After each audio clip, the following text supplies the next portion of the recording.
So weak. You can't keep this up. The shark won't hurt him. I can pull over and we can leave him. He's using your dead son against you, trying to get your sympathy. Please see the truth." "Keep going," Mackenzie ordered. "Just keep going." "How much longer can you continue, Mackenzie?" Grant said pointedly. "How long?" "As long as I have to." The road ahead was lined with trees, making their passing a lot more treacherous. She wondered if the shark would grow tired of the chase. It wasn't a real creature, so she realized this was most likely a fallacy. Her eyes throbbed, and her head pounded, and all she wanted to do was find a safe place to lie down. When the great shark rose out of the road before them, it was even larger than before. Grant slammed on the brakes, the wheels screeching, but the hearse could not avoid smashing into the maw of the shark. Its teeth drove through the hood, crushing it. Its large snout shattered the windshield. Shaking its head, the shark demolished the front end of the car, destroying the engine and ripping it clear off the chassis. "Grant!" Mackenzie screamed in terror. With frantic movements, Grant tore off his seatbelt and climbed into the rear seat. Clearly shaken, he swept his dark hair back from his face. "I'll fix the car," Mackenzie said, closing her eyes. Agonizing shards of pain ripped through her head. "It's finished. Just throw the boy out. It's the only way to save ourselves," Grant urged her. "He's not real, Mackenzie. Think about it. It's a little boy with a name similar to your son. He's conveniently where you awaken, and then all of this happens. It's too much of a coincidence." "You're a bad man," Johnny mumbled. "A very bad man." "Let me do it. I can see you're attached to him despite what's going on. Give him to me." Grant held out his arms. "No, I can't believe you'd ask me to do such a thing." "He's not real." The shark struck again. This time its teeth punctured the roof above the front seat. Its jaws started to close, crushing the car. Mackenzie threw Johnny over the seat into the very back and wrenched off her seatbelt. She felt Grant helping her over before he flopped over behind her. Grant howled in pain as one of the huge teeth raked his leg. The shark tooth had ripped through the fabric of Grant's trousers and slashed his flesh. The cut wasn't very deep, but it was bleeding profusely. The shark sank into the ground, dragging the car with it. The hearse tilted dangerously. The three people were crushed together against the rear seat. Below them, the car was a twist of metal in the mouth of the shark. With her feet planted against the back of the seat, Mackenzie slid up the car floor and strained for the handle to the rear door. Her fingers scrabbled at it, but she couldn't find purchase. Johnny clung to her waist, his face buried in her stomach. It was growing increasingly difficult to keep her balance, let alone climb. Soon the vehicle would be completely upright, and they would easily fall into the waiting mouth below. Grant's hand closed on Johnny's arm. "I'll do it, Mackenzie. Just let go of him. Let me save us." "No!" Mackenzie shouted, daring to look below her. The shark's mouth waited for them. She strained to reach the latch, her feet sinking into the seat's back. Her fingertips kept touching the lever, but she couldn't get a grip on it. "We're going to die because of him," Grant shouted, tugging on the little boy. "I won't let you kill him." "Mackenzie, let me save you," Grant said, his voice fading. His ashen face and dimming eyes spoke of his impending death. He was swiftly bleeding out. "No, not like that." At her feet, the pool of blood around Grant continued to grow, the white leather covered in bright red. It dripped over the edge of the seat to spot the teeth and throat of the beast dragging the hearse beneath the ground. The windows cracked and split around them, dirt beginning to pour into the dwindling interior of the car. Horror filled her, as Mackenzie realized she was once again going to be buried alive. Chapter 23. The stench of the shark and the sound of grinding metal filled the space around her. In spite of her stark terror, Mackenzie refused to give in to what appeared to be an inevitable fate. Her fingers closed on the latch, and she victoriously pulled it, feeling the mechanism release. Then, to her dismay, she realized she did not have enough leverage to shove the door open. The car shuddered again and sank deeper into the ground. The shark's jaws continued to close, slowly compressing the front of the hearse. Grant let out a moan of pain, and she saw he was frighteningly close to the sharp teeth. Pushing upward with the tips of her fingers, she only managed to open the door another inch. Johnny's fingers squashed painfully into her waist, and she felt his tear-soaked face pressing harder into her stomach. Desperate, angry, and determined, Mackenzie rose to her toes and thrust upward with all her strength. The door swung open. Blinking in surprise, she saw a man standing over them, the afternoon sun behind him. He was clad in a leather jacket, jeans, and heavy Doc Martens. "Hand me the boy," the man briskly commanded. "Lucas?"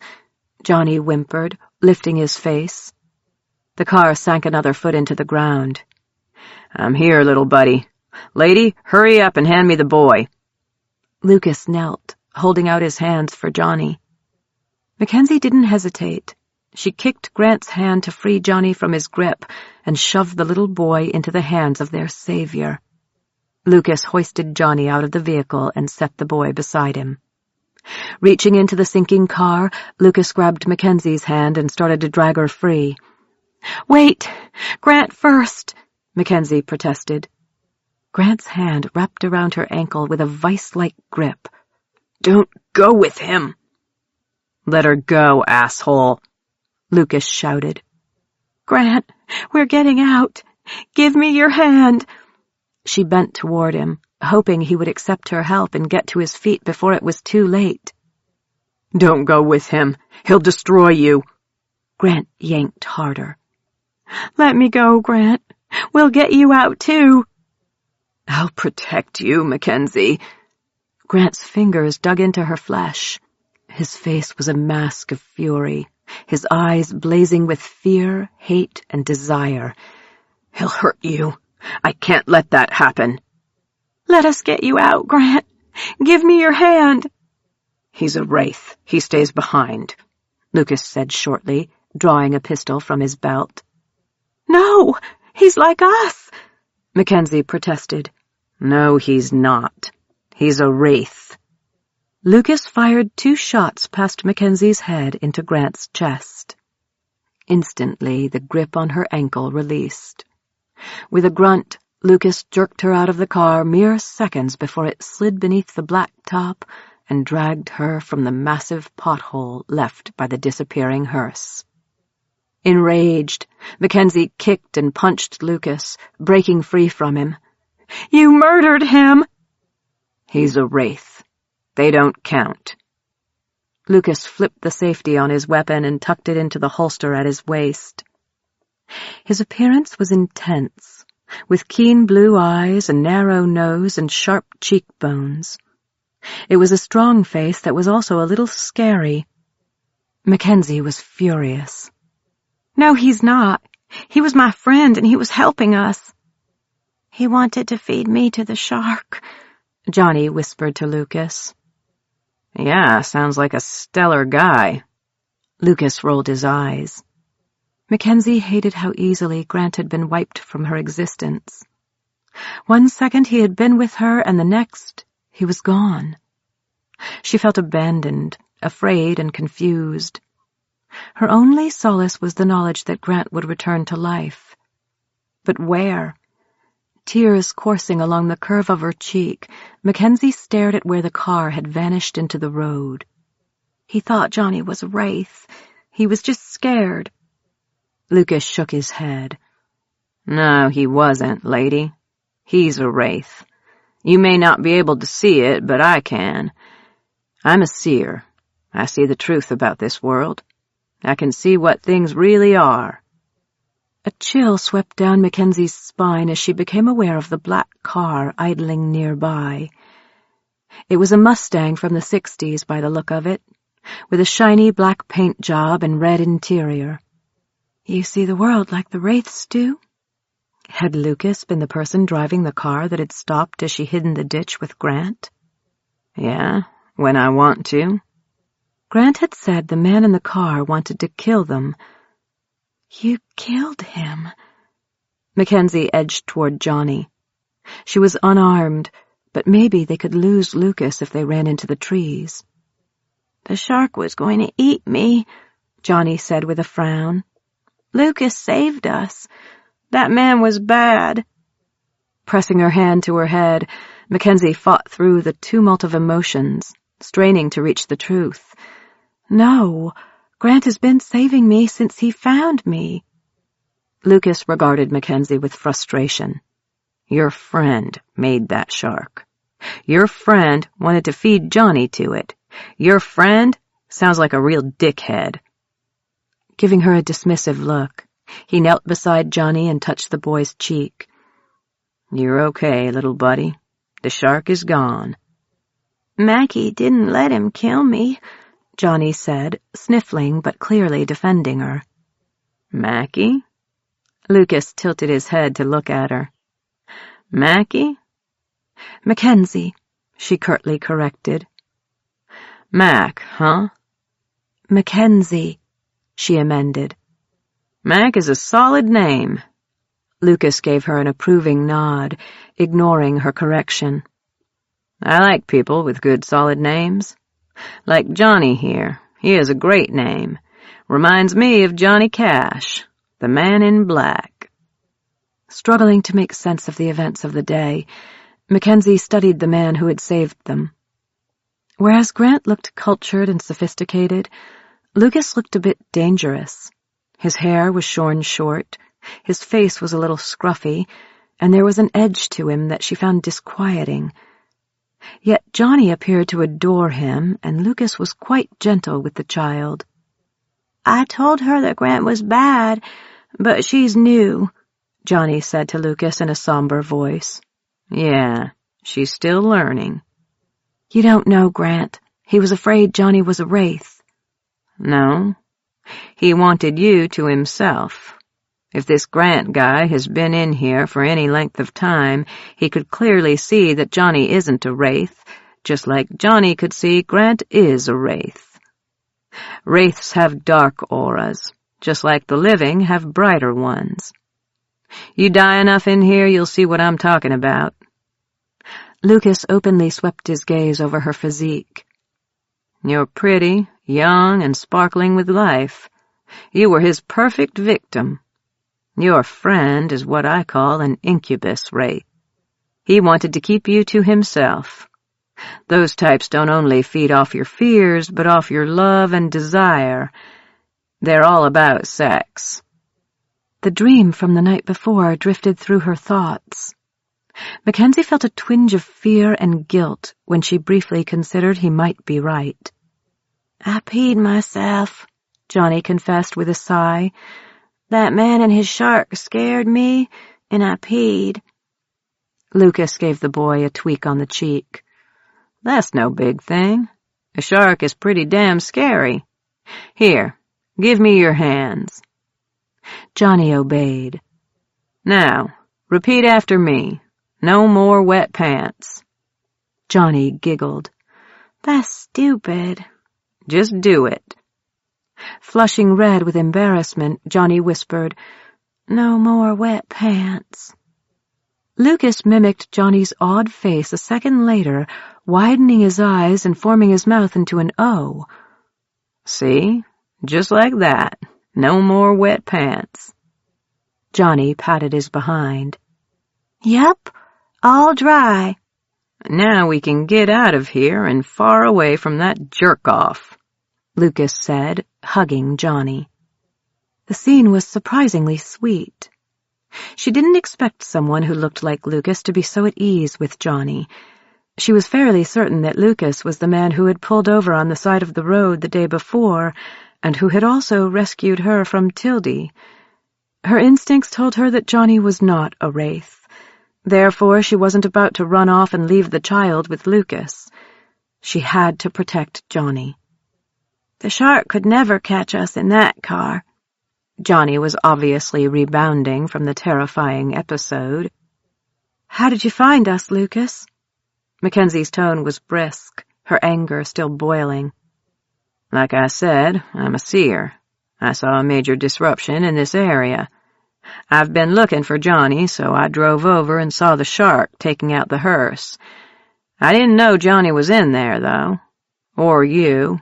I just saw that someone real was inside." "Like the Lone Ranger rescuing people," Johnny said with an affectionate grin. "Something like that," Lucas said, sadness in his eyes. "I lost Johnny last night, so I'm glad I found him again. I was worried about him being on his own. I'm glad he found you." Johnny looked embarrassed. "I'm sorry I didn't obey." "Me too," Lucas said somberly. "I'm sorry I couldn't save you." "I woke up in a graveyard. It was scary. Mackie killed a zombie in the graveyard. The bad one from Night of the Living Dead. She bashed his head in with a big rock." Johnny smiled at Mackenzie proudly. Standing, Lucas studied her a bit more thoughtfully. "Pretty and badass. I'm impressed." Mackenzie ignored him, her eyes shifting to where Grant had vanished along with the shark and the car. "Where is he now? Where will he come back?" "He's a wraith. He can show up anywhere he wants." Lucas ushered Johnny toward the car. "But I suggest we leave before he recovers and decides to get territorial again. You know, beyond the whole shark thing." "Are you sure he's a wraith?" If Grant was a wraith, then everything she had endured became even more heinous. "I can see it. The same way I can still see the remnants of his energy covering your eyes and seeping into your heart. He's kept you afraid since he found you, hasn't he? Consoled you in the bad times, made you depend on him, maybe made you feel like he needed you." Lucas hesitated. "I'm sorry, Mac. I am. But you're damn lucky his jealousy streak got the best of him when you took in Johnny, and that his possessiveness literally bit him in the ass. You've escaped him. Now we need to get the hell out of here." Unease and anger were a volatile mix inside of Mackenzie. She wanted to defend Grant, but the words felt empty. Her mind gathered together all her memories from the last few days. Moments when Grant had been possessive, overly affectionate, and even seductive. The dream from the night before haunted her. If Lucas was right, it had been no simple sex dream. It had been something more insidious. She could still remember the heaviness of Grant's body and the thickness of his cock inside her. Feelings of violation and disgust filled her. Overwhelmed, she ran to the side of the road and gagged. "Mackie?" "Johnny, get in the car," Lucas ordered. Mackenzie retched. Her stomach was empty, so it was merely liquid. Nausea made her head swim, and she felt a scream building within her. The crunch of Lucas's boots on the road announced his approach. "Mac, I'm sorry. I shouldn't have been so flippant." There was an unexpected gentleness to his tone. "I understand how difficult this must be for you, especially if you have feelings for him." "He was my friend," Mackenzie answered. "That's all." "I know you want to believe he's not a wraith, but I can see the truth of this world and its inhabitants. I can see that you've died only once in this world. I can see that Johnny has died 10 times. Squatting next to her, Lucas gazed solemnly at her. I'm sorry about Grant. I really am. Were you with him for long? I've only been with him 2 days. He found me right after I came through a dead spot. Mackenzie felt scared, vulnerable, and somehow guilty. He helped me out, showed me how things work here. That's what they do. They friend you, seduce you, pull you into their web, then slowly drain the life out of you until you're what they are. Tears blinded her, and Mackenzie angrily wiped them away. He made me feel safer, protected. Lucas nodded. I know. Mackenzie felt sickened at the thought of being deceived by something as horrible as Grace. She still remembered the heinous shark-like mouth and wondered if Grant had one too. Maybe it wasn't Grant today. Maybe it was another wraith pretending to be him. Do you believe that? I want to. Though Mackenzie didn't want to fully embrace the truth, she suspected Lucas was right. It all fit together too perfectly. Grant's annoyance at her taking in Tildy and Johnny spoke volumes. He'd been adamant that she stay away from Lucas, a man who had actually saved her. Grant had attempted to isolate her. But you don't know, do you? Mackenzie didn't answer. She attempted to stand, but wobbled. Lucas cupped her elbow and lifted her to her feet. The adrenaline rush was gone, and she felt weakened in the aftermath. Dropping his hand, he stepped back, giving her space. In the car, Johnny watched from the back seat. Let's get out of here. This area is still flaring up. I think Loverboy may be on his way back. If he's coming back, maybe it's because he's returning to life like I did. Maybe you're wrong. Lucas shot her a look that was both irritated and sympathetic. Though a part of her wanted to stay and wait for Grant to reappear so she could find out the truth, she knew that idea was foolhardy. All that Lucas had said cast a new light on everything she'd experienced and revealed some ugly truths she hated accepting. If not for the dream, maybe she wouldn't believe Lucas, but she could still remember it vividly. If Grant really was a wraith, their best chance for survival at the moment was to go with their rescuer. Maybe it was unwise, but Lucas's camaraderie with the boy had softened her anger at him. She really had no choice but to go with Lucas, since Johnny was already in the car and waiting. Together they walked toward the car, their boot heels thudding against the asphalt. The overcast sky and late afternoon sun gave their surroundings a dreary appearance. The light breeze was cool and gentle against her heated face, and she was glad she was wearing her jacket. She had lost her purse in the hearse, and the loss felt momentous. Joshua's blanket and her book of lists were gone now. Lucas opened the passenger door before darting around the front of the car to slide behind the steering wheel. The car doors banged shut once they were seated, and the engine fiercely roared. Lucas shifted gears and punched the accelerator. The car shimmied slightly on the loose dirt and gravel tossed up from the wheels. They caught traction, and the car sped past the place where the hearse and Grant had vanished. "I told you this car is cool," Johnny said, grinning. The gaps in his teeth were endearing, speaking of his transition from being a small child to a young adolescent. "It really is," Mackenzie agreed. "I made it myself, from memory. Not bad, huh?" Lucas patted the dashboard proudly. Mackenzie stared at her dirty hands, slowly running the edge of her thumbnail under her other fingernails to clean them. It made her uncomfortable that she was wondering if all Grant had told her was even true. So the car is like a dream palace? This whole world is the place of dreams and nightmares made manifest. And just like your dreams, this world can be anything you want it to be. Most of it is pretty mundane because most people are not that imaginative, but there are some places that are completely awe-inspiring. Lucas proudly rubbed the steering wheel.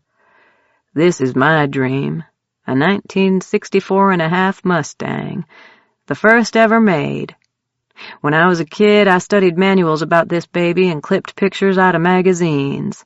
I even went to a classic car show when I was 10 just to see one." "This is the coolest car ever." "Absolutely," Lucas agreed. Mackenzie studied the interior of the car, impressed by its aesthetic. "So you did this from memory?" "Yep. Not bad, huh?" "It's really amazing, honestly." She noticed several maps folded on the back seat marked with different colors of highlighters and snagged them. Shuffling through them, she noticed neat lines of notes written in pen. "What's this?" "I'm looking for a way out," Lucas answered. "That's about a year of work right there." Mackenzie read a few of the notations. They included names of people, dates, building descriptions, and even addresses. Flipping through them, she noticed one notation in Arizona. The names Jared and Ted were written in neat script. "You met Ted and Jared?" she said in an odd voice. "Yeah, about a year ago near El Paso. Cool guys. They were heading toward the East Coast. You know them?" "I met them last night. They took shelter with me and Grant. There were other people with them." Mackenzie hesitated, her tongue moistening her lips. "I figured out that one of the women was a wraith. It all went to hell, and I died." "I'm sorry. That's rough. And terrifying." "I definitely don't want to do it again." Mackenzie studied the maps closely. "These notations, what do they mean?" "They're locations where people entered a dead spot." Lucas tapped the note she had been looking at. "It's the names of the people I interviewed, where they entered, and the date. I've been looking for a pattern." Mackenzie flipped through more maps and found one of Los Angeles. There were plenty of entries around it, but none were Grant's name. "Have you found one?" His smile fading slightly, Lucas shook his head. "Not yet. I've resorted to traveling from one dead spot to the next, hoping that the doors to both worlds are open. But if there is a pattern, I'm sure I'll figure it out eventually." "If we get out, then I can go home," Johnny said. "My mom is going to be so sore at me." Lucas and Mackenzie exchanged looks. Lucas wagged his head no. "Hey, buddy, do you like chocolate?"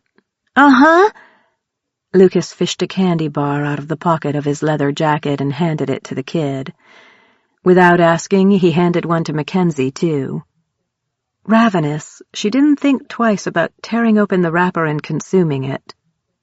"Try not to get chocolate on the seats," Lucas said, grinning. "I won't," Johnny cried. "I meant Mac. She's like a chocolate monster up here." In spite of everything, Mackenzie smiled. "Gee, thanks. I love chocolate. And hamburgers. And hot dogs," Johnny informed them. "And milkshakes." Finishing the candy, Mackenzie crumpled the wrapper. Lucas extended his hand and she dropped it into his palm. He closed his hand, and when he unfurled his fingers, a fresh new candy bar rested upon it. He tossed it at her and she caught it. "Wow!" She was stunned. Lucas smirked. "In this world, anything is possible." Again, she realized Grant had not told her the truth. Cars could run in this world, and a dead spot wasn't required to shape things. "Where are we going? I don't want to go back to the house with the zombies," Johnny called out from his perch in the back seat. "No worries, little buddy. We're going to a motel. It even has a restaurant. We can have hamburgers or pizza or whatever you want." Returning to the maps, Mackenzie was awed by how many names were scrawled on them. Around a few dead spots, multiple names were written.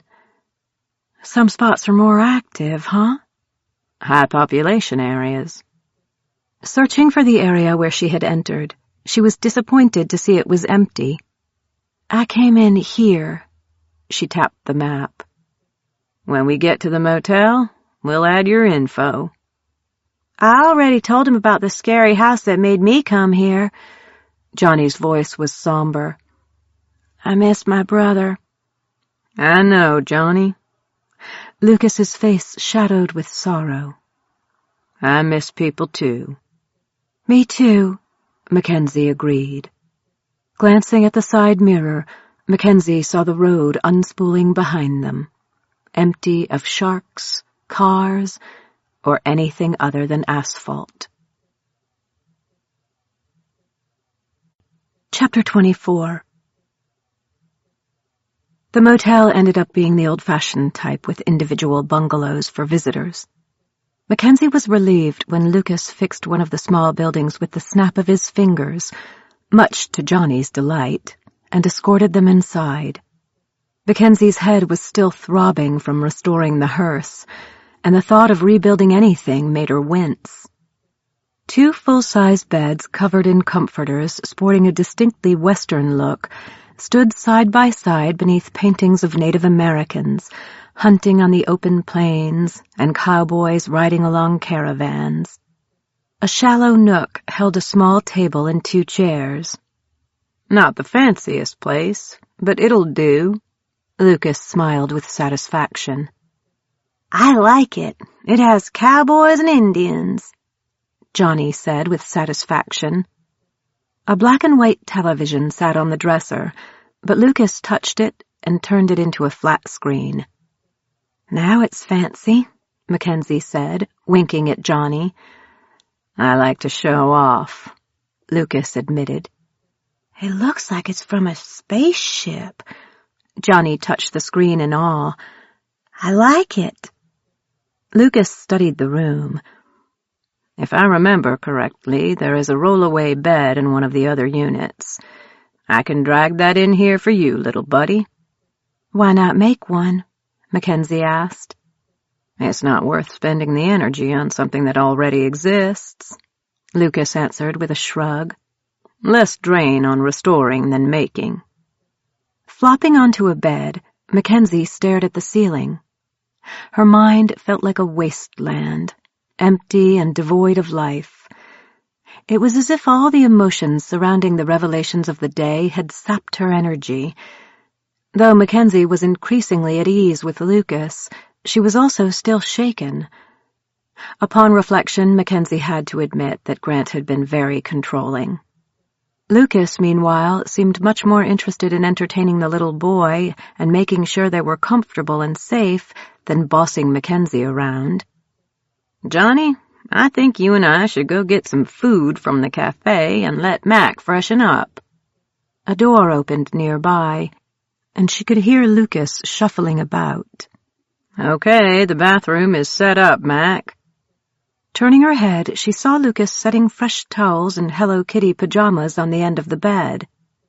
"Did you make those?" She propped herself on her elbows and regarded him skeptically. "Not a Hello Kitty fan, huh?" She rolled her eyes. Touching the tank top and drawstring pants set, Lucas said, "How about My Little Pony?" Mackenzie lifted an eyebrow. "Ah, I get it. You're a Disney princess girl." "I think I'm going to punch you in the face," Mackenzie said, but she felt a smile creeping onto her lips. "Wonder Woman! She's Wonder Woman!" Johnny bounced on the bed enthusiastically. The pajamas shifted in appearance. The pants were now blue with stars, and the tank top was red with the golden eagle. Mackenzie thought the set looked cute. "How's that?" Mackenzie snagged the pajamas and looked at the label. "Ha ha," the label read, Dead Spot Designs. Her smile appeared to satisfy Lucas. "Okay, Mac, we're getting food. What do you want?" "Hot dogs, hamburgers," Johnny said, continuing to jump on the bed. "Pizza, extra pepperoni." She was incredibly hungry. "Okay, we're on it." Lucas snagged Johnny by the arm and swung him onto his back. The little boy hung on, excited to be on a new adventure. "Ready, little buddy?" Hi-ho, Silver, away! I take that as a yes. Lucas playfully galloped to the door, opened it, and disappeared outside. The door shut behind them, the room feeling quite empty without all the boyish energy filling it. Gathering the things Lucas had made, Mackenzie entered the small bathroom and was surprised to find the bath running.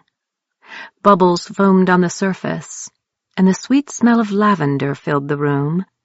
Sliding off her clothes, she gratefully sank into the hot water. Flashes of the shark flitted through her mind, but she closed them off. She wanted to soak in the bubbles and not think of anything. The small white bathroom was a sanctuary from the insanity of the last few days, and the hot, sudsy water relaxed her aching body. Even though she was determined not to think of Grant, her mind drifted over their journey. Lucas's assertions about Grant made a terrible sort of sense. Hot tears dripped into the slowly cooling bath water.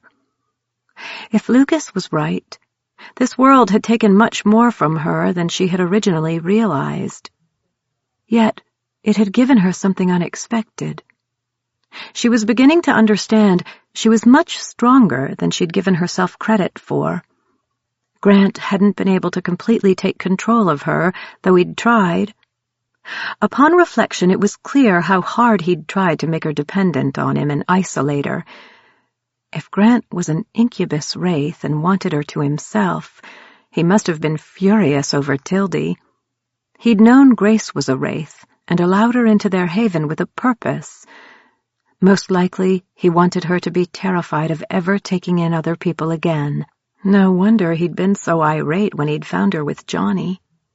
Her emotions surrounding Grant bubbled beneath the layer of her exhaustion, and she didn't want to give them attention until she felt ready to deal with the fallout. Again, she'd been stung by betrayal by a knight in shining armor. First Tanner, and now Grant. It was time to stop waiting to be rescued and do it herself. How she was going to do that exactly, she wasn't quite sure yet. Mackenzie was glad for the time alone, but when Lucas returned with Johnny in his wake, their arms filled with all sorts of fabulous fast food, she was happy to see them. You look like Wonder Woman, Johnny exclaimed as she slid onto a chair next to the table. I just need a magic lasso and a tiara. Mackenzie gave him a wide grin, delighted to see the boy enjoying himself. Make it for her, Lucas. Later. First, we eat. Ta-da! Lucas flipped open the pizza box to reveal a piping hot pizza pie made to her order. He set a beer on the table, popped the top, and slid it over to her. A feast for kings and queens. Mackenzie inhaled deeply, the scent making her even hungrier.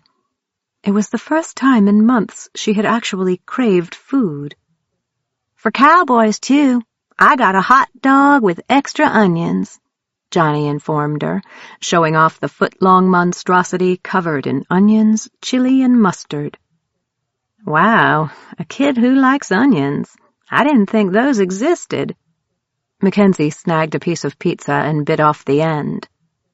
Johnny giggled and made a mess eating the hot dog, smearing chili all over his face, much to her amusement.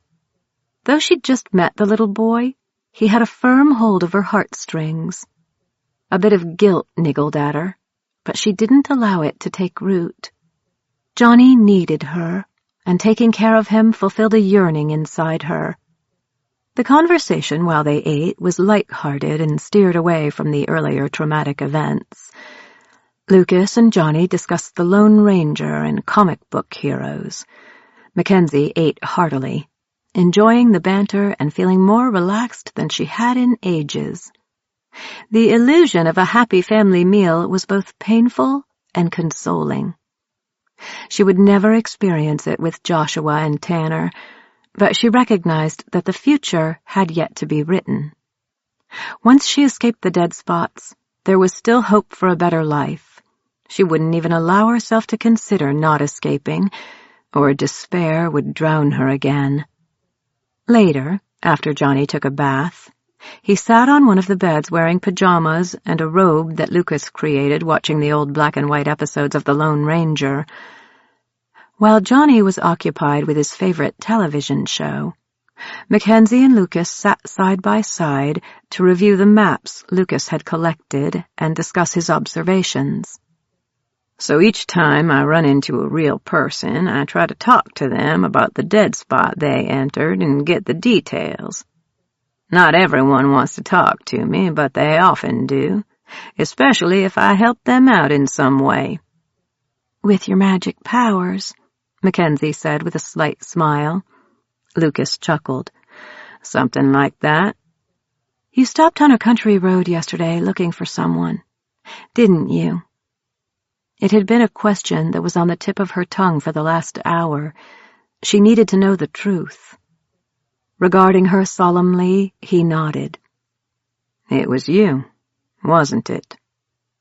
Yes, I heard the car and Grant pushed me into the ditch. And covered you with his body. Mackenzie found it difficult to answer, her throat suddenly constricting with emotion. Johnny and I were cruising through the area when I saw the brightness of a living person. We pulled over, but I couldn't find it. It had just vanished. There was a lot of activity in the area, so it was hard to see clearly. I must have missed Grant's form in all the muck. He said you were a killer. Lucas snorted. Yeah, right. He would. If she hadn't listened to Grant, what would have happened? Would Grant have revealed himself earlier? Mac, you okay? I just wonder what would have happened if I'd pushed him off me. Would I still have died? Though her death had been terrible, her thoughts drifted to the dream. Had Grant seduced her in her sleep because he was afraid of someone else taking her away? It's always dangerous here. Grant let people into our haven last night. One of them was a wraith. He would have known that, right? Lucas nodded. Why would he do that? Well, I can only guess, but I suppose so you'd be so traumatized by what went down that you'd be afraid of others and stick with only him. He let me die, Mackenzie muttered, anger burning in her gut. Lucas leaned toward her, his gaze filled with compassion. Yeah, he was at the graveyard waiting for you. But I wasn't alone. I had Johnny with me. That must have really fucked up his plans. And so he brought the shark. Sorting through all she'd suffered since entering the dead spot, Mackenzie could see now how much Grant had been manipulating the world around her to keep her afraid. Maybe he'd even clouded her mind. Away from him, her thoughts felt much clearer, and she finally felt able to obtain an emotional balance she couldn't before. Tapping the maps with a fingertip, Mackenzie decided to change the subject. Are there a lot of us?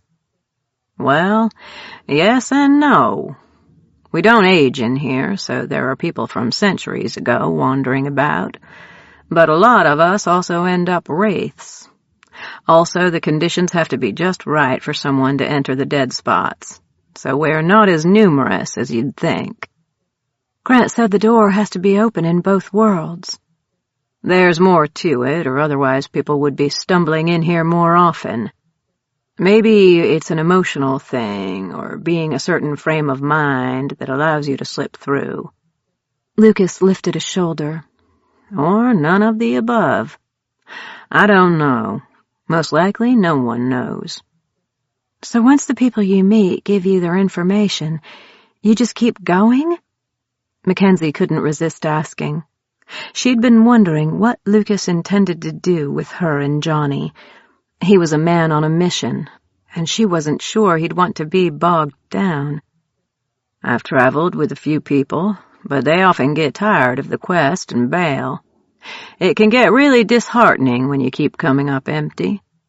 People want immediate results. When that doesn't happen, they move on. A lot of times they often decide just to go home. Go home? Ever wonder about ghosts? They're trapped people like us haunting their old homes, hoping to somehow reach the real world. That's a creepy thought. But it makes sense, doesn't it? Sadly, yeah. Mackenzie pointed to a bright pink spot on one of the maps. So what's that? A dream palace. I marked those in pink. That particular dream palace belongs to a teenage girl with a princess obsession. At some point, someone coined the name Dream Palace for impenetrable havens, and everyone stuck in here learns it eventually, just like they do the other terms.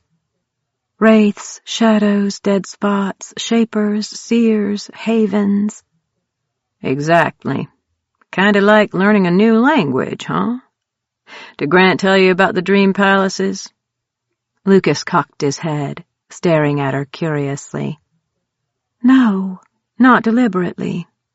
A woman I met mentioned the dream palaces before she died. Mackenzie hesitated. It hurt to think of Tildy. Last night, Ted also said something about them before the wraith that was traveling with his group tore off his head. Tore off his head? Mackenzie slightly shrugged. Yeah. And you've only been in here 3 days? Lucas raised both his eyebrows. Have I had it easy or really rough? She almost dreaded the answer. I'd say you've had a very intense introduction. Then again, a wraith found you right away. He got really lucky. You, on the other hand, not so lucky. Mackenzie crossed her legs, uncomfortable with the sting between her thighs at the thought of Grant. Lucas's speculative gaze made her uneasy. She felt as though he could peer into her thoughts and see her discomfort. Returning his attention to the maps, he pointed at one pink circle. Anyway, this dream palace is where my friend Seth lives quite happily with the apparition of his dead wife that he created. They're a really sweet couple. Dead wife? Yeah, he created an apparition of Rosita. He missed her. Mackenzie could understand how terrible loss could be. Immediately she thought of how wonderful it would be to hold a living Joshua in her arms, while Tanner doted on both of them. Uneasy, she pushed the thought away. It felt like madness. Seth lets me stay there when I pass by. He doesn't often let people in, but he knows about me. That you're a seer? That, and also the fact that I'm pretty much immune to this world. Why is that? With a grin that flashed his perfectly white teeth, Lucas said, Because I'm not afraid of anything. I call bullshit. Mackenzie gave him a doubtful look. No, honestly, my whole life I've not been afraid of anything. Instead, I get curious. I want to know what's the truth of the situation. So you weren't afraid of the giant shark? That giant shark was the manifestation of a wraith. Lucas gave her a jaunty smirk. It could still eat you, Mackenzie pointed out. True, but I would rather figure out how to make sure it doesn't. You're weird. The teasing words slipped out easily. The peaceful aura of the motel room was soothing, and she was more relaxed than she'd been in months. I'm from Austin. What can I say? Keep Austin weird, huh? I had that bumper sticker and the t-shirt. He winked at her. If you're from Austin, I guess that explains all the ink. Mackenzie had noted the ornate tattoos covering both of his arms and peeking out from beneath the collar of his black t-shirt when he had taken off his leather jacket. So were you a tattoo artist or something? I was the owner of a mechanic shop, Lucas answered. That explains the car. The car is awesome, isn't it? Mackenzie chuckled while nodding her head. Yes, it is. It suits your whole bad boy look. I'm so not a bad boy. Lucas assured her. I'm one of the good guys. I just look bad. So, bad boy, how'd you end up here, in this world? Want the full story or the short one? Craving to know Lucas a bit better since her life was now entangled with his, Mackenzie said, "The full story." Well, I opened my own business in Austin after I graduated from the University of Texas and did what I loved most, which is work on cars. I also competed in the amateur dirt bike circuit, drank way too much beer on weekends, dated lots of awesome women, took my mom to church on Sundays, and baked really good macaroni and cheese from scratch. Then, the woman I thought I was going to marry broke up with me, told me she was pregnant with someone else's kid, and moved in with my best friend. So I left my business in the care of my office manager and hit the road as a roadie for an up-and-coming Austin rock band. That sounds incredibly dramatic. It really was. I figured I was unmarried in my early 30s, reasonably good-looking, so why not? Lucas spread out his arms dramatically. Mackenzie laughed, despite the seriousness of his story. You don't think I'm good-looking? Lucas feigned hurt. You're okay, she said, feeling a bit shy all at once. Nah, I'm good-looking. Right, Johnny? Johnny shrugged. You look like James Dean. Mom says James Dean was handsome before he died. See, I'm good-looking. I think you're full of yourself. Mackenzie was beginning to like Lucas, and not just for how he was with Johnny. He was imposing at first, but his manner was very warm and light. Feeling at ease in his presence was surprising, but also welcome. It was nice not to feel tied up in knots. That's true, too. Lucas flipped a map over and pointed to a big red mark. I entered there. New Orleans? I was pretty drunk, looking for a place to pee, and I stepped into the doorway of an abandoned building. That simple, huh? Yeah. Where did you enter? Lucas picked up a pen and pulled the map of Texas toward him. It was unexpectedly easy to share her story with Lucas. She even backtracked enough to explain the death of Joshua and Tanner leaving. When tears sprang into her eyes, Lucas lightly pressed her hand with his, but almost immediately withdrew it. She tried to keep her tone low to keep the more gruesome details from Johnny, but the little boy was completely engrossed in his television show. He obviously didn't care about the adult conversation. So Grant ran for the door of the cafe the moment he saw you? Yeah, he said not to let it shut. Combing her fingers through her drying hair, she replayed the scene in her head. She remembered how Grant had slammed his hands against the door in anguish. He was very upset when he found it was closed. He banged on it. Are you sure he didn't actually close it to trap you? Mackenzie licked her lips. Doubt ate at her, and she squirmed in her chair.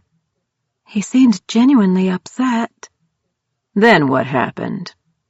The more details she related to Lucas, the more difficult it became to believe that so much had happened in such a short period of time. It felt like an eternity since she had entered the dead spot and found herself trapped, yet it was only 3 full days.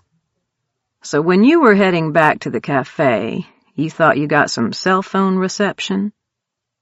Lucas gazed at her steadily, his expression unreadable. Mackenzie nodded. Yes, I thought it was my mother telling me the police were at the cafe, but I never found out because of the attack. Shit, Lucas grunted, shaking his head. That fucker. What is it? I think you're right. You did get reception because the damn door was open. The police probably really were looking for you right then. If you'd made it to the cafe, there's a good chance you would have gotten out. But he stopped you. It was as if the air had been sucked out of the room, and Mackenzie pressed her hand to her brow. I don't want to talk about this anymore. She expected Lucas to protest, but instead he nodded. Yeah, we should all get some sleep. We can continue tomorrow before we get on the road to the next dead spot. Do you still want us with you? With a shrug, Lucas said, Sure, why not? The kid's cool. You're pretty smart and tough. You want out of here too, right? Absolutely. Then I say we keep going as a team. If you want to come along, that is. Scooting her chair from the table, Mackenzie said, I want out of here. I'll come with you. I'm sure Johnny will too. He loves the car. The car is cool, Johnny agreed with a grin. Lucas looked prideful and satisfied with this assessment of his vehicle. Yeah, it is. Can you make me silver? Johnny pointed at the show. Lucas slid to his feet and yawned. Why would you want a horse when you can ride in my car? Can I drive your car? When you're 16. Johnny frowned. I never get to do the cool stuff. Mackenzie was tempted to point out that Johnny was technically older than both of the adults in the room, but realized it might upset the little boy. Johnny reluctantly turned off the Lone Ranger and crawled onto the roll-away bed Lucas had found in another unit and restored earlier. Mackenzie tucked him in and lightly drew her fingers over the covers. She hadn't been consciously thinking about Joshua's blanket, but the comforter transformed into a larger version of it, complete with the embroidered J in one corner. Johnny ran his hand over the softness. I like this. Tears in her eyes, but a refreshing happiness in her heart, Mackenzie said, I'm glad. I made one for my little boy, too. The one that died? She should have known he was listening to her conversation with Lucas. Kids were good eavesdroppers. Yes, the one that died. Tracing a flower, Johnny looked somber. I died. I know, but you're back now. Can your baby come back, too? The question was too close for comfort. No, he died in the other world. So he's in heaven? I think so. Then I can have his blanket, and it's okay. Mackenzie dragged one finger over some of the embroidery. The flowers transformed into horseshoes and cactuses. It's your blanket now, Johnny. With a smile, Johnny said, Thanks, Mackie. Hugging the child and kissing his cheek, Mackenzie fought to keep her tears contained. She'd never tucked Joshua into bed at night, but she could make sure Johnny was safe in this bizarre world. Good night, Johnny. Once she retired to her bed, Lucas spent a few minutes with the boy, talking in a voice too low for Mackenzie to make out words. She could hear Johnny giggling, and it was a comforting sound. Settled under the covers, Mackenzie couldn't help but reflect on how much had changed since the night before. Instead of sharing quiet moments with Grant, she was with a strange man with tattoos and a little boy with a Lone Ranger obsession. Despite her best efforts, her mind drifted back to the dream she had experienced before the world had gone to hell. Had it been just a dream? Or something much more insidious? Sleep eventually claimed her, but until she finally drifted off, Mackenzie wept in silence. Chapter 25. Mackenzie. Drawn from her hazy dreams, Mackenzie gradually opened her eyes. A halo of blue light seeped around the edges of the curtains covering the motel windows. The eerie illumination gave the room a hazy, surreal atmosphere. "Mackenzie!" A voice called out again, hushed yet urgent. Flipping off the covers, Mackenzie sat up in bed and blinked the sleep from her eyes. On the roll-away bed, Johnny slept on his stomach, the yellow blanket bunched at his feet, his mouth open and slightly drooling. Across from her, Lucas was spread-eagled on the other bed, fully clothed and snoring. If neither one of them was awake and calling her... Mackenzie pivoted toward the window. Cautiously, she tiptoed to the front of the room and peeled back the edge of the curtain. Outside, Grant stood away from the edge of the bungalow's small porch. His dark curly hair looked glossy and very black in the moonlight, and his gray suit was immaculate on his tall, muscular frame. In his hands, he clutched her purse. Spotting her in the window, he called out to her again, a smile upon his lips. Nervous flutters in her tummy and the anxious trembling of her hands said it all. She was afraid of Grant now. Though a small piece of her still clung to the hope that he was not the incubus wraith Lucas had described, she felt fear crawling out of her soul to strangle her. "Mackenzie!" Grant called out again. Clutching her hands, she steeled herself. She would not shrink from Grant or any other monster. If this was the world of dreams and nightmares and she was a shaper, she could and would defend herself. She was sick and tired of feeling like a victim. It was time for her to stand up for herself. Seizing hold of the doorknob, she opened the door and scooted outside. The boards were smooth and cool beneath her bare feet, and the wind chilled her as it lashed her body and whipped her hair about her face. "You look so beautiful," Grant said in awe. "How did you find me?" she asked boldly, trying not to give in to her wilder emotions, but to remain calm and resolved. Grant stepped closer, but his loafers remained firmly on the ground a few feet beyond the edge of the revitalized bungalow's porch. "The car." He motioned to Lucas's fancy car gleaming in the moonlight. "I saw it from the road."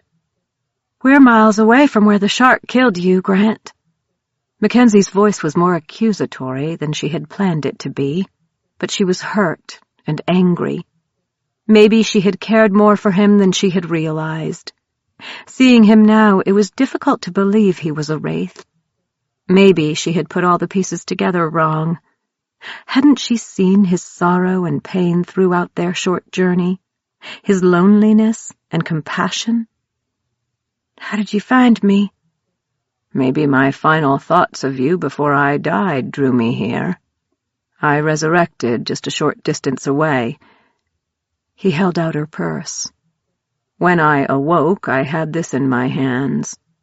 In my final moments, I used what was left of my spark to bring it with me when I returned. I know it's important to you." Mackenzie stared at the purse with longing. It held Joshua's little blanket, his photos, and her journal. She was tempted, but Grant was far enough from the porch that she would have to step off to claim it. She wasn't certain, but she suspected there was an invisible boundary around the restored bungalow that she should not cross. "Please, take it. I know the importance of what's inside." Running her hands through her hair, Mackenzie fought to clear her thoughts. "You found me at the cemetery, too." The rest of the pieces were falling together faster now, the puzzle picture becoming clearer. No one else who died that night was there. Just you and me. Grant stared into her eyes with an earnest expression. "Mackenzie, I love you. I know that hearing that sounds ridiculous, but in this world every good thing I discover is worth cherishing. You're a wonderful, beautiful woman. I want to protect you and keep you far from the monsters of this world. I have always been the kind of man who knows what he wants and needs when he sees it. I look at you and I know I need you. I want you." Taking a small step closer, he lingered at the base of the stairs. "You don't know me," Mackenzie protested. but she felt unsure of his motives now that he had spoken in his defense. Confusion began to muddle her thoughts, making the puzzle pieces in her mind start to disconnect and scatter. I know you're a woman who has lost too much and deserves good things. Not this death and destruction, but a dream palace filled with love. I can't make one for you, but I can help you create one. We can live in it together, Mackenzie. We can be happy. Grant's eyes shimmered in the moonlight. The passion in his voice stirred within her the need to be loved and wanted. I can help you be safe in this world. We can find a way to be happy. I know you want a child again. That little boy Wraith and his minion wouldn't have been able to take you from me if you didn't want to be a mother so badly. We can have a child, Mackenzie. I have always wanted to be a father. We can create a perfect life in this world. Mackenzie's hand closed around the porch railing to steady herself. Grant's words painted a beautiful picture that she craved. She missed the unity, love, and beauty of the first year of her marriage to Tanner. The dream of a blissful life was alluring. Grant, I'm going to ask you a question, and I want you to answer me truthfully. Always, he said, his voice rich with yearning. When I went to sleep the other night, did you come to me while I slept? Did you... The words clogged her throat. Did I what? His eyes did not stray from her face. The memory of the dream both aroused and sickened her. I was dreaming about Tanner making love to me, but it was all wrong in the end. It felt different and... Are you asking me if I made love to you? Grant tilted his head, his eyes glinting in the moonlight. No, I'm asking you if you raped me, Mackenzie finally managed to say. Grant extended his hand and lightly brushed the air over her fingers where they rested against the rail. Her skin bubbled with goose flesh. I would never do anything against your will. You let me in, remember? Mackenzie, let me in. Before it's too late. Let me in, Tanner had whispered in the dream. Horror filled Mackenzie. Oh, my God. You need me like I need you. Think of all the times I saved you. You tricked me, Mackenzie shouted. No, Mackenzie. We made love, Grant replied. You knew it was me, didn't you? There had been moments when the dream had seemed wrong, when Tanner had blurred into Grant. Had she known? Mackenzie's thoughts again devolved into chaos. Always playing the goddamn hero, aren't we, Grant? Trying to be all heroic so the damsel in distress falls for you? You're a fucking waste of space, Tanner's voice said cruelly. He sauntered out of the night and glared at Grant. Mackenzie stepped away from the rail, frightened by Tanner's appearance. Every time he appeared, things tended to go horribly wrong. Go away, Grant ordered.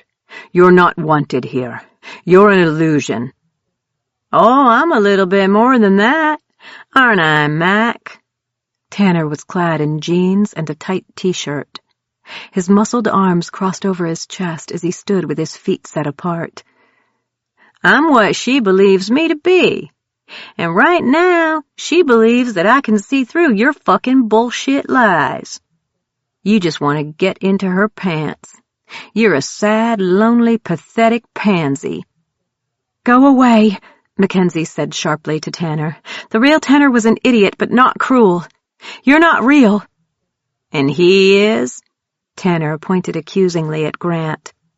I don't know, Mackenzie confessed, pressing a hand to her chest in confusion. I don't know. This is what you get for not paying attention to your mother's guidance, you know. This is all the shit I tried to protect you from all your life. This time it was her mother Estelle, who strode out of the darkness, dressed in tight jeans, a pink sequined top, and her favorite cowboy boots, Mackenzie's mother looked beautiful and severe. When your daddy left me high and dry, I did everything in my power to keep you safe, to keep you from being hurt like I was. And what did you do? With a mocking laugh, her mother flung out her arms. You ended up here. And now she has this asshole in love with her, begging her to be his princess in his dream castle. Is the castle pink, Nancy boy? Tanner snorted. Estelle rolled her eyes. When I think of all the time I wasted trying to bring you up right, you're not my mother. Ignore them, Grant said urgently. They can't enter the bungalow. They're trying to tap into your fears so they can tear down your defenses. It's not going to work, Lucas said, slipping out the door. She's not the one who shaped this bungalow. I did. The apparitions grew silent and eerily still. Grant lowered his head, his fingers playing with the strap of Mackenzie's purse. Lucas set his elbows on the railing and leaned toward Grant. It was a good try, though, Grant, dredging up apparitions to attack you while you play the wounded party. Mackenzie shivered, her gaze shifting to Lucas. He's doing it? The phantasms of her mother and Tanner remained unmoving, their eyes not even blinking. Grant gently ran the strap of the purse through his hands, rocking the bag. He's controlling them. It's a setup. You're cleverer than I thought, Grant said at last. Constructing these replicas and pretending they're mine so you can keep her in your power. Lucas guffawed. Are you really going to play that game? You're the one playing a game with a woman I care for, Grant said sharply. Oh, no, Grant. I got your number. I know the games you play and what you want from her. I see your mark on her and what it's doing.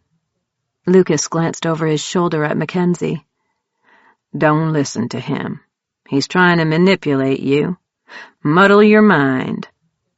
I have done nothing but protect her since she stumbled into a dead spot. I made sure she knew how to feed herself, protect herself, and guard against creatures like you, Grant answered defensively. I never dreamed a wraith would use the guise of a child to appeal to the shattered heart of a mother. Damn, you're good. Are you believing any of this, Mac? Her name is Mackenzie, Grant said tersely, pressing a hand to her chest. She found it hard to take a breath. When Lucas saved me at the amusement park, you said he was dangerous, that he hunts humans and kills them. Her voice cracked slightly, but she took a step forward, her hands rounded into fists. That was you? Lucas looked at her in surprise. Yeah, that was me. You saved me, and afterward Grant told me that you were dangerous. He is, Grant said simply. Look what he's done to us. Grant, what did you do to me? Mackenzie shouted, losing her temper. You're not giving me answers. All you need to know is that I love you, and he is ruining everything that was building between us, Grant yelled in response. Why can't you see that? Lucas stared at Grant evenly, rubbing his hands together slowly. Should I show her what you are, Grant? I am a seer. That's why you fear me, isn't it? Grant didn't answer. His eyes flicked toward Mackenzie, appealing silently. Lucas turned about, inclined his head toward her, and whispered, Do you want to see what he is? You can show me? Mackenzie met his worried gaze, seeking out the truth. Yes, but you'll also see what this world is really like, too, he warned her. Mackenzie, don't listen to him, Grant said sharply. She's a dumbass bitch. That's why the baby died, Tanner grunted. She never listens to sense, Estelle added. Mackenzie ignored them. The apparitions no longer even sounded like Tanner and Estelle, but terrible facsimiles. She nodded to Lucas. "This is going to be shocking," he said in a hushed tone. "Mackenzie, please, come to me. Don't let him blind you with illusions and lies." Grant's body was tense, but he was obviously held back by an invisible force. Lucas gently pressed his hand to her forehead and whispered in her ear, "See the reality of this world." Their surroundings exploded into myriad colors and shapes. Purples, blues, reds, and silvery fire swirled together in the sky. Massive plumes of pink and yellow filled the horizon. Rainbows of many colors shimmered above, and the trees vibrated with energy that sparkled in a variety of green hues. The wind sounded like whispers, the air smelled like ozone, and the world itself sang with sounds that vibrated through her soul. Even though their surroundings were filled with color, it was tainted with a miasma of black swaths that pulsed and seeped into everything. "Oh, God," Mackenzie whispered. "It's beautiful." Finally, she shifted her gaze to rest upon Tanner, her mother, and Grant. Tanner and Estelle were black, human-shaped blotches, their jagged edges constantly whirring like chainsaw blades.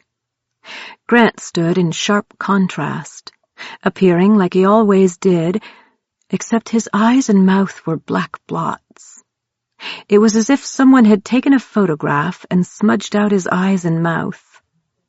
Fearfully, she looked toward the man standing next to her, terrified at what she would see. To her relief, both the bungalow behind him and Lucas looked exactly the same. In fact, they looked oddly out of place in the fantastical world around them. Like photo cutouts set against a surrealistic painting, a bright halo of light edged Lucas's form, and she finally understood what she must look like to the wraiths. "What he's showing you is a lie," a distorted version of Grant's voice growled. "It's all a lie." Studying herself, Mackenzie saw that she, too, had the same oddly hyper-realistic appearance as Lucas, and the glowing halo. But there was a red mark slashed over her left breast, and a black, writhing, murky haze covered her chest above her heart. "Lucas, what is it?" she cried out in fear. "The red mark is your death. The other cloudy thing—" Lucas hesitated, clearly uncomfortable with what he was about to say. "That's Grant's mark. He left it on you when you were, intimate." Mackenzie slapped Lucas's hand away and surged forward. He barely caught her arm before she launched herself off the porch at Grant. The world looked vividly real again, but she knew it was all a lie. Grant's soulful eyes and kind words were all lies. "You fucking asshole!" she screamed at him.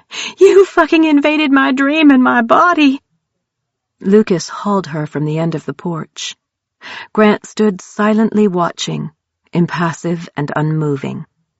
The mirages of Tanner and her mother vanished into a swirl of inky blackness. "She's mine. She has my mark. I will reclaim her." The words dripped with ice and hate. "Fuck you! Fuck you!" Mackenzie felt crazed with the fury enveloping her. "Mac, calm down," Lucas ordered. "We'll find a way to remove it." Choking on her words, Mackenzie stopped fighting Lucas. Grant watched with fierce, smoldering eyes. In that moment, she feared him more than anything else she had experienced so far. "Take it off me, Grant." "No, you're mine. We'll find a way to get it off," Lucas vowed. "Do you think that will stop me?" Grant sneered. "No, but I won't let you hurt her again," Lucas responded. "She's mine." Grant's face twisted into an ugly mask, his fury tangible. "You know what I love about wraiths? Lucas asked. Grant didn't respond, but stared at Mackenzie with a desire that terrified her. When you take on human shape, I can kill you. Lucas drew his gun and fired 4 shots into Grant's chest. The wraith collapsed, blood staining his pressed white dress shirt. With a final gasp, the creature that had worn the guise of a friend died and dissolved into black mist. "He raped me," Mackenzie said, the words foul and horrible on her tongue. "I was dreaming, and he raped me." Lucas swiveled toward her, the gun still clutched in his hand. I promise he won't touch you again, Mac. But we have to go now before he reforms and heads back here with friends. Nodding, Mackenzie turned toward the door. "I'll get Johnny." Mac, Lucas said in a softer, gentler tone. She hesitated, her hand on the doorknob. I meant what I said. He won't touch you again. I promise it. I'll protect you. Mackenzie shook her head dismally, her long hair falling around her face. "No, Lucas. I don't want that. I want to protect myself. I want you to teach me everything you know about this place. I want you to teach me to shape things out of thin air like you do. I want you to show me how to kill that fucker. I don't want you to be my knight in shining armor. I want to save myself." She meant every word. She was tired of being a victim. Lucas stared at her for a long moment, then nodded. You got it. Absolutely. "Good." She opened the door and saw Johnny standing near the door with a worried expression on his small face. "Is the bad man gone now?" he asked. "Yes, he is. Let's get on the road," Mackenzie said. Chapter 26. The refreshing early morning breeze wafted through the crack at the top of the driver's side window, ruffling Mackenzie's hair and drawing her out of a light doze. Running her hand over her mussed hair, she stretched in the back seat, which was a little awkward since there wasn't much room. Johnny was curled against her, his head resting on her lap, buried beneath the pale yellow blanket Mackenzie had made for him. The car rumbled beneath her, a comforting sensation, for it meant they were putting many miles between them and where Grant had last manifested. When they'd fled the bungalow, they had decided to travel toward San Antonio, then follow I-37 into South Texas. Grant had planned to take a path that would have taken Mackenzie and him south of Houston, toward Corpus Christi, so it seemed only wise to avoid that area. "Where are we?"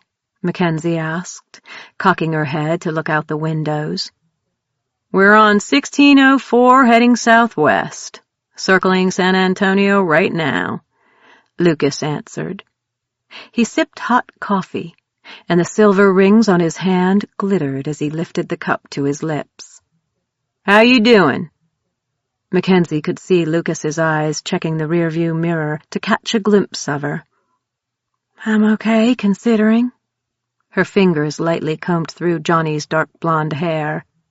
His small frame resting against hers was decidedly soothing. I didn't realize he had most of the time people just fall for the seduction. Lucas shifted in his seat, obviously feeling awkward. "Would it have mattered if he'd seduced me? It still would have been a lie. He'd still be a monster deceiving me. It would have been coercion of another kind." Mackenzie's voice sounded more tired than agitated. She had spent too much of the night thinking about Grant's deception and the grievous acts he had committed against her. Yeah, you're right. Totally right. I just feel... Lucas tapped his fingers on the steering wheel. I just wish I had chased after you and Gran after I shot that psycho that was trying to kill you at the amusement park. I saw the balloons and knew they were bad news. I caught a glimpse of your struggle and managed to get a clear shot of the wraith. By the time I fought off the balloons and made it back to Johnny in the car, I'd lost you and Grant. I had 2 chances to get you away from Grant, and I failed. It makes me feel a bit like shit. My mother raised me to always respect women and protect them from assholes. It's been ingrained in me since childhood. I guess I feel the need to apologize to you." Tilting forward, she lightly touched his arm. The leather jacket was buttery soft beneath her hand. "I want to concentrate on getting out of this world, okay? I'm not mad at you or upset. I appreciate you saving me and Johnny from Grant's shark and for shooting him last night. You're not responsible for what Grant did. Neither am I," she added after a thought. "I just want you to know that I wish he hadn't done that to you." "Thanks, Lucas. I just don't want to think about it right now. I just want to concentrate on getting away from him and getting out of here." Lucas briefly touched her hand with his gloved one. "You're a tough chica, Mac." "Well, I am a Texan." That made Lucas grin. "And you don't mess with Texan women if you're smart."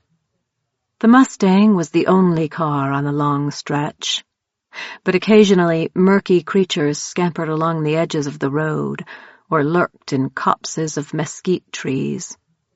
"You know, Lucas, he was afraid of you the second he saw you. He told me you were a human who hunted and killed people like me. I probably would have run away from you." "I don't blame you. Not really. People assume things when you look like me." Mackenzie rested her head on the back of the passenger seat, gazing at Lucas while he drove. She now wondered how she had ever thought he was intimidating or frightening. Yes, he had tattoos, his ears were pierced, and he had a strong face, but beneath it all he was one of the kindest people she had ever met. Everything about Grant had been rather elegant and charming. He'd come across as strong and dependable, yet in the end, he was the one she'd needed to fear. "Mac, you're staring." "I was just thinking that you fit the description perfectly of the type of person my mother taught me to avoid. She would have thought Grant was amazing, but he's the monster." "Want me to blow your mind a little more?" "Sure." Lucas pushed up the sleeve on his jacket. "See this?" Romans 8:28? Mackenzie read the tattoo inscription aloud. "All things work together for those who love God." "It's the verse I live by. It keeps me going and makes me not afraid." Mackenzie lifted her eyebrows in surprise. "You're a Christian?" "I define myself as a Christ follower. I like his teachings, the whole be good to your fellow man thing." "I thought Austin was the bastion of heathens," Mackenzie said, quoting her mother. "Everyone thinks that, but we've still got some Bible thumping going on in the city limits." "I don't know what I believe anymore," Mackenzie confessed. "I was a Baptist, but after Joshua died, I stopped believing in a lot of things. The whole God thing made me uneasy, I guess. If God exists, I don't think I like him or her much." Mackenzie shrugged slightly. "If God exists, I'm sure he or she understands." Tears blinded her, and she wiped them away with some agitation. "I'm tired of being unsure of things and being afraid, of losing what is important to me." Lucas didn't give her a rote pandering response or a sympathetic look. Instead, he pulled his firearm from its holster and handed it over. "What's this?" "If anything comes along and tries to take something you care about, shoot it." Laughter erupted from her, unexpected and refreshing. Holding the weapon, she ran her fingers over its cold metal surface. "Nice." "You know how to use it, right?" Mom and I used to shoot every Sunday evening. Good old Texas girl. Where from, exactly? Kerrville, Texas. My mom owns a ranch there. Then we're close to home, huh? It was painful to admit, but Mackenzie wasn't really sure she had a home anymore. Mackenzie made sure the safety was on before tucking the gun into her purse. Lucas had recovered it after Grant died. Tugging out Joshua's rolled-up blanket, she placed it under Johnny's head for a pillow. Careful not to disturb the sleeping child, she scooted into the front of the car, plopping into the passenger seat. She lugged her purse after her and set it on the floor. Before leaving the motel, she had discarded the laptop, so it was much lighter. The rising sun flooded the sky with pinks and purples as the night was vanquished for yet another day. A light mist drifted over the road, and the scene outside the car windows was serene. Lucas, do you always see the world like you showed me last night? Luckily, I can switch it off and on, but when I first got here, that was all I could see for the first day. It was pretty overwhelming. I found a place to hide and tried to figure out what was going on. It was like landing in a really screwed-up version of Oz. When I woke up the next day, everything appeared normal again. Throughout the day, I kept seeing flickers of the reality of this world. I finally learned to use it at will. Why are you a seer and not me? I have no clue. It's been suggested that it's because I'm not afraid of anything. Seth and I have that in common, so maybe that's right. What you can see is beautiful, but terrifying. She purposefully banished the image of Grant's true face from her mind. It's rough to get used to at first, and I had to figure out what certain things meant.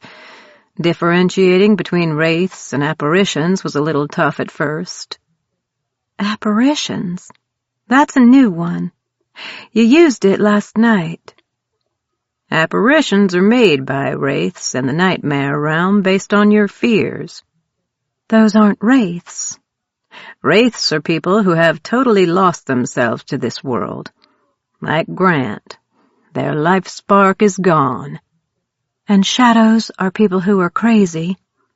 That's one of the terms for them. People make up their own words for them until they're corrected by someone else. Mackenzie pressed a hand to her torso. The mark he put on me. Can you get it off? I'm not sure. Though I have talked to a lot of others trapped here, I still don't know it all. I keep notes, but sometimes what I'm told is contradictory. But we'll find a way. My friend Seth may be able to help us. She nodded, swallowing nervously. So you want a sharper lesson? Lucas asked. Yeah, teach me. First off, normal rules don't apply here. Most humans trapped here try to enforce the rules of our world in this one. That's why things are pretty boring. Right, boring. Sure. Mackenzie rolled her eyes. Did you forget the whole shark swimming through the ground thing? Well, look around right now. Most of the world looks exactly like ours. Except that way. Cities are always messed up. I've seen everything from terrorist attacks to people going naked to work. He gestured to the horizon dotted with a few dream constructs. Burning buildings, terrifying castles, and what appeared to be a flock of huge bats were in the distance. 3 things affect this world: sleepers, shapers, and wraiths. Dead spots are nodes of concentrated energy, and somewhat sentient, like wraiths. Shapers and wraiths can both manipulate them. Dead spots are pretty neutral unless they've been seriously corrupted by wraiths. Did Grant tell you any of that? To some degree. He definitely told me I couldn't shape outside a dead spot and that I was powerless out here. Mackenzie felt vastly uncomfortable talking about Grant. The image of how he had violently slammed into the cafe door kept replaying in her mind. She now realized he'd been pretending to be upset that the door was closed, when he had actually trapped her inside the dead spot. The rage she felt at the thought slithered through her like molten lava. Well, that was so you'd feel dependent on him, handicap yourself, and he could gain power over you. So the first thing you have to tell yourself is that you can do whatever you want. I have to admit I find that very appealing. It's like magic. Kind of fun. So my theory is that the reason this world has the mask of our world is because those trapped inside have made it this way. When the dreamers start affecting it, things get crazy. Most of the bad things I experienced happened during the day. You were with a wraith. He was stirring up as much activity as he could to keep you afraid and depending on him. Okay, that makes perfect sense. Now I really want to shoot him with a bazooka. You could actually do that. Because remember, this world fashions itself to the will of the dreamers, or, in our case, the shapers. Lucas flashed a grin in her direction before raising his hand. I need sunglasses. The air shimmered briefly before a pair of aviator glasses appeared in his grip. It hurts when I shape. Does it hurt you? Part of that may have been Grant eating bits of you. But it does take some practice. Try shaping something you really want right now. For one sharp, crazed moment she thought of Joshua. Start simple, with something you used every day, Lucas suggested. Licking her lips nervously, Mackenzie finally settled on summoning a diet soda. She had one every morning. In her mind, she saw the drink in her hand, the shape and the color of the can, the condensation clinging to the aluminum, and the sound of it fizzing in the container. A little yelp of surprise slipped from her when she felt the can solidify in her grip. See? Piece of cake. Lucas gave her an approving smile. Great, now I want cake. And you can make that too. I just don't understand how the food and drinks or really any of this works. Are we real anymore? Mackenzie stared at the can of soda thoughtfully. If we're trapped in this world, are we made of the same stuff we were in the real world? Or are we now the stuff of dreams? From the tension in his jaw, Mackenzie realized she'd hit on something that bothered Lucas, too. He drove in silence for a few long beats, then finally shrugged. Does it matter? We're obviously alive in some form. If we got in here, we have to be able to get out, right? These doorways can't just go one way. But what if they do? I can't let myself think that way, Lucas admitted. I'm going to find a way out for all of us. We're not going to stay in this world filled with things like Grant. He looked over his shoulder at Johnny. He's already been in here too long. His family is already destroyed. Mackenzie peeked into the back seat at the sleeping child. If we get out, what happens to him? I don't know, but I'll figure it out, Lucas vowed. Gently tucking the bigger blanket around Johnny's feet, Mackenzie smiled slightly. I believe you will. You're a good guy. I am, but I can be scary, too. Maybe we need to be a little scary to survive in this world. Once she had a clear idea of how to fashion things into being, it became easier. She was even able to alter the heels of her boots so they were much lower and more comfortable. Flat, lifeless, and empty, the landscape was eerie. Mackenzie caught a few glimpses of creatures lurking in the shadows. But as the sun climbed higher, the more bizarre creatures and constructs disappeared. Within the hour, they were speeding along an empty interstate under a bright, sunny sky. The marked difference in the atmosphere today in comparison to her travels with Grant was startling. Now she could see how much Grant had made the world dangerous and terrifying to keep her close to him. Johnny woke up with a loud yawn and asked for a glass of water. When Mackenzie produced it out of thin air, he was thrilled. A bowl of cereal and cornflakes with bananas followed, and the little boy crunched happily on his breakfast while staring out at the countryside. "We've got a little over an hour still to George West. I have some dead spots to check out there." "That sounds fine," Mackenzie said, sipping her soda. "You sound off. What's bothering you?" "Heading away from the cafe feels wrong. I guess I thought I could find my way home through there, and that idea hasn't quite died yet," Mackenzie confessed. "Your best chance to make it back through that door was when Grant stopped you." Lucas rubbed his chin thoughtfully. "But if you feel we should go back, we could give it a try." "Grant might be waiting for us." Mackenzie squirmed in her seat, trying to get comfortable. For a second, out the window, she glimpsed several women dressed in flowing white dresses. Then they were gone. The vision made her shiver, unsure of what it meant. "I'm bored. Can I have toys?" Johnny asked. "Of course. What do you want?" Mackenzie asked.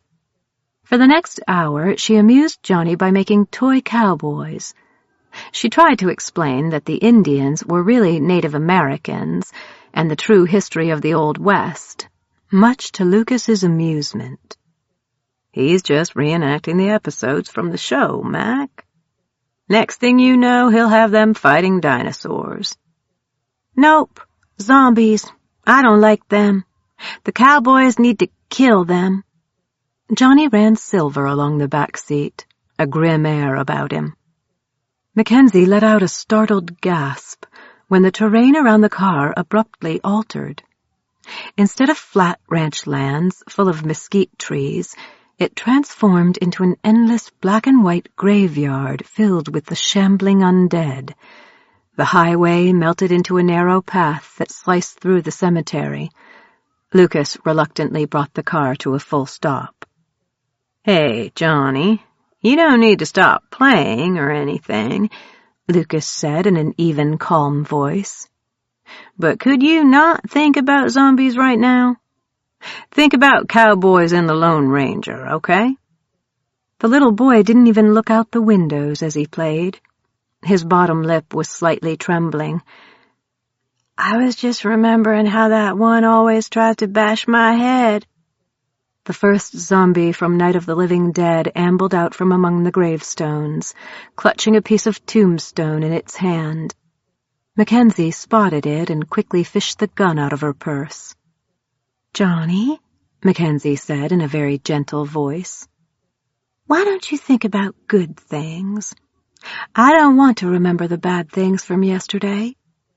The cemetery shimmered, briefly replaced by the Texas landscape, then returned to grainy black and white. The zombies continued to trudge toward the car, their blank, lifeless faces making Mackenzie shudder. It was only a matter of seconds before the first zombie from the movie would be upon them. "Yesterday was scary." Johnny stared at his toys with a sorrowful expression on his face. "I was scared. But today we're with Lucas in this cool car. We're far away from the bad things, right?" Mackenzie lightly touched his cheek with her fingers, hoping he wouldn't look out the windows. A smile brightened his features. Johnny ran his hand affectionately over the seat. "I like this car. It goes real fast." "So fast the bad monsters can't get us, right?" Lucas discreetly shaped a new firearm as the undead lumbered closer. "Yeah, they'd never catch us. We'd go faster than Silver." Johnny held up his toy horse for Mackenzie to view. "Silver does go very, very fast. Super fast." Through the rear-view window, Mackenzie saw the cemetery vanish, replaced by the highway and the shimmering heat hovering over the asphalt. With a smile, she petted the toy horse. He really does go very, very fast, doesn't he? The zombies would never catch him. Exhaling with relief, Lucas shifted gears, and the Mustang rode on.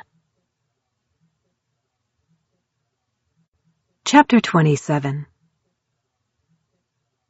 The sun was blazing in the sky, but the harsh wind was cold. Mackenzie shivered in her lightweight leather jacket and considered creating another layer of lining for it.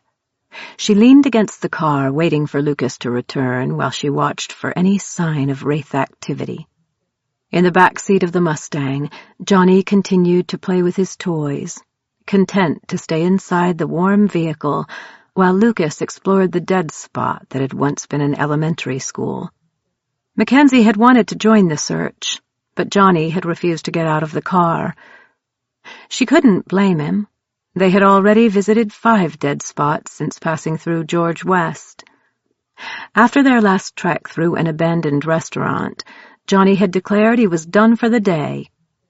She wished she could remove the mark Grant had inflicted on her. Lucas had nixed the idea of trying to remove it after the manifestation of the graveyard and the zombies. Lucas was still not sure he could remove it, and they were both worried that tampering with the mark might draw the attention of other wraiths. Even though they were in a more sparsely populated area of East Texas, there had been more activity than anticipated. Lucas was clever, but he hadn't considered how much an imaginative 7-year-old would affect the fabric of their reality. Johnny wasn't the only person to blame, though. Mackenzie knew her own fears were feeding into the world around them. Though she hadn't seen any of the manifestations that had haunted her while she had traveled with Grant, she continued to catch glimpses of several women in white, wandering among the cactus and mesquite trees. Though they reminded her of the apparition of Grant's wife, they were of different races and ages. She wasn't sure if they were connected to her or Grant, but something about them terrified her. A noise drew her attention to the elementary school. It was so overrun with the local wild vegetation it was difficult to see the building.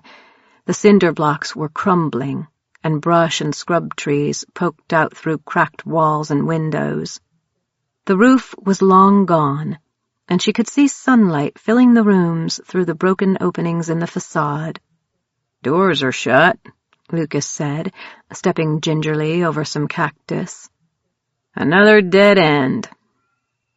It's hard to think people in the real world even dare enter this place. Desperate people do desperate things. Drug addicts, runaway kids, and the homeless are the people we're pinning our hopes on, you know. Not the most comforting thought. Lucas patted her arm before leaning over the hood and spreading out his map. This town has a few more places to check out. Mackenzie thoughtfully studied the long swath of highway cutting through the Texas town, while Lucas updated his notes. The town had a strong Spanish architectural influence, but most of the red-tiled buildings were falling to ruin. Because of the cluster of dead spots in the town, there were plenty of wispy black forms lurking in the shadows of the buildings.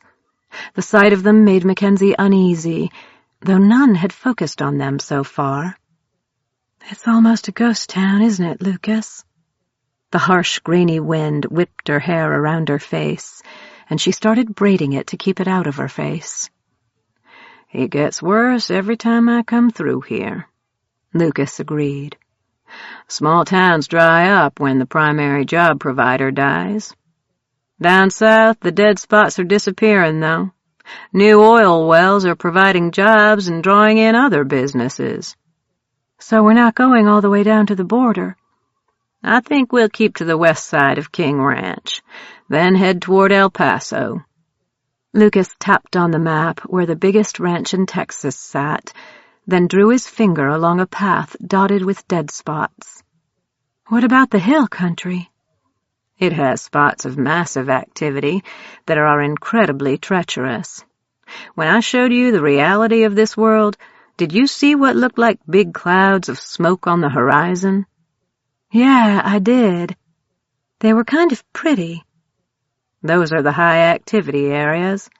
They give off a lot of energy, which naturally pulls wraiths into the area. Lucas pointed to several regions on his map. So what causes it? I would say population, but San Antonio doesn't burn quite as hot as parts of the hill country, so I'm not really sure. I do know that I avoid those areas. I don't feel like dying. Have you died in here? Mackenzie felt nervous asking the question. It felt like such a personal question. She glanced at him and saw her face reflected in his sunglasses. She was surprised to see how much more alive she looked, not like a shell-shocked war victim. Nope, I haven't. I feel a little guilty about that, considering what you and Johnny have been through, but I've managed to avoid it. You're lucky. Mackenzie returned to scanning the long, narrow strip of old buildings. She didn't want to think about her death. The taste of the cold, clammy mud and the terrible burning in her lungs were things she just didn't want to dwell on. Johnny tapped on the window. I need to potty. With an amused smile, Lucas opened the door to let the little guy out. I'll take him over behind the bushes. I'll be right here, Mackenzie promised. Keep an eye out. Things are calm right now, but... I know. You be careful, too. She watched Lucas and Johnny trudge through the bushes to a discreet spot.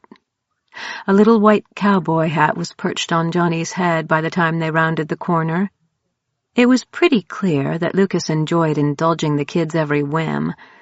Mackenzie found it endearing, but also it caused a tiny bit of pain when she wondered if Tanner would have behaved the same way with Joshua. It made her a little uncomfortable to play caretaker to Johnny, in light of the fact that she was never able to do so for her own son. Twinges of guilt struck when she was interacting with Johnny. Knowing that she could shape anything she wanted added another element of unease. The temptation to create Joshua and pretend he'd never died was dangerous. Movement caught her attention, and she turned to see a woman dressed in a flowing white gown disappear behind the house across the street. Reaching into her purse, she drew out the firearm. Another woman flickered into view briefly in the window of a burned-out store, then vanished. Mackenzie felt her heart speed up. She had yet to mention the women to Lucas, but she realized how foolhardy that was. The first woman reappeared in broad sunlight, hovering across the road. Mackenzie gasped in recognition. It was the same apparition she had seen after Grant had spoken about his wife. The white gown billowed in the wind, and her long blonde hair rippled like golden waves. The hands pressed against her breast were covered in blood, and she stared at Mackenzie with tender sadness. Who are you? Mackenzie took a step forward. The woman winked out of existence, leaving the spot where she had stood empty, with no sign she had ever been there. It's just a ghost, a voice called out. Startled, Mackenzie spun about to see an old man walking up the street toward her. The first dog she had seen since entering the dead spot walked at his side. It was a mutt with a silky black and white coat and a ruff of thick fur around its face. Its owner was a tall man with a receding hairline and a little bit of a belly. His old-fashioned attire reminded her of Grant. Dark trousers and a white button-up shirt under a cardigan. Noticing the gun, he raised a hand and came to a standstill. The dog yawned and stared at her curiously. I'm not a wraith, so if you put that down, I would sincerely appreciate it. I have no idea who or what you are, so I'm not putting the gun down, Mackenzie answered defensively. That's fair, I suppose. He glanced at the car. Where's Lucas? You know Lucas? Something that Lucas had told her stirred in her mind. Are you Seth? Oh, he talked about me, I see, Seth said with a grin. Yes, I'm Seth. I live up the road with Rosarita, my wife. Lowering the gun but not stashing it away, Mackenzie studied the man who had created his own dream palace complete with a replica of his wife. There was a pleasant aura about him that was surprising considering the world he inhabited. "I'm Mackenzie. Lucas is taking a bathroom break with Johnny." "Johnny? Seems much has changed since I last saw Lucas." Seth pulled a kerchief from his pocket and patted his sweating brow. "Sun is fierce even if the wind is chill." "Hey, Seth." Lucas walked into view with Johnny perched on his shoulders. "This is a surprise? I saw your car go by earlier from my upstairs window. When you didn't come to the house, I decided to take a walk with Betsy." Seth extended his hand, and the men shook hands and briefly embraced. Craning his head to look at Johnny, Seth said, "So this is the mysterious Johnny. A lawman, I see, by the badge and the white hat." "I'm the Lone Ranger," Johnny informed him. "Does that make you Silver?" Mackenzie asked Lucas. Lucas playfully whinnied in response. "I see you picked up new friends on your travels. What happened to Martin?" "He decided to head back to Detroit and stake out his old house in hopes of someone eventually showing up." Lucas swung Johnny off his shoulders and leaned over to pet the dog. "This is Mackenzie and Johnny, Seth. This is Seth, Mac. He's a great friend and an all-around good guy. He's also one of the most powerful shapers and seers in this world." Recognizing that Lucas didn't seem alarmed or worried, Mackenzie finally put the firearm away. The situation with Grant had her paranoid, but she trusted that Lucas could spot a Wraith impersonator.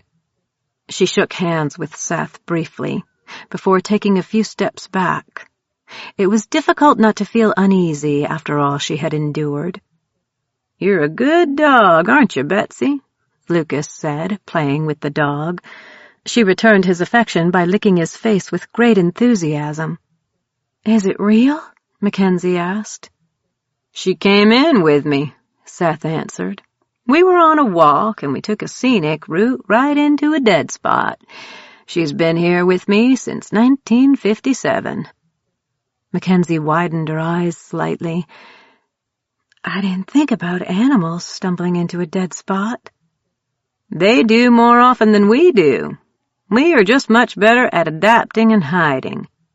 I once saw a pack of feral chihuahuas chasing after a rabbit. That was a sight to see." Seth tilted his head, studying Mackenzie, then Johnny. "You're new here, Mackenzie." "This is my 4th day inside." "You're doing okay so far, except for that death and the mark." Seth took a step toward her, scrutinizing the mark that Mackenzie was glad she couldn't see. The memory of how it had appeared when Lucas had opened her eyes made her shiver. Johnny and Lucas continued to play with Betsy, Johnny giggling with delight over the dog's antics. Mackenzie saw Lucas discreetly watching Seth. "Looks like a lover boy, Mark," Seth said finally, shaking his head. "Lover boy?" Mackenzie arched her eyebrows. "What he calls an incubus wraith," Lucas explained. "How did you manage to get away?" Seth regarded her with awe. "That was no easy feat." "I died. Then I found Johnny. Grant, the Wraith, found us soon after. He tried to get rid of Johnny, but Lucas showed up in time. We escaped together." Mackenzie didn't want to go into any details. She was still struggling to come to terms with Grant's true nature and intentions. "Remarkable," Seth said, impressed. "So, I take it you're in town looking for a way out?" "Not stopping until I find one," Lucas said. He stood and crossed his arms over his chest. Johnny continued to play with Betsy, the dog and boy obviously enamored with each other. "You're a stubborn man." Seth's expression was a combination of amusement and annoyance. "I know I am. I suppose you can stay the night at my house. Rosita will enjoy the company. We haven't had anyone over since her folks visited last month." Mackenzie arched her eyebrows at the comment, but Lucas's swift look in her direction silenced her. "Are you sure, Seth? We don't want to impose." Lucas shifted on his feet and gestured toward the thick shadows dwelling under a tree. "The mark is a concern, but one night should be fine. The same with the boy. But because of the mark, I can't let you stay longer than that." "We don't want to intrude," Mackenzie said, not even sure if she wanted to stay in the dream palace of a man who lived with an apparition of his dead wife.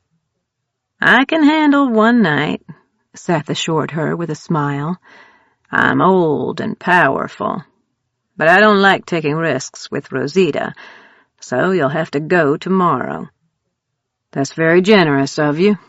Lucas stepped toward Mackenzie, appealing with his eyes for her to agree. Mackenzie flicked her gaze toward the slinking shadows in the doorway of a hardware store and sighed. "That would be great. Thank you."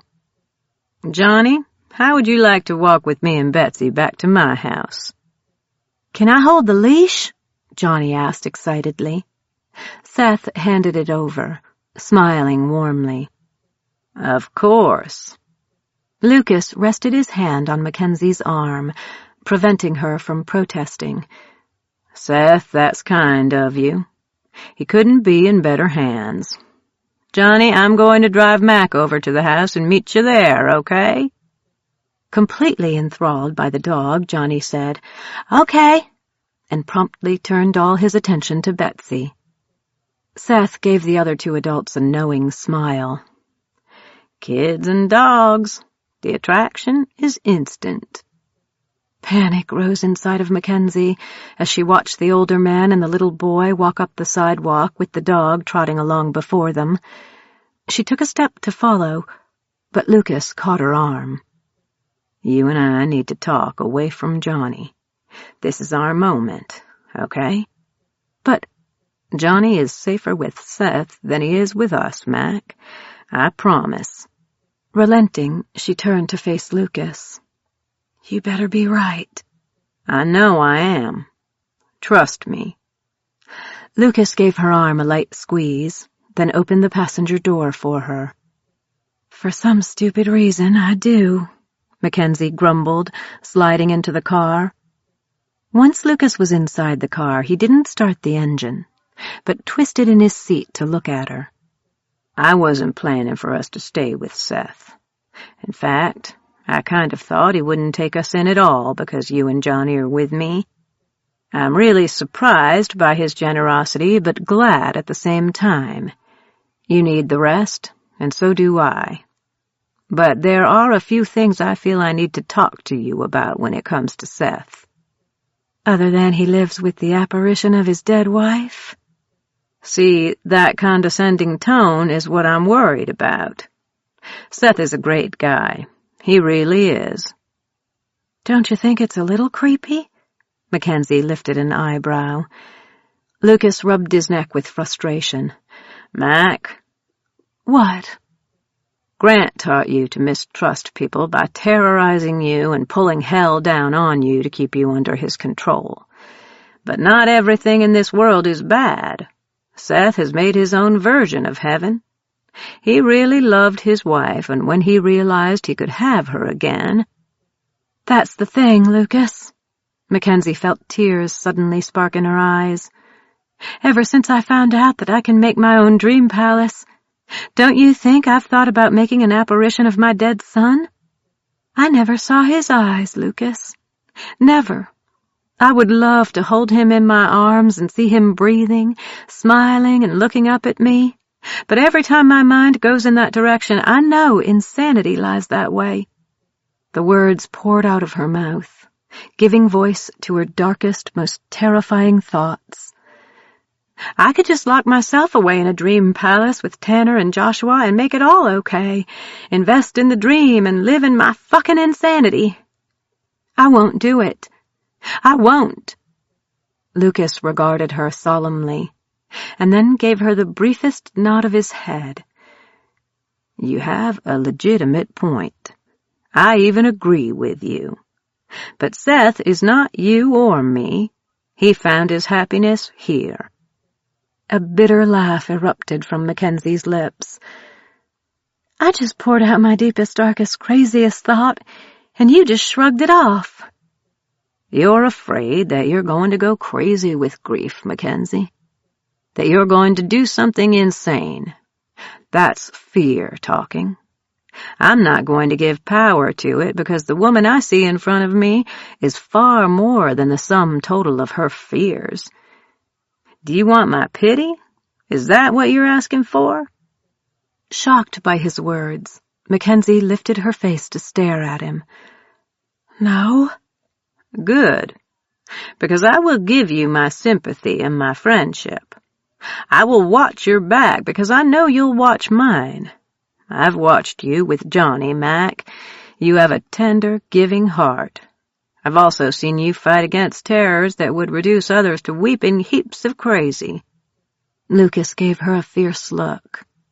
"I won't say I'm sorry for your son's death, because I didn't cause it, but I can tell you that I feel great sorrow at the thought of you losing a child. I wish it hadn't happened to you. I won't chastise you for being depressed or angry that he died, but I'm also not going to invest any energy in letting you flog yourself with senseless fears and regrets." Drawing in a deep breath, Mackenzie stared out the window at the long stretch of road and the silent town bordering it. "Do you want to escape this world?" "Yes." "Okay. Then we'll keep going until we find a way out.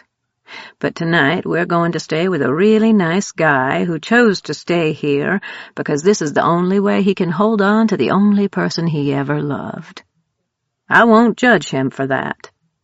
The keys jingled in his hand, and he turned the car on. "I'm just asking you to do the same." "You don't pull punches, do you?" Mackenzie felt a little battered by his lecture, but also knew he was right. He had reached through most of the white noise that always seemed to be buzzing in her head to make a very valid point. "No, not really. I just think Grant did a good job manipulating you into a state of constant fear and anxiety, and you need to shake it off."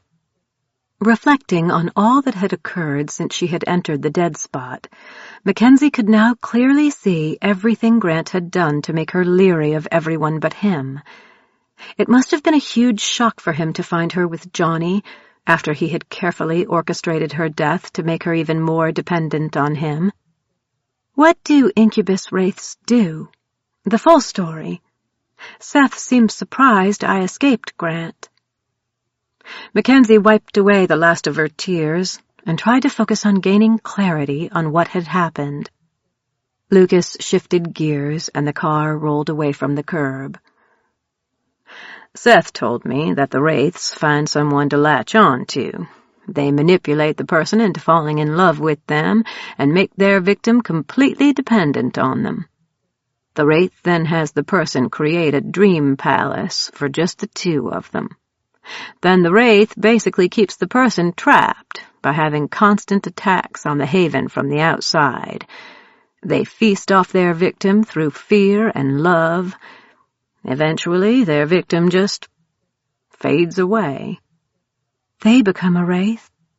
"Seth told me that they sometimes become wraiths, but other times they're so consumed they become ghosts. Just memories of the people they once were." "Oh my God," Mackenzie gasped. Lucas drove carefully through the town streets, slowly doubling back to Seth's home. "What is it?" "I've been seeing ghostly women all day today. At first it was just quick glimpses, but then one of them lingered much longer than the rest. I saw her before when Grant told me about his dead wife." "Shit." Lucas looked grim but not afraid. "We'll talk to Seth then. Find out what he knows. I don't like the sound of that." "Grant can find me because of the mark, can't he?" "Yeah, but we're far from where he is, and I'm hoping his abilities are limited." Mackenzie tugged on the end of her braided hair nervously. I hate this.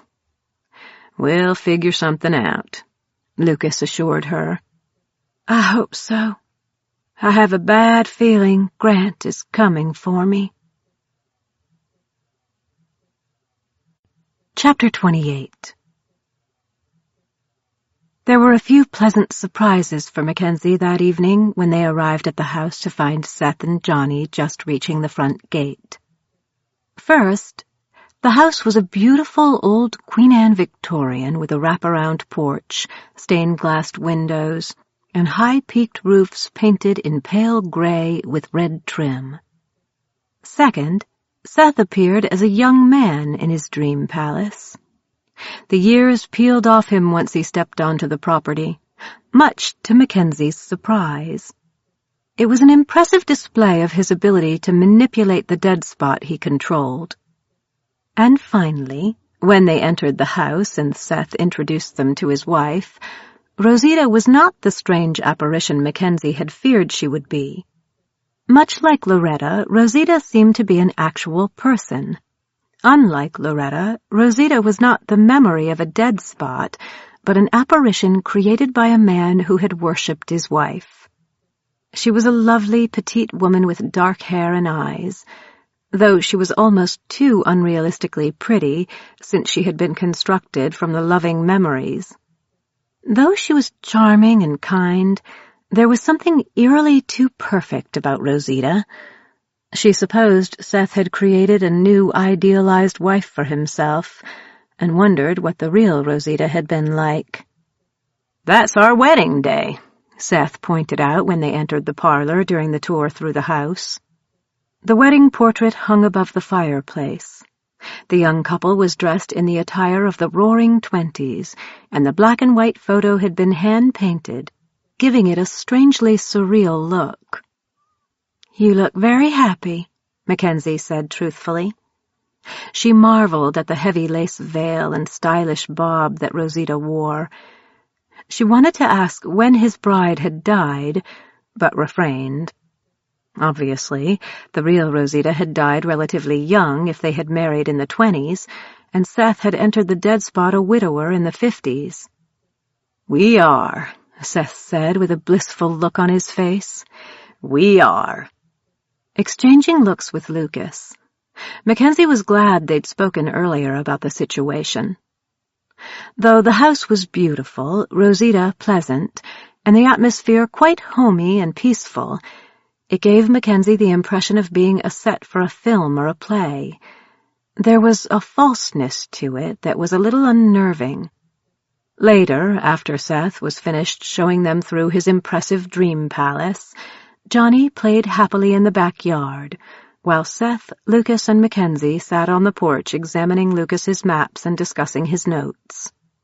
Mackenzie had offered to assist Rosita with dinner, but she had waved Mackenzie and Lucas away when they had ventured into the kitchen to help.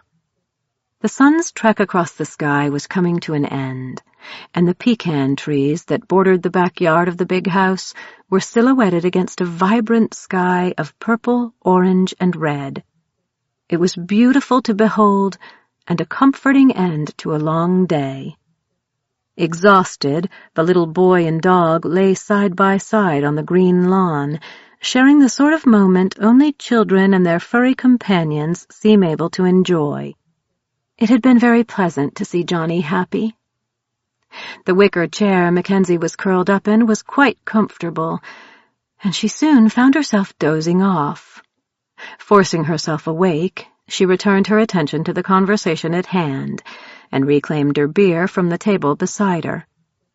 If the wraith is after her, you will need to avoid the areas with high activity. It's much easier for wraiths to track their prey in those places, Seth was saying. Mackenzie almost wished she had kept dozing. Then we'll keep to the route we planned out, Lucas decided. I did meet a few people a week or so ago that came through a new dead spot near Laredo. I wrote down their information for you. I can get that for you later, Seth said, sipping a cold beer. I'd appreciate that. Mackenzie and I want to keep moving to prevent Grant from catching up to us. Grant? Seth raised his eyebrows. The Wraith's name is Grant. Mackenzie felt her blood chill in her veins. You know him? The name definitely rings a bell. Let me check my journals. Seth slid out of his chair and entered the house, the screen door snapping shut behind him. See, not so bad, huh? Lucas winked at her and propped his feet up on the porch rail, tilting his chair back. Is this the I told you so moment? Mackenzie rolled her eyes. It's not all death and mayhem all the time, Lucas continued, ignoring her sarcasm. It can be nice moments just like this. A cold beer, a beautiful sunset, and a kid and a dog passed out on the lawn. Your point is made, Mackenzie said, raising her beer. She had to admit Lucas had been right about them staying with Seth. It was a respite from all they'd gone through. Maybe she was being too judgmental, a trait learned from her mother. In the end, who was she to judge Seth if he was happy? Lucas tapped his beer against hers. I live for moments like these. The quiet, peaceful times when the monsters aren't visible and I can just pretend that it's all okay. Are all the dream palaces like this? This peaceful? I've only been in a few, but yeah, they're whatever the person wills it to be. So it consists of whatever it takes to make them feel safe and secure. Of course, their idea of an ideal life may not be yours or mine. I personally don't want to live in a pink castle with unicorns. Mackenzie giggled. That dream palace seems to be famous. It's pretty epic. So what would your dream palace be like, if you made one? Probably like this. A nice house, a big yard. I'd need a mechanic shop to tinker around in. Even though you could just shape things into being? Being a shaper is such a cheat. There's no joy in the creation. Gazing out at the vast backyard, Lucas said, I don't think I could be happy creating a dream palace. I want the real thing, the reality of a life lived fully, the whole shebang, wife, kids, work, barbecues on the weekends, a dog. Mackenzie understood exactly what he was saying. It feels like we're in a dream. His dream, Lucas agreed.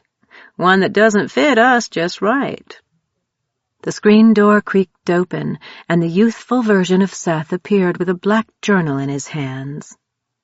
Sweeping his cowlick back from his face, he returned to his chair and settled onto it. So, I checked one of my old journals. I keep track of everyone I meet, pretty much like you do, Lucas. Mackenzie leaned forward, her elbows on her knees, her beer dangling from her fingers. And you found Grant? I found a guy named Grant that came through here long ago. He was with a gal named Adele. They asked for shelter, but I turned them down. Why? Mackenzie suspected she already knew the answer, but needed to hear it. Seth leaned over the journal, reading carefully before answering. The woman was a wraith, a lover girl. She had her hooks in him deep. He was smitten with her. I managed to speak to him alone for just a minute or two, but he wouldn't listen to me.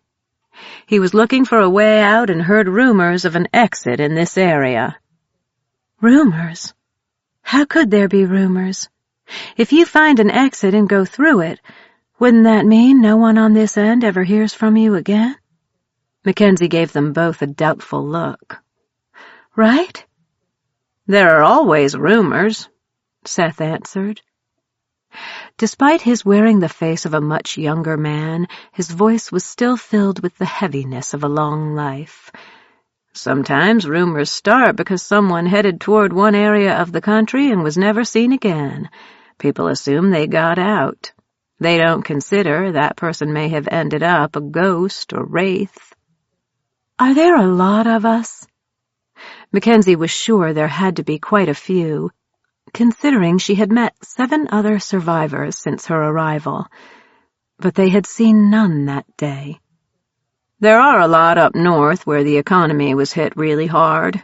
People tend to head to the bigger cities, too, even though they're very dangerous, Lucas answered. New York is a nightmare. Nuclear bombs, terrorist attacks, aliens, you name it. I didn't even try to get close once I saw the big mushroom clouds going off one after the other. Mackenzie leaned across the table and lightly touched the journal while gazing into Seth's eyes. Did the Grant you met have dark curly hair, blue eyes, really broad shoulders, and look a bit like a movie star from the old days? Honey, I am from the old days, Seth chuckled. But yes, now that I have my memory jarred, that's what he looked like. Nice fellow, too. According to my notes, he'd just met Adele. He talked about finding a way out. Said he had a wife, but he couldn't keep his eyes off of the wraith. So Adele made him into what she is, and then what? Mackenzie felt sick talking about it, but had to know. Well, from what I've gathered, if a wraith doesn't get too greedy, they make another one just like them. But lover boys and gals, they tend to suck people dry of every spark of life and leave them empty. If this Grant is the wraith that marked you, Adele may have found fresher prey and abandoned him. Wraiths will work together to hunt people, but the lover boys and gals often go it alone unless they're really desperate. I'm seeing ghostly women. Mackenzie quickly explained about the blonde apparition with the bleeding chest wound, and the other women she'd seen throughout the day. Why am I seeing them? Sounds like the blonde one is a harbinger to me, Seth decided, slightly frowning. I'm going to guess she is one of Grant's victims and she's trying to warn you. The other women may be following in her wake, which means he had more than one victim. He said it was his wife, Mackenzie muttered. He's a liar, Lucas reminded her. Shivering, Mackenzie sat back and swallowed the rest of the beer. Real or not, it left her buzzing. Seth shut his journal and set his arms on the table, his expression thoughtful. I met a girl long ago, on the verge of becoming a wraith. Beautiful girl, too, maybe 17 years old.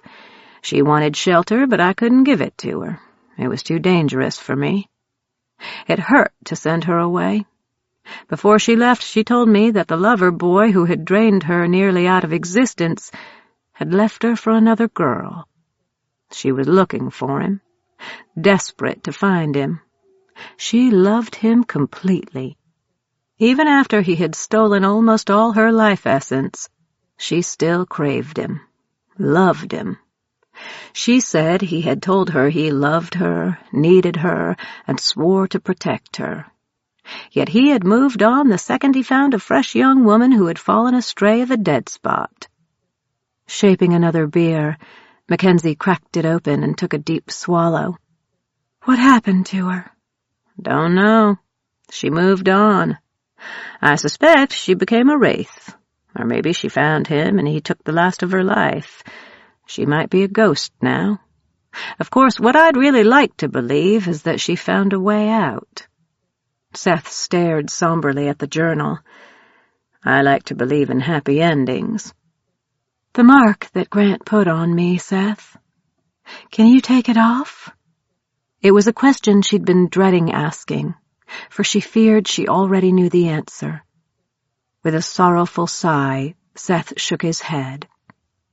No, I don't know how. Honestly, the people I've met who had a mark didn't even know they had it, so it's not like they were trying to get rid of it. I realized over time that all the victims of the lovers always have that same mark. I told Lucas I believe it's how the lovers always track down their victims. But how to get rid of it? No clue.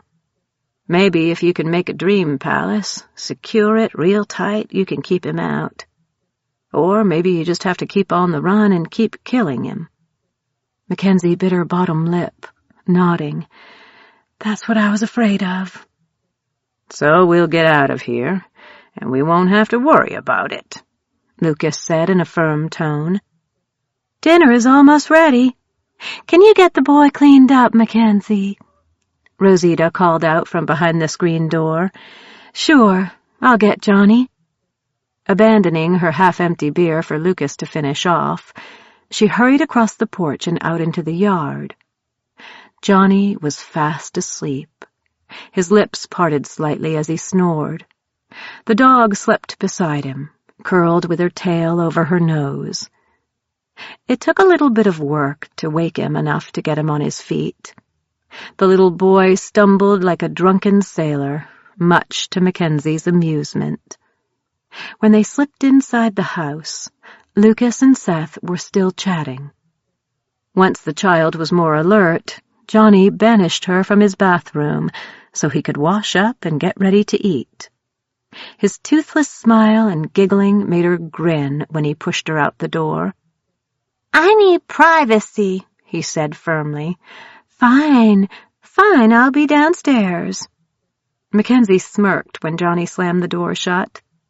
Returning downstairs, she could hear Lucas and Seth still talking outside. Their voices wafted in through the open windows in the dining room. "You have a chance here, Lucas. Don't throw it away," Seth was saying. "It's not like that with me and Mackenzie. We just barely met. I like her a lot. She's my friend. I trust her, but I'm not going to build a dream palace and lock myself away with her and Johnny." "How long will you waste time looking for a way out instead of making a life here?" Seth asked pointedly. "It's not wasting time. I'll find a way out, Seth." Mackenzie felt awkward listening in, yet she couldn't help herself. Her head was still buzzing from the beer, and curiosity got the best of her. "You haven't died yet. You can build a dream palace, and she's still strong enough to help you hold it. Even if she does have the mark, maybe you can keep him out." "That's not on the table with us. We want to get out of here." "What about Johnny? That little boy still has a chance to be happy. He's still full of innocence and life. He doesn't have a mark despite all his deaths. There's no wraith after him. If you don't want to create a safe place for the boy, I'm offering to take him in." Lucas took a long time in responding. "If Johnny wanted to stay with you, I would respect that. Trust me, I don't want to put him in any more danger." "What about Mackenzie, Lucas? She deserves better than traveling through the nightmares of others." "Mackenzie and I know we want out. Frankly, Seth, none of my former companions have her toughness. Have you looked at her yet as a seer? She's raw energy, pure strength. Hell, she doesn't even need me. She could easily take care of herself and the boy. I'm lucky she wants me along." Lifting her hands to her swimming head, Mackenzie found it difficult to accept Lucas's description of her. For so long, she had felt empty and lifeless. Yet she had to admit she did feel more alive these last few days than she had in a long time. "Listen to yourself, Lucas. You really like this girl. This is your chance for happiness. Make a life with her and the boy," Seth said insistently. "Can you help me set the table?" Rosita stood in the doorway to the kitchen. "The biscuits are almost ready, and I don't want them to burn." "Of course." Mackenzie felt herself blushing, embarrassed about being caught eavesdropping. Hurrying into the kitchen, she washed her hands and helped Rosita. Dinner was delicious, and the conversation was light. The heavier topics of the day were banished, and Seth spent a good amount of time talking to Johnny about their mutual love of the Old West. Lucas joined in the conversation, but his light-heartedness seemed a bit artificial. A few times she caught him watching Johnny with a hint of sadness in his eyes. As for Mackenzie, she regarded the scene around her with a detached sense of reality, knowing that the pretty young woman at the end of the table was a creation of a heartbroken husband wearing the guise of a young man, and that the house around her was a construct of someone's dreams, was a reminder of the temptation to hide away in a dream palace with an idealized version of Tanner and their baby. 6 months ago, she would have immediately created one. The rest of the evening was spent on the porch enjoying the fireflies zooming through the night. Johnny played with his toys until he fell asleep on the lawn again. Rosita carried him upstairs to bed, leaving Mackenzie to ponder all she had learned. Seth and Lucas chatted about cars, while she stared up at the stars and wondered if the world of dreams and nightmares hovered in a universe as vast as the one the real world existed within. "Does time have real meaning here?" she asked, interrupting them. "What do you mean?" Seth asked. "None of us age. We don't grow older or mature. We just remain stagnant day to day unless we die and come back renewed. So do these days match the days on the other side? If we get out of here, will the same amount of days have passed? Or will it be 100 years in the future there? Will we suddenly age and turn to dust? Are we even real anymore?" Seth's mouth dropped open while Lucas just chuckled. Mackenzie arched an eyebrow at Lucas. "What's so funny?" "Does it matter?" Lucas asked. She frowned slightly. "What do you mean?" "If we escape this world and return to the world of the living and suddenly drop dead, does it matter? Would you rather stay here and possibly die over and over again, or take the risk?" Lucas shrugged his shoulders, his foot resting on the porch railing, rocking back and forth in his chair. "As for if we're real anymore or not, who knows? We can't know any of those answers, can we? It's not like someone has left this world and come back to give us all the juicy details. Hell, when I get out, I will never enter another abandoned building so long as I live." "But she has a point, Lucas. What if this is your world now? You're almost a god here. You can have anything you want," Seth said vehemently. "Can't you see that?" "I want something that's real, Seth. I will never judge you for the choice you have made, but I want reality, even if it's hard, sweaty, and annoying." Lucas glanced over at Mackenzie. "What do you want?" How easy it would be to try to make a dream palace full of all the things she ever wanted. She could even take Johnny with her. She could have Tanner in her bed, Joshua in her arms, and Johnny playing in her backyard. But it wouldn't be real. It could never contain the satisfaction that would come with the trials of a life fully lived and realized. She didn't want to recreate the past, but find a future.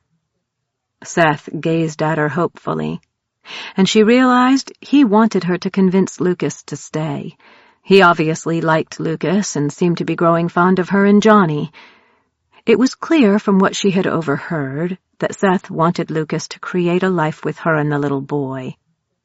"I want what's real," Mackenzie said at last, vocalizing the truth she had discovered within herself.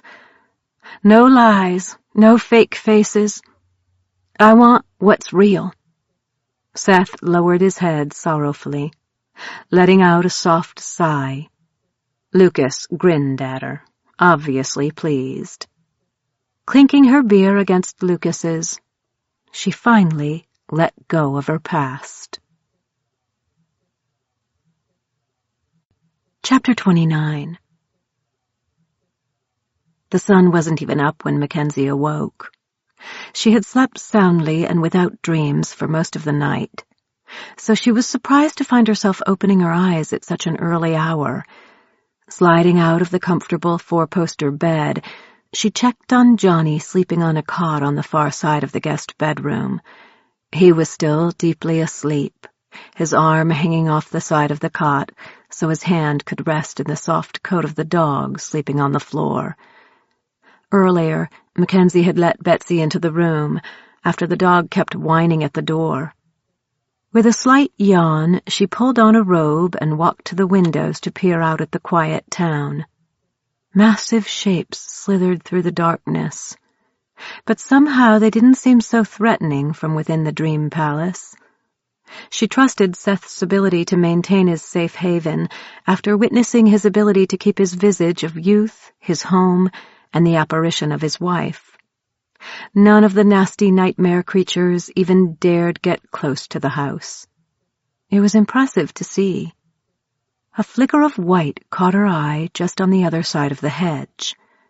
A dark-haired woman dressed in a white gown floated serenely above the ground, her hands cupped to her bleeding chest.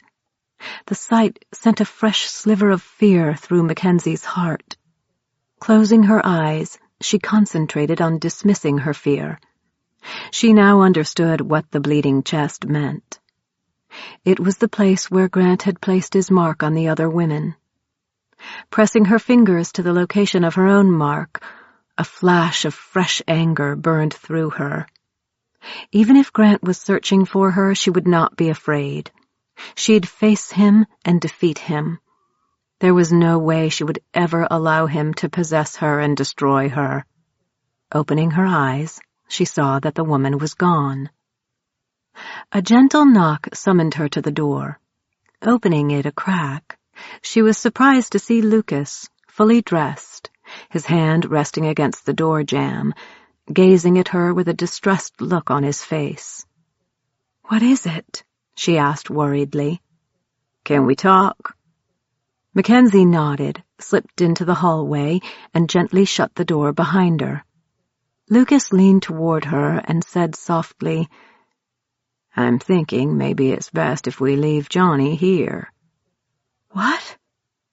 She covered her mouth, realizing that her surprise had elicited a much louder response than she had planned. She hoped she hadn't waked anyone else. "Between what you said and something Seth said to me, I wonder if we should let him stay. What if time is messed up, like you said? Or what if we're no longer real to our old world? What if we do end up instantly dying when we reach the other side? And if we survive, Johnny has nowhere to go once we get out. He's been here a very long time, and his parents may be gone by now. If they're not, how do we explain that he's still a little boy and his brother is still missing?" Lucas rubbed his brow with irritation. "I've been up most of the night thinking about it." Mackenzie frowned, anger filling her. She had not expected Lucas to doubt himself or their plans. "Are you just trying to abandon him? I already went through this with Grant." No, never. But I am starting to wonder if he's better off here with Seth and Rosita. This dream palace is stable. It's been here for decades. You saw how happy he was playing with Betsy today. On the road, he's going to be faced with the monsters he fears. And if we get out— Mackenzie saw the worry in Lucas's expression, and it tugged at her heartstrings. Unlike Grant, who had wanted to eliminate Johnny so he could keep Mackenzie to himself, Lucas was sincerely worried about the little boy. She gently placed a hand on Lucas's cheek and gazed into his eyes. "You're overthinking this." "I don't want to ruin a kid's life, Mac. You're an adult. You can make choices for yourself with a clear head. He's a little boy." Lucas laid his hand over hers and leaned into it, obviously needing some comfort. The door behind them swung open, and Johnny peered out with a flushed face and clenched jaw. "I'm not some dumb little kid," he said in a furious voice, tears welling in his eyes. "I know that my mommy and daddy are old now or dead, I know it's been a long time. I like to pretend that I can go home, but I know I can't." The tears burst, sliding over his freckled cheeks. "I'm not dumb, Lucas. I know." Mackenzie fell to her knees, and Johnny threw himself into her arms. Holding him close, she patted his back while he sobbed. Her heart filled with affection for him, and she snuggled him close. "Don't leave me behind. Don't leave me," Johnny cried out. "If you stay here, you'll have a good home, Johnny," Lucas said, his fingers gently raking through the boy's hair. "I don't want to put you through any more grief." Lifting his head, Johnny said, "I don't want to stay here. I want to be with you and Mackie. Even if we're not real anymore, I don't care. I want to stay with you. Mackie kills the bad zombies when he tries to bash my head, and you have the fastest car." After pressing a kiss to his warm forehead, Mackenzie wiped the boy's tears away with the hem of her robe. "I won't make you stay here, Johnny. And Lucas won't either, will you?" She gave Lucas a sharp, warning look. Crouching, Lucas rested his hand on Johnny's slender shoulder. "No, I won't make you stay. I just thought maybe it would be better for you. There's so much I don't know, and we might escape only to—" "Disappear?" Johnny asked. "My brother told me if we went back to the old world, we would disappear because we're not real anymore." Fear clogged her throat, but Mackenzie refused to give in to it any more. "I don't want to live my life always running away from monsters, even if it means disappearing if I escape. But that's my choice. You have to choose for yourself." Lucas stared at the boy, warmth in his eyes. "Whatever you decide, little buddy, is what we'll do." "I want to go. I want to get out. Maybe if we disappear, we'll go to the real heaven, right?" Johnny stared at Lucas hopefully. "We won't just die and come back again like we do here. We'll go to the real heaven?" Mackenzie bit her bottom lip and deferred to Lucas. Her belief system was shattered, and she didn't have any real answers, but Lucas did believe in a higher power. Lucas nodded firmly.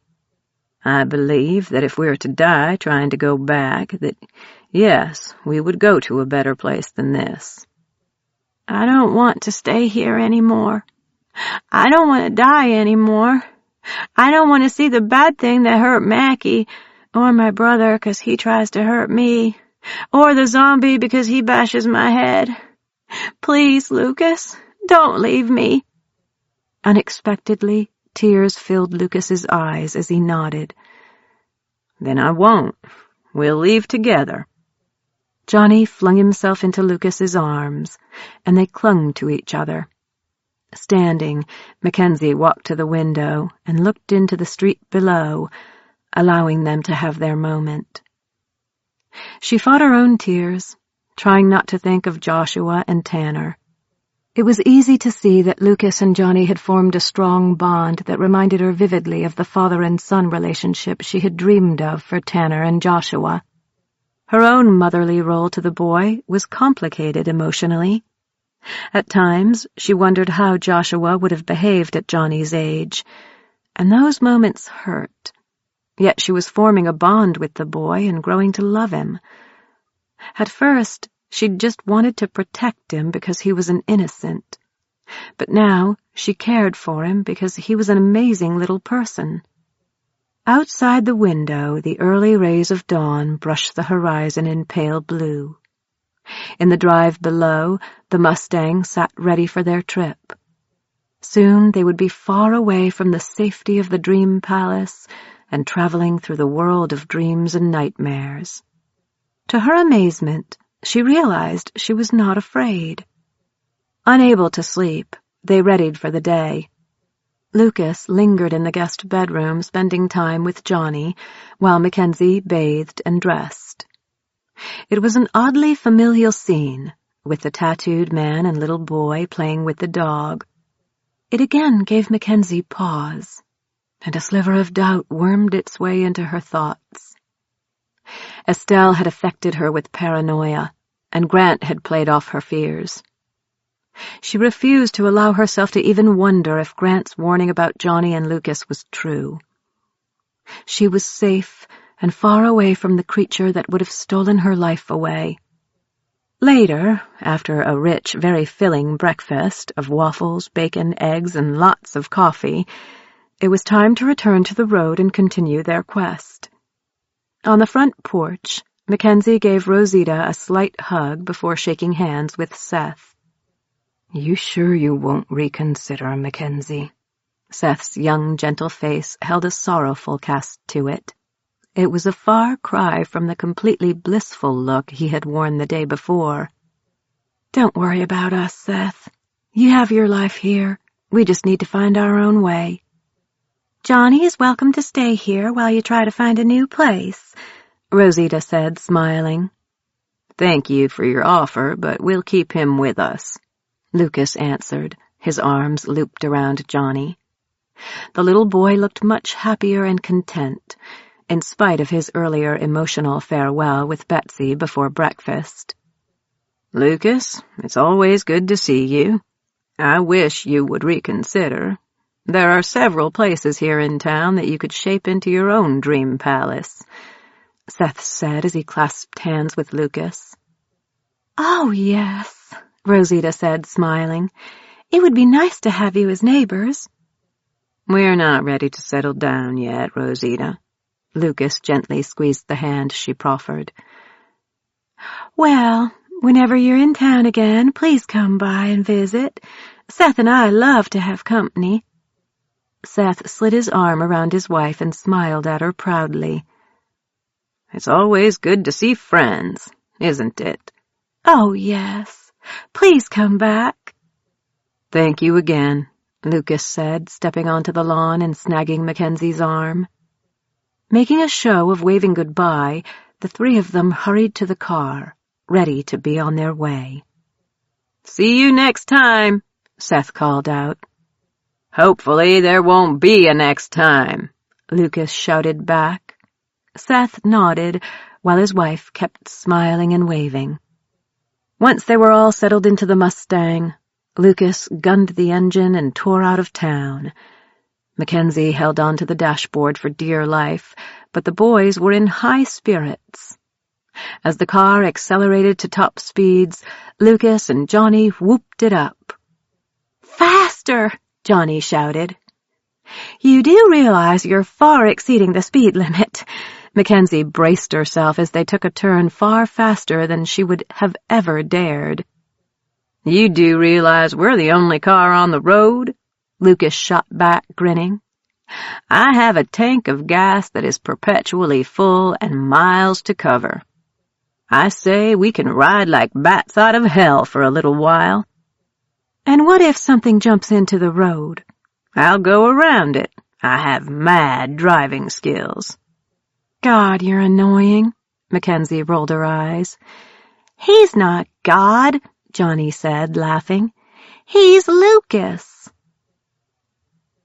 The South Texas terrain was flat and full of scrub brush, mesquite trees, and cactus. By mid-morning, the sun was blazing in the sky, and the wind was hot as a furnace. It may have been fall in other parts of the world of dreams and nightmares, but it was solidly summer at every dead spot they stopped at that morning. Johnny tagged along at every stop, determined not to be left behind. Wearing his cowboy hat and clutching his toys, he kept close to the adults. At the seventh dead spot, an abandoned trailer, Mackenzie stared worriedly at the front entrance. The door had completely come off and lay on the ground. "If the door doesn't exist on this end, do you think it can still open?" "I have no clue," Lucas answered. He boldly climbed up to the entrance and stood in the gaping opening. Balancing carefully on the edge, he peered down at Mackenzie. "I would think probably not. This place feels like it has a slow leak." I actually think this dead spot might be dying. It feels and looks all wrong." "Cross it off?" Mackenzie asked. "Yeah, no sense wasting time coming here again." Lucas jumped to the ground and rejoined them. Mackenzie marked through the dead spot with a red marker and scrawled DOA. The blistering wind made it difficult to fold up the map. She floundered for a few seconds, and then finally got it under control. Tucking the map under her arm, she straightened her sunglasses as she surveyed the terrain. It was barren and not very attractive. It looked rather post-apocalyptic. It also felt strangely empty now that they were so far away from the various towns in the area. Mackenzie felt oddly detached from her surroundings as her mind began to whirl crazily. She felt as though she were missing something, and it nagged at her. One thought pushed its way out of the maelstrom, and she snatched onto it. "Lucas?" "Yeah?"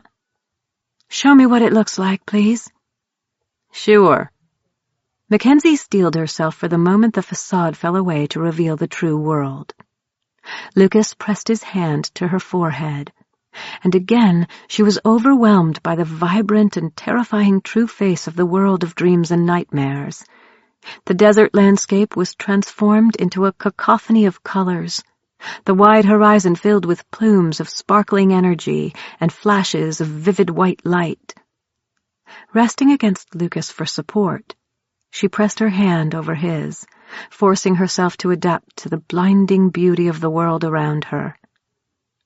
The dead spot was a murky ink blot against the terrain, but she could see it was sickly from its pallor and weak vibrations. The surrounding area was devoid of the massive sparkling pulses she had seen before. "That's enough," Lucas said, pulling his hand away. Dizzy with the abrupt transformation of her surroundings, Mackenzie gripped his arm while she steadied herself. Her eyes were still spotty, trying to readjust, tracers sliding across her vision. "I saw what I needed to." "What do you mean?" "We're doing this wrong," she answered. Her mind had clamped onto an idea, and she quickly explored it, her excitement growing. How?" Lucas cocked his head, staring at her curiously. Johnny mimicked his action. "Yeah, how?" "This area is too dead. Even the dead spot is dying. There isn't enough energy to sustain it." "That's pretty obvious, Mac," Lucas said, not understanding what she was trying to say. Feverishly, her mind gripped onto tiny details she had originally overlooked, constructing a new view of the world around her. "Something Seth said about wraiths is the key," Mackenzie said excitedly. "They feed off of life energy. You even said that dead spots are somewhat sentient. They, too, feed off of us, by eating chunks of our energy when we shape things, right?" "Yeah," Lucas said thoughtfully. "You've been going to each dead spot because if we got in, there has to be a way out. But I think you're looking in the wrong dead spots." Breaking into a run, she raced toward the car with Lucas and Johnny right behind her. Once at the Mustang, she climbed into the vehicle and grabbed Lucas's maps. "We've been concentrating on places where activity is lower for safety reasons, right?" Lucas nodded, watching her flip through the maps. "Exactly." Mackenzie scanned over the maps, seeing the pattern forming before her eyes. "You talked about the cities having lots of dead spots like Detroit because of the economy. We assumed that because there are more abandoned spots, that must be why there are more people coming through in those areas. But what if that's not it? What if the dead spots are opening up their doorways to feed? The areas with the most activity are where the dead spots have access to the human population, therefore a chance to snare one of us. This dead spot is dying because it's in an area where it can't trap anyone. Who's going to even dare go in there? How many people actually travel on this road in the real world?" "Mac, I think you've got it," Lucas said, understanding blooming in his eyes. I was assuming that all the dead spots were the same, that they just randomly open when a human stumbles into them. What if it's more than that? What if the dead spots are manipulating our world, laying out traps? Mackenzie thought of the weird behavior of the deer that caused her accident. They had not bolted until after she had gotten out of the car. Upon reflection, she realized the deer should have darted away after she'd nearly hit them. They're making bridges to the outside to pull us in. They need us to survive.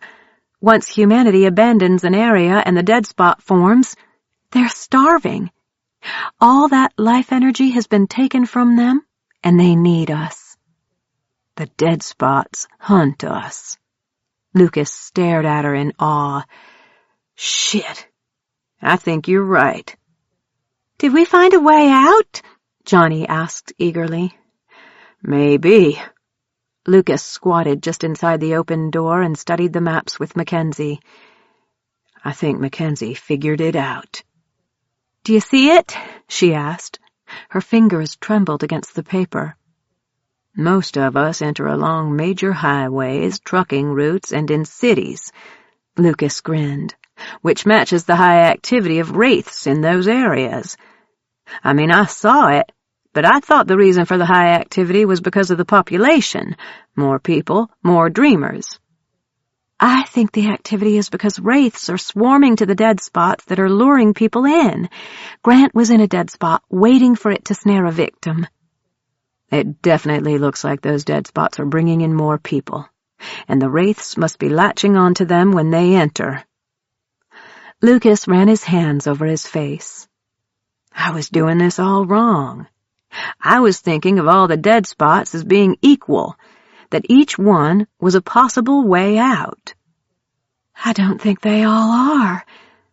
Mackenzie gazed at the map, seeing the same pattern forming. Lucas had marked all the dangerous high-activity areas on the map and always traveled around them. Yet those were the ones with the most notations. It was easy to just assume that because of the higher population, there was a more likely chance of someone stumbling into a dead spot.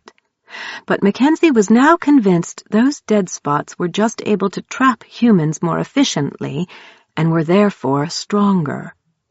I don't think we even need to wait for a door to actually be opened by a human, Lucas.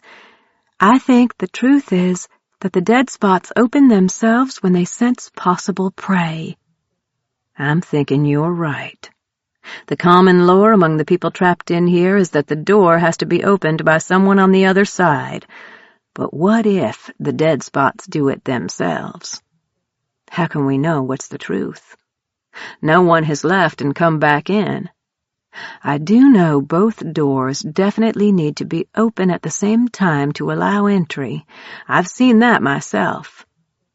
Right, but it has to be more than just the two doors being open.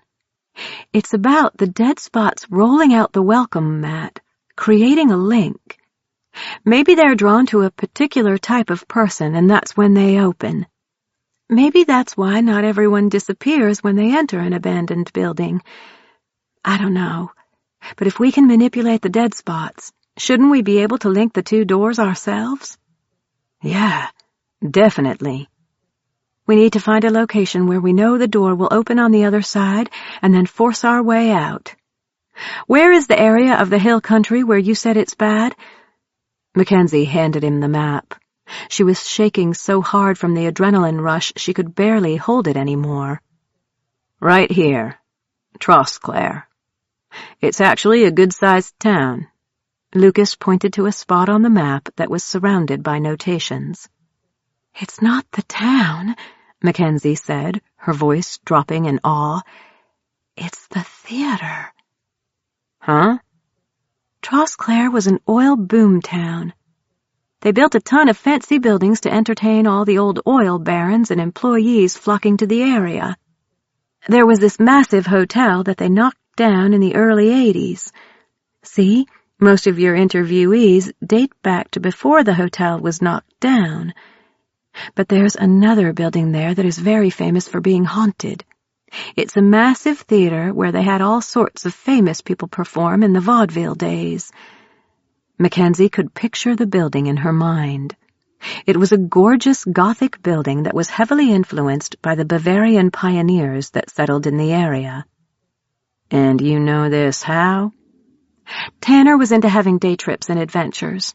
He wanted to go on a ghost tour, and we went to this theater when we were still living in Kerrville. It's abandoned and completely creepy. The only people who go in there now are the ghost tours. They happen every 2 weeks, and you have to reserve in advance. Those tours have been going on for years. It's a huge draw to the area. Mackenzie stared into Lucas's eyes, her vision blurring with tears. If we can get both doors open at the same time, can't we get out? Oh, God, Mackenzie!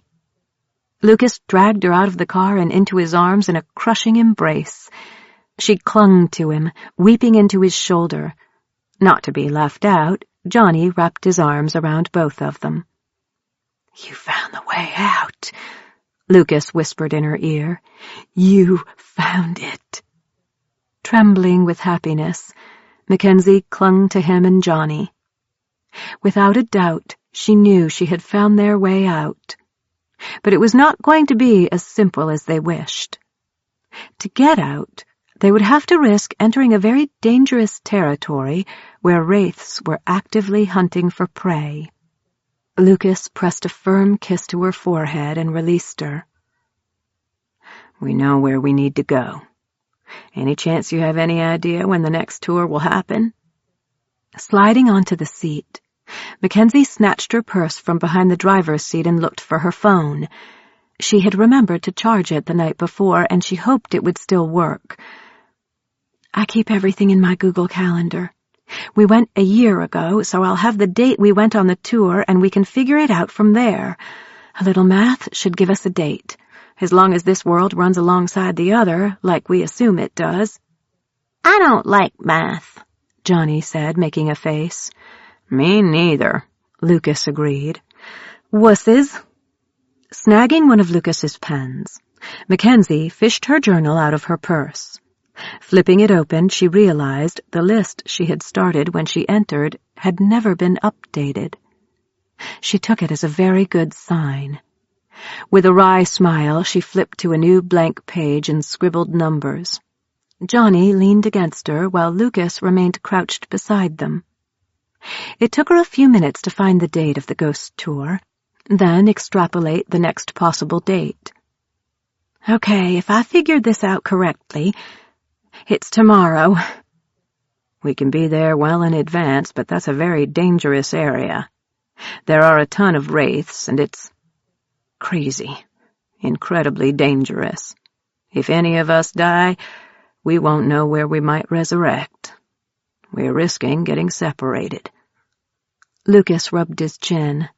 Is there a place with low activity where we can hole up? Mackenzie asked.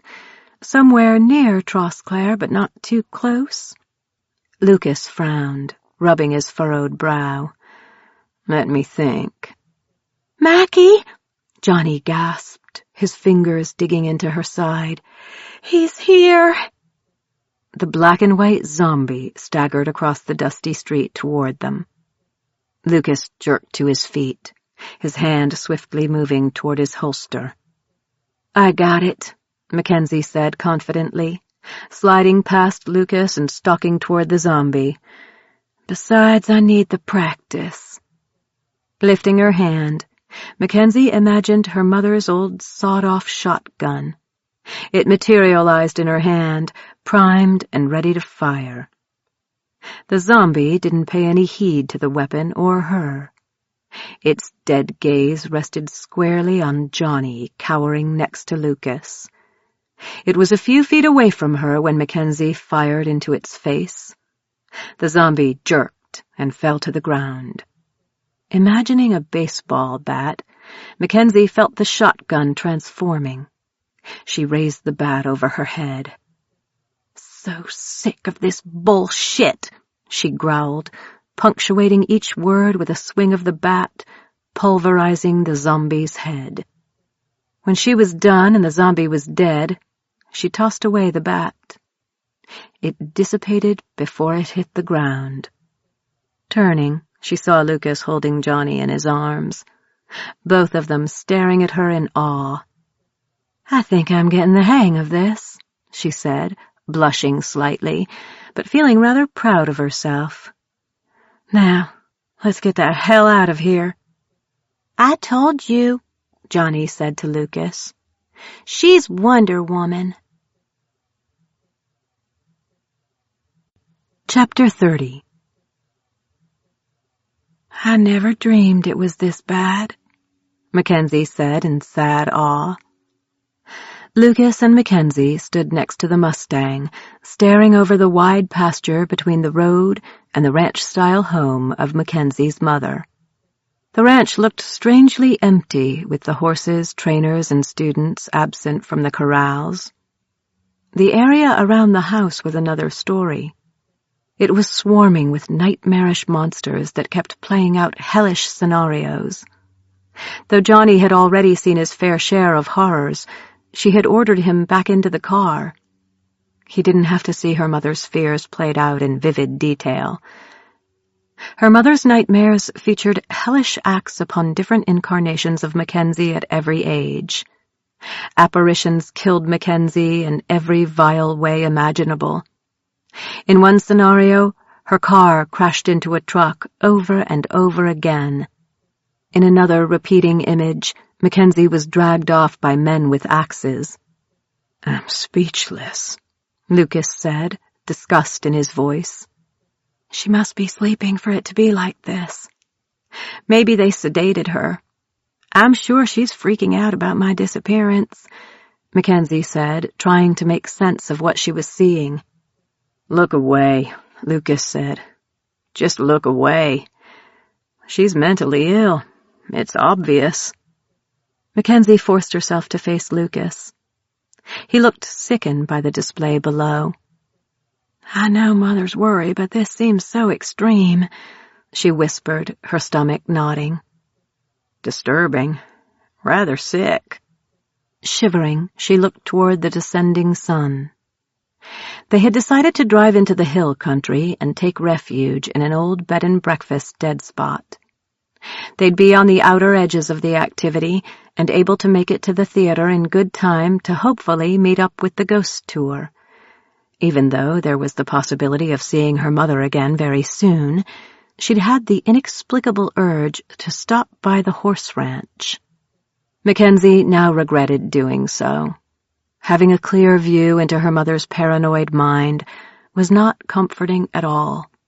Yet it made her realize how far removed she was from Estelle's version of reality.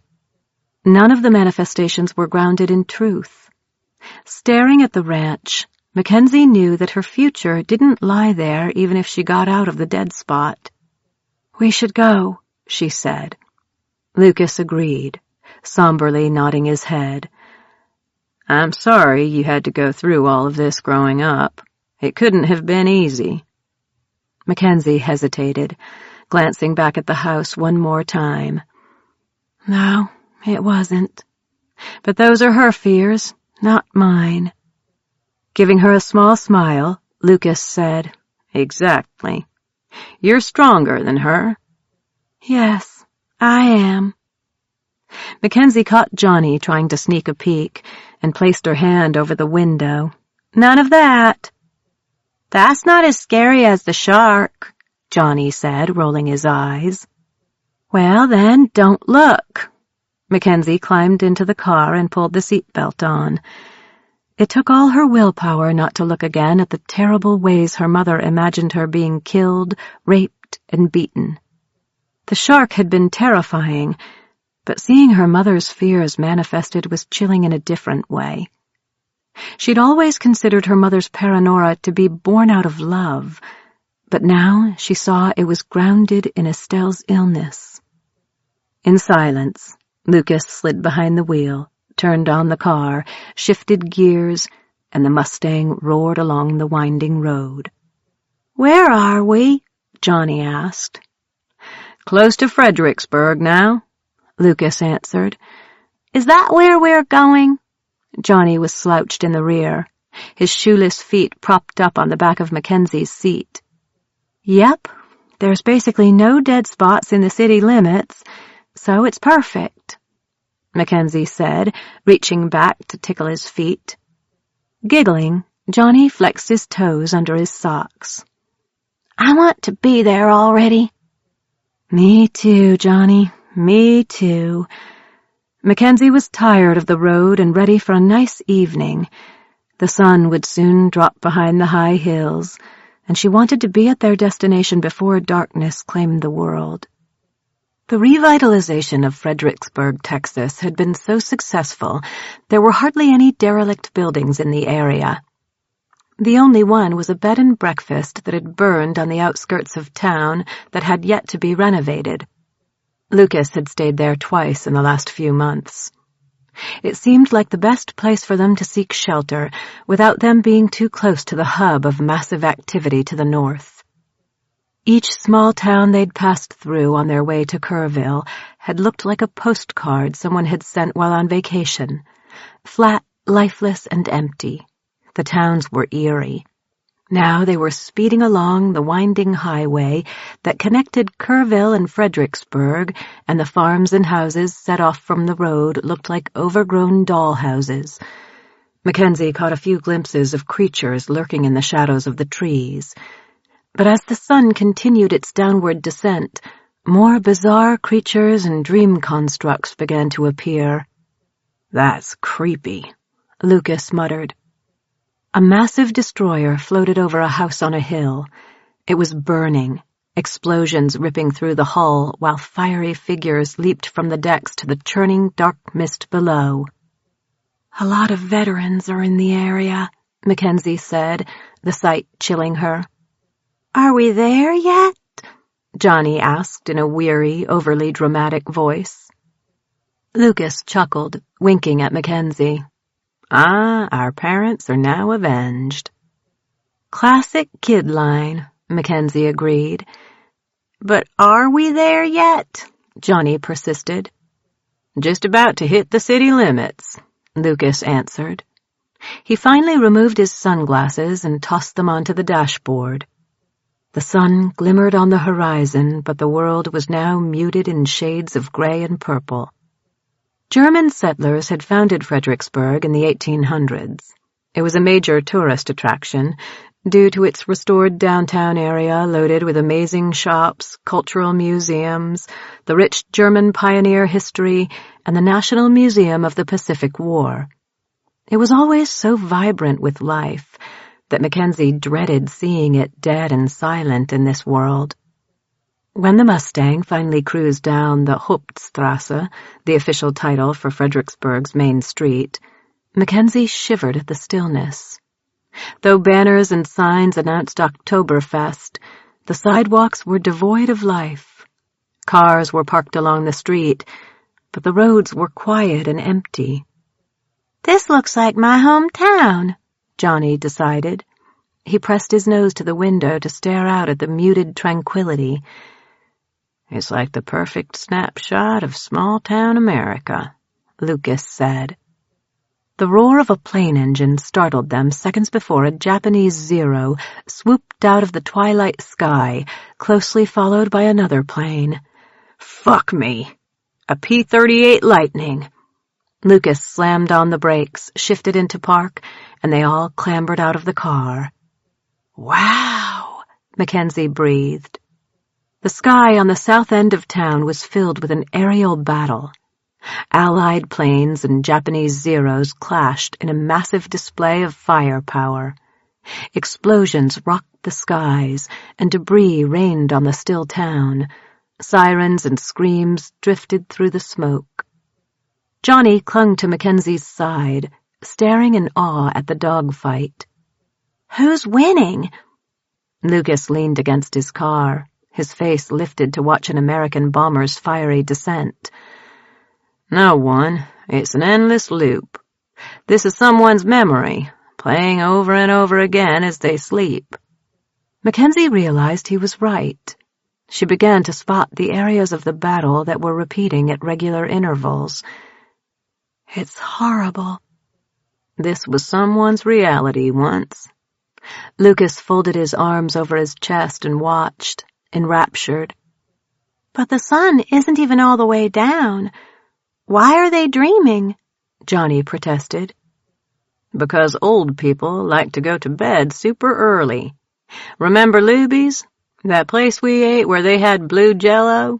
It's always swarmed at 4 o'clock by the elderly. They're eating dinner so they can get home, watch the news, and tuck in, Lucas explained. I like blue jello, Johnny said. Kind of a stereotype, don't you think? Mackenzie found it difficult to look away from the planes whirling about overhead. Well, both sets of my grandparents are all about early to bed, early to rise. I want to stay up all night. That would be so cool. Well, I want to get some dinner and relax before I go to bed and sleep all night. Get in the car, both of you. She shoved the reluctant kid into the back seat and gestured at Lucas. Aw, Johnny protested. It looks cool. I'm with him, Lucas said, playfully pouting. I don't want to be out after the sun is all the way down, okay? Mackenzie gave them both a stern look as she buckled her seatbelt. She's just no fun. Lucas leaned into the back seat to make sure Johnny was buckled in properly. She's like a mom, Johnny grumbled. The comment both wounded and elated Mackenzie. Yeah, no fun. Lucas jabbed her with his elbow. I'm going to ground both of you. What do you think of that? Lucas winked at Johnny. Sounds just like a mom. It was a relief when they reached their destination, and Lucas restored the burned-out remains of the bed and breakfast. It was a large rustic cabin with a big porch, complete with a swing and heavy shutters over the windows. Inside, it was decorated in a combination of rustic furniture and more modern leather couches. There were 2 suites, a kitchen, dining room, and large living room with a flat-screen television hidden behind a panel in the wall. Johnny was enraptured with the paintings of the pioneers who had settled in the area, and an old saddle that sat above the fireplace. Mackenzie was just glad to find shelter before the dreamers of the nearby town unleashed their nightmarish fears upon the world in the form of terrible beasts.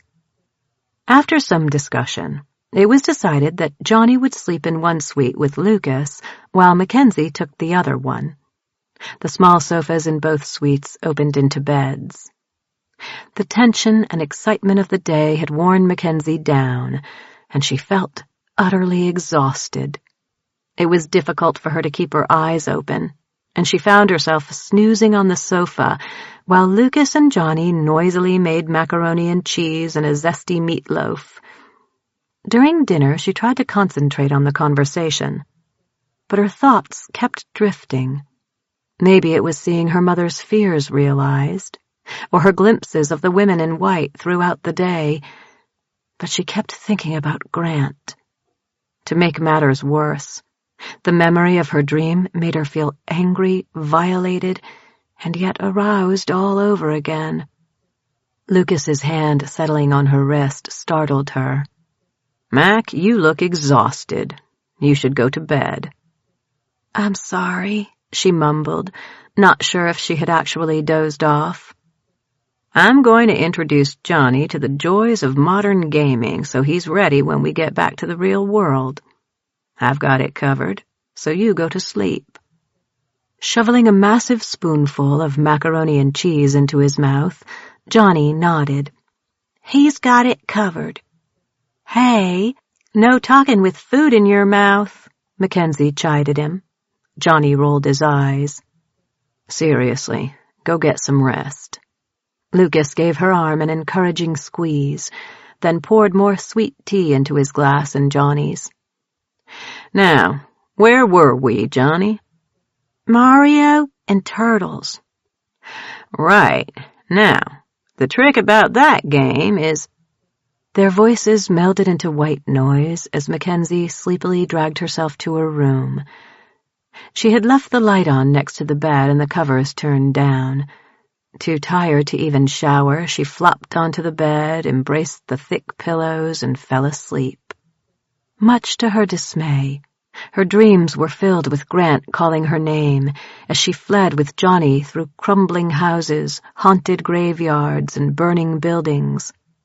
When she finally managed to open her eyes, she thought she had finally freed herself from the nightmares. Groggily, she remembered leaving the lamp on, but the room was completely filled with darkness. The bed tilted down beside her, and she whimpered, terrified that she was trapped in yet another dream where Grant would once again rape her. Rubbing her face with one hand, she started to roll onto her side, desperate to wake up and escape the unfurling nightmare. A heavy weight bore down on her, trapping her against the mattress. "Shh," a voice whispered. Something cold and sharp rested against her throat. The body over her was heavy but narrow. A bony knee pressed into her chest, pushing the air out of her lungs and making it hard to breathe. Fear bubbled inside of her when she realized she was not dreaming. Someone was in the room holding her at knife point, and that person had to have somehow slipped into the dream palace Lucas had created. It was getting harder to breathe, and spots began to fill her eyesight. She strained to see who was above her, but there was no light in the room at all. "I want to play with you," the voice whispered. "You ruined my other plaything, so now it's your turn. Your pretty beacon in the sky led me straight to you. You burn so bright, you know." The clown was a seer, and he'd found her. The knife against her throat pressed into her flesh. At first, she didn't think he had cut her, but then she felt the warmth of her blood trickling over her skin. A second later, the piercing agony of the shallow wound sent her reeling. Images of her mother's worst fears filled her mind, and she fought to gain control of her quickly escalating terror. Dragging her off the bed, the clown kept Mackenzie locked against his body with one arm tucked under her breasts, while he held the knife under her chin. "Don't try anything, my glowing little bitch. I will slice off your pretty head and gut you before you're done screaming.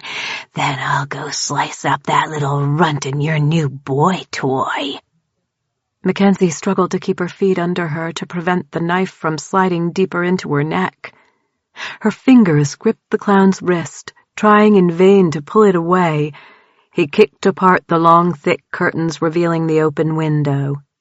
Displaying how experienced he was in abductions, he easily stepped out of the window first, then dragged her out after him, the knife never wavering from her throat. There was no doubt in her mind that he was going to kill her, and that he was going to make it as agonizing as possible.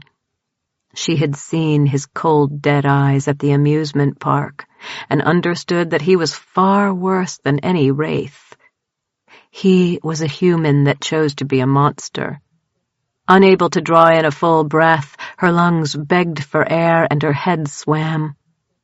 Dying now would ruin all their plans and throw her back into the world alone. If she died, where would she return? How would she find Lucas and Johnny? Fighting panic, she tried to concentrate on how she could escape. As he carried her away from the house, the clown's heavy breathing sent shivers through her. It was obvious he was breathless with exertion and arousal. His disgustingly hard penis kept poking her back. Though fear kept threatening to drown her, the mere thought of being sexually assaulted again ignited a white-hot rage that filled her and burned away all other emotions.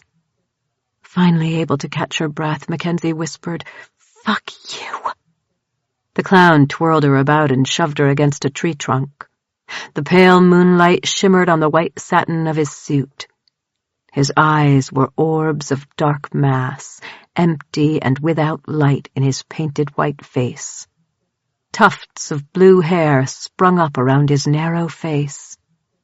When he spoke, his mouth barely moved, but she could see the redness of his mouth and gums.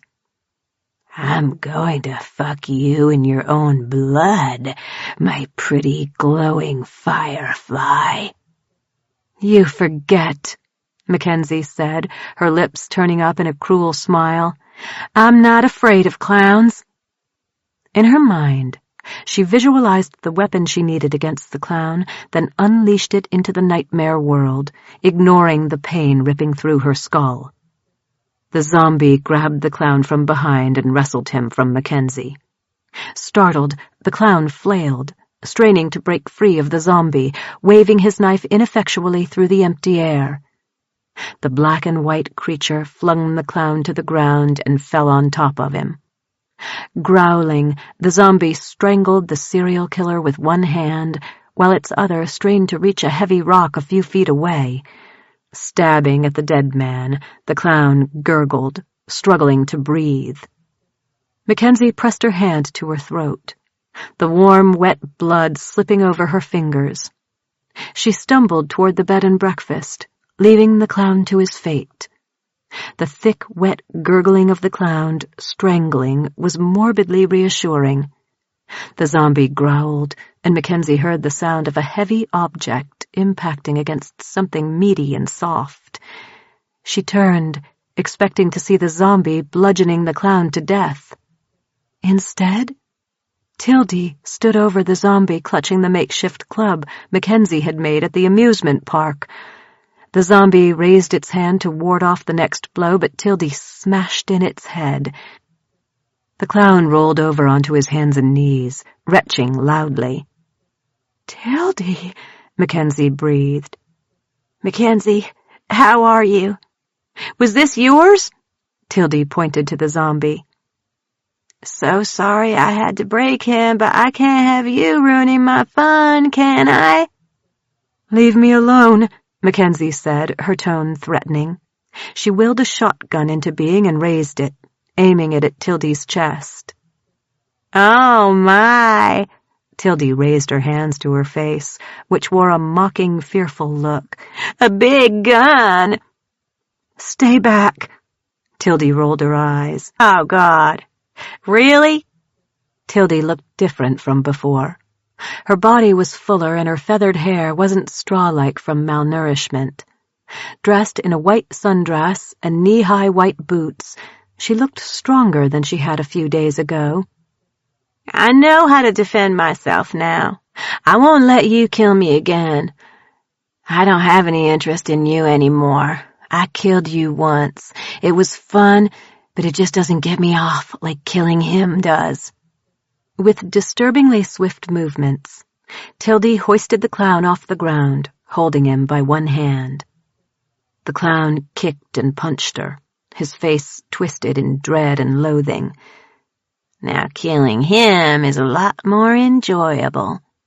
We're busy recreating all my deaths, but now he gets to play the victim and I get to play the serial killer." Tildy grinned fiendishly.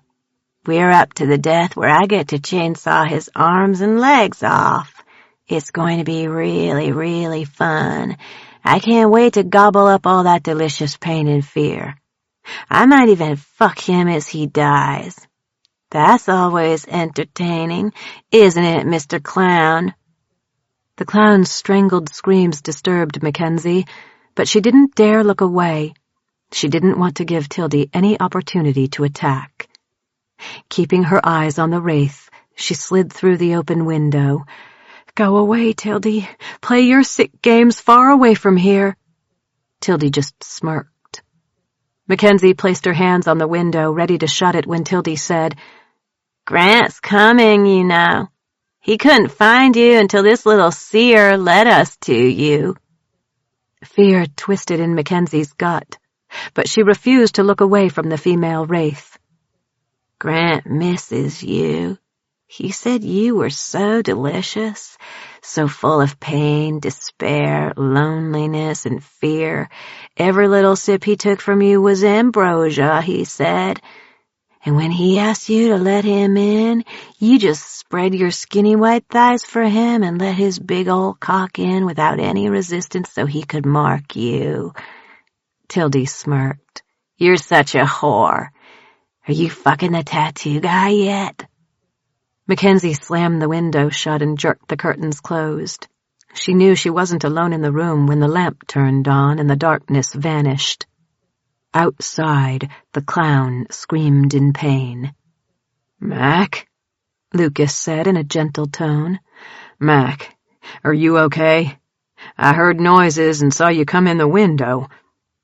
Facing him, she nodded. "Oh, God, your throat." Lucas formed a towel in his hand and rushed to her side.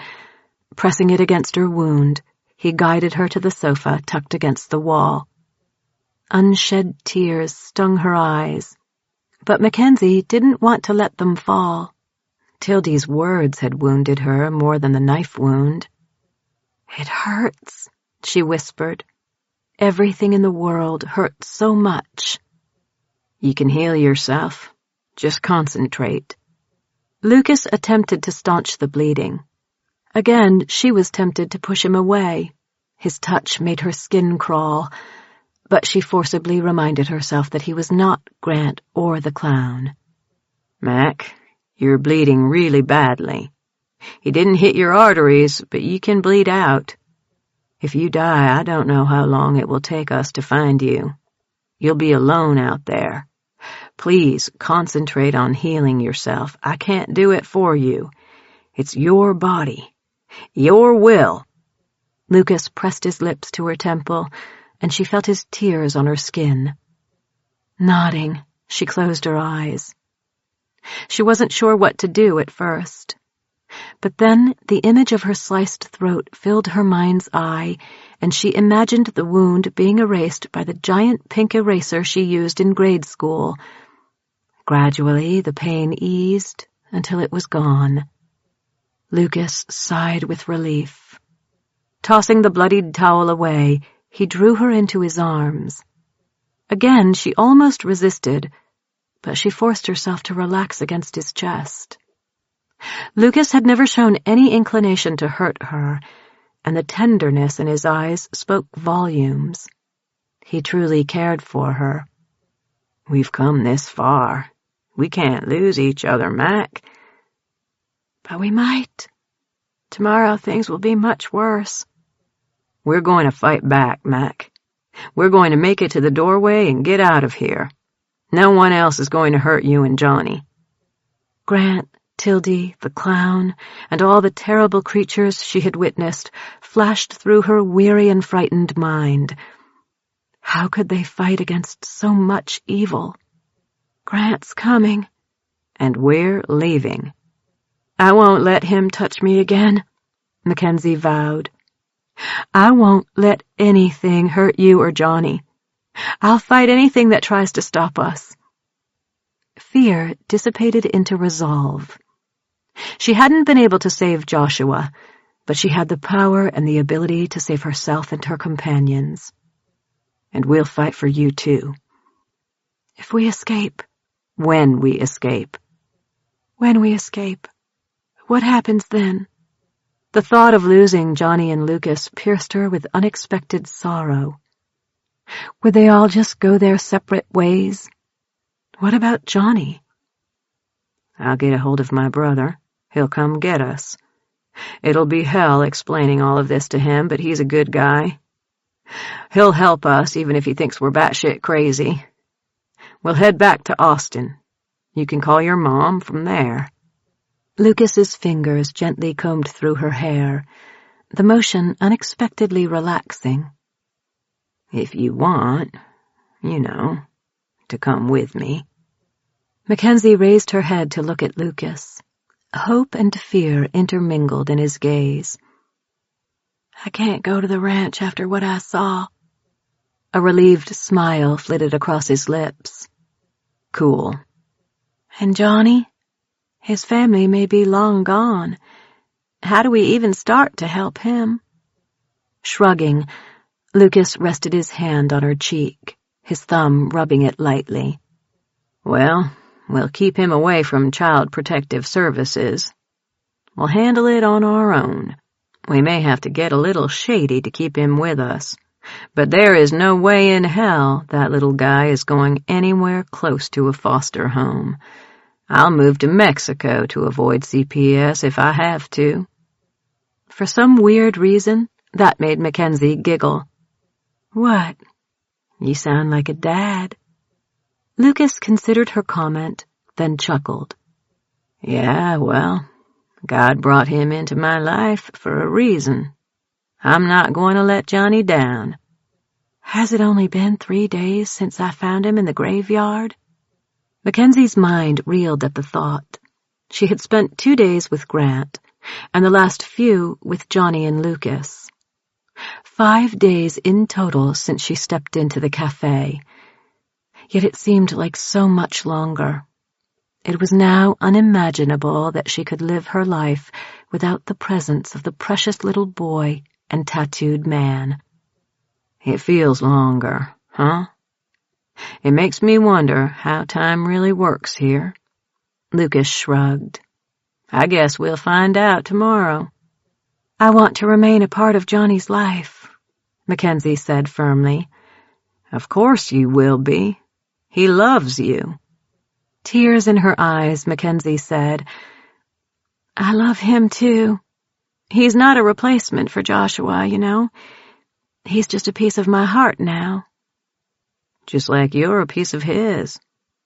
Mac, don't you see how much we both care about you? I wouldn't be too happy if you went off to Kerrville. I'd miss you." Clutching his t-shirt, Mackenzie let out a sob that had been building up in her throat. "Lucas, I'm taking my stand. I want to build a new life with both of you in it.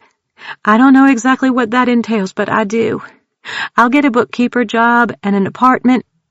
"No lists, Mac," Lucas whispered, his voice weighted with emotion.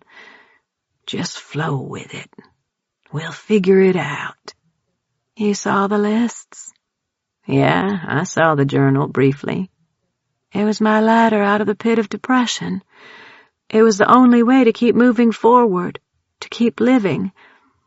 "And now?" Reflecting on the last few days, Mackenzie acknowledged that she'd lost all of the support systems that had kept her functioning. Her journal, her online support group, her Xanax, and even Joshua's blanket. "I have myself." "Yeah, you do." Lucas gave her a drowsy look of pride. The exhaustion from their trip was clearly affecting him. Daring to press her palm to his scruffy jaw, she gazed steadily into his eyes. "I'd miss you, too." Gathering her into his arms, Lucas held her close, his cheek pressed against hers. "We'll go with the flow, Mac. Right?" Already her heart had opened so wide to let Johnny in, and Lucas stood on the threshold. Could she let him in too? She suspected the answer was yes. "We'll figure it out." Lucas planted a long, firm kiss on her cheek. It was the sweetest of promises. Drawing away, he leaned his head on the back of the sofa. "Mind if I crash here?" "Not at all." Closing her eyes, she lay against his chest, releasing her fear, her pain, and her sorrow until nothing was left but a peaceful emptiness. At some point, they both dozed off. Mackenzie woke when Johnny crawled next to her, dragging Joshua's blanket and the larger one she'd made him. Curling against her side, he closed his eyes and immediately fell asleep. Mackenzie draped her arm over him, sighing contentedly. Stroking his hair, Mackenzie kissed his brow. Love filled her heart for the little guy, and she accepted the guilt that came with it. Joshua would always be in her heart, but it was time to let others in. The steady rising and falling of Lucas's chest as he slept slowly lulled Mackenzie back to sleep. There were no more nightmares. Chapter 31. The Mustang rumbled at the top of the mountain, the engine ticking. In the driver's seat, Lucas rubbed his chin thoughtfully. Beside him, in the passenger seat, Mackenzie swung her purse over her head and mentally prepared herself.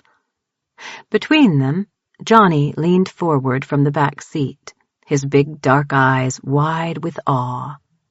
"Wow," Johnny said at last. In the valley below, the town of Trosclair, Texas, was spread out in all its rustic, charming beauty just beyond a bridge that spanned a rapidly rushing river. Oaks and cedar trees bordered the road, their branches swaying violently. The hills were steep with patches of their face stripped bare by rock slides exposing the chalky-colored stone beneath. Though these elements appeared normal and almost idyllic, they were overlaid with a nightmarish layer of sheer chaos. Above the valley, a massive wall of thick, dark, churning clouds filled the sky, blotting out the sun and plunging the town into a perpetual dusk. Great swarms of red-eyed birds swirled beneath the greenish-gray storm. Enormous creatures made of darkness and nightmares perched on the buildings of the town. Fires raged, the earth shook, and lightning filled the sky with flashes of light, while thunder rolled endlessly. "Wow," Johnny said again. "We can come back in 2 weeks. Lucas glanced at Mackenzie. "Or maybe try another way out." Shaking her head, Mackenzie said, "We know there's a tour in an hour. We need to get to the theater. If we chicken out, we'll talk ourselves out of trying now that we've seen it." With a solemn nod, Lucas agreed. "Okay, so..."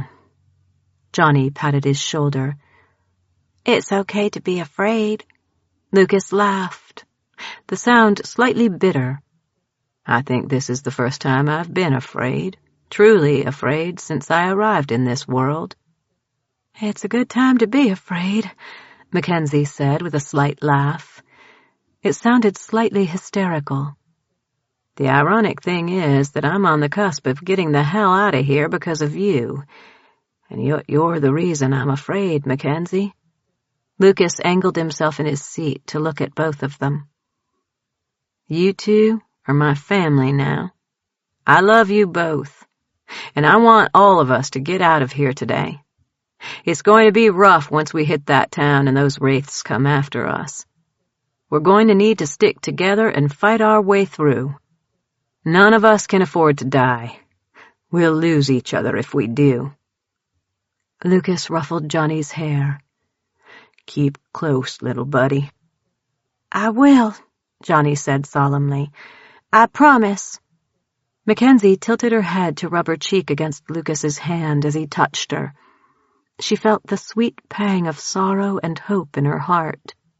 If she lost either one of them today, she didn't know if she could force herself to escape alone. She couldn't imagine leaving without them. The last night had solidified her connection to them. Mackenzie had woken that morning with Johnny tucked into her side and Lucas tenderly stroking her hair. It had been a perfectly serene moment, and it wasn't until an hour later that she realized she had not thought of Joshua and Tanner, nor felt as though she had betrayed them. In spite of all the horrors inflicted upon her since she stumbled through the dead spot, she'd found her strength and mended bits of her heart. It was still bruised and hurting, but there was now a special place in it for Johnny and Lucas. "Ready to be Wonder Woman?" Lucas asked, his eyes shimmering. "You ready to be Superman?" "I'm the Lone Ranger," Johnny piped up. Their laughter broke a little of the tension in the car. Lucas leaned over and pressed a firm kiss to her brow. She rested her hands against his neck, feeling the steady pulse of his heartbeat, her tears falling freely. Johnny leaned over to hug both of them, pressing a sloppy kiss to their cheeks. "We'll get out," Lucas swore, resting his brow against hers. "We will. Together." Mackenzie nodded. "Of course. We're a trio of badasses. She kissed Johnny's soft cheek. Sit back, Lone Ranger, and buckle up. Johnny flopped into the back seat to obey. Leaning forward, Mackenzie dared to press a light kiss to the corner of Lucas's lips. His fingers traced along her wet cheek, and he looked into her eyes for a long moment. No words needed to be spoken between them. Whatever was growing between them was fresh, new, and unknown. If they escaped, they would find out if it was just friendship born in the time of tribulation, or something deeper. It was a very cleansing feeling to realize that she was willing to find out. Mackenzie blushed and sat back in her seat. Here we go. Lucas swiftly switched gears and the Mustang roared forward. For the first 5 minutes, their journey into the valley was relatively uneventful despite the terrifying storm, lightning, and trembling earth. Though the trees writhed and cracked as they passed, none fell despite the massive wind gusts that kept Lucas fighting for control of the car. Mackenzie watched in awe as creatures with wingspans larger than jetliners swooped over the town, and explosions whipped through the mirage of a tall building tower over the town. The Mustang rolled around a curve, and the bridge came into view. It was an arched bridge, made out of quarry stone, with low barriers lining the sides topped with metal rails. The water rushing below splashed over the abutments and swirled downstream. The town started just after the bridge, and thick, murky smog slithered through the streets. Lucas slowed the rumbling vehicle to a stop and studied the passage through the thick veil of rain. "Do you feel that?" Mackenzie's skin was covered in goose pimples. The air was vibrating with energy, and somehow she could decipher what it meant. "Yeah," Lucas took a deep breath. "I feel it." Johnny was silent, but Mackenzie felt his small hand settle on her arm. "Whatever that energy is, it will attack us on the bridge." She felt it to the core of her being that they were being stalked and watched, and soon the predator would strike. "Old legends speak of water as a barrier. When we pass over the bridge, we'll be passing into a new territory." "They're going to try to keep us from escaping, you know." "Yeah." Lucas reversed the car, craning his head so he could look out the rear window. He brought the car to a stop farther up the road and faced forward. "So let's go as fast as we can and see if they can catch us." "Johnny, sit back and close your eyes," Mackenzie ordered. She felt his hand slip free of her arm as he obeyed. Revving the motor, Lucas gripped the steering wheel tightly in his gloved hand. His jaw setting into a strong line of steely resolve, he slammed the car into gear and punched the accelerator. The Mustang growled, speeding down the hill, water curving out in an arc from its tires. Mackenzie kept her eyes pinned to the approaching bridge, mentally steeling herself for whatever attacked. The car sloshed through the water, slithering over the road and onto the bridge that consisted of 3 arcs. The bordering rails sticking out of the barricades drew to a peak at the end of each arch. The dark water topped with white foam filled Mackenzie's peripheral vision, but she kept staring straight ahead. They passed the first marker. 1 arch down. Lucas kept accelerating, teeth clenched. The car was filled with silence while the storm raged outside. The car sped past the 2nd marker. 1 more arch to go. The town loomed closer. The year before, Mackenzie had taken the same route with Tanner, and the familiar buildings were a welcome sight. "Almost there," Lucas grunted. "Mackie!" Johnny screamed. A waterspout struck the bridge and instantly engulfed the Mustang in its whirling winds. The tires left the road and the car spun about within the funnel. Torrents of water battered the windows, obscuring their view, and Mackenzie gripped Lucas's arm in fright. The centrifugal force pinned her into the seat, and she felt like she was going to retch. The Mustang hit the barricade with a metallic crunch and was tossed over the rail by the high winds. The sensation of free-falling disoriented her, and she futilely attempted to brace herself for impact.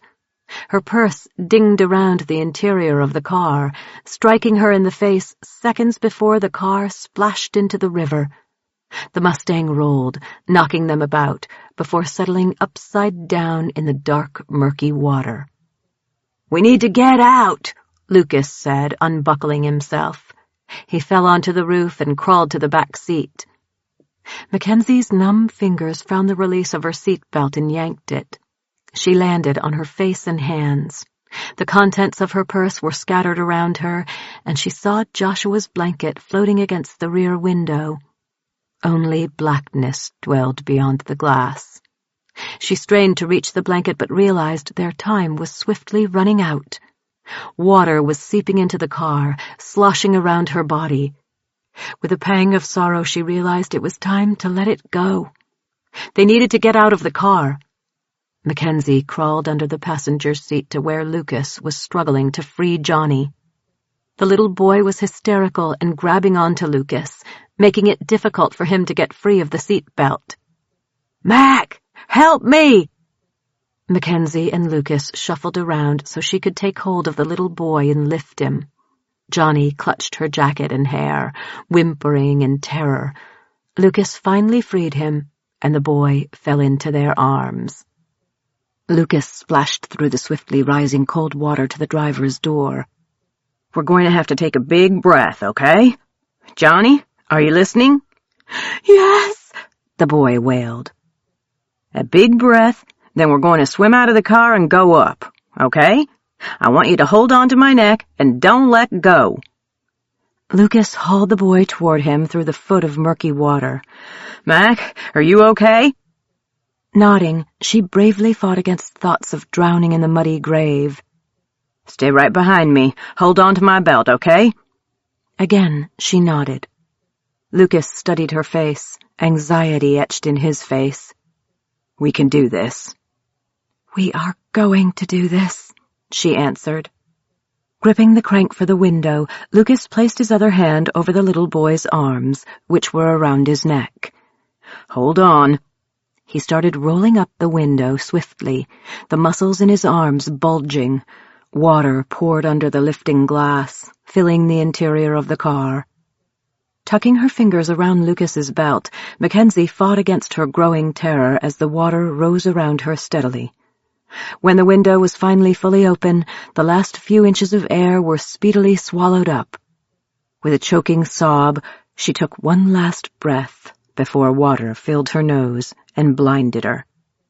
Lucas launched himself out the window, Johnny clinging to his shoulders. Mackenzie swam out behind them, her fingers tucked around Lucas's belt. She kicked furiously with her feet, freeing herself from the confines of the submerged car. The water roiled around them, tossing them about. In his haste to get to the surface, Lucas accidentally kicked Mackenzie, knocking her free. Tearing at the water with her arms and legs, Mackenzie swam through the churning waves.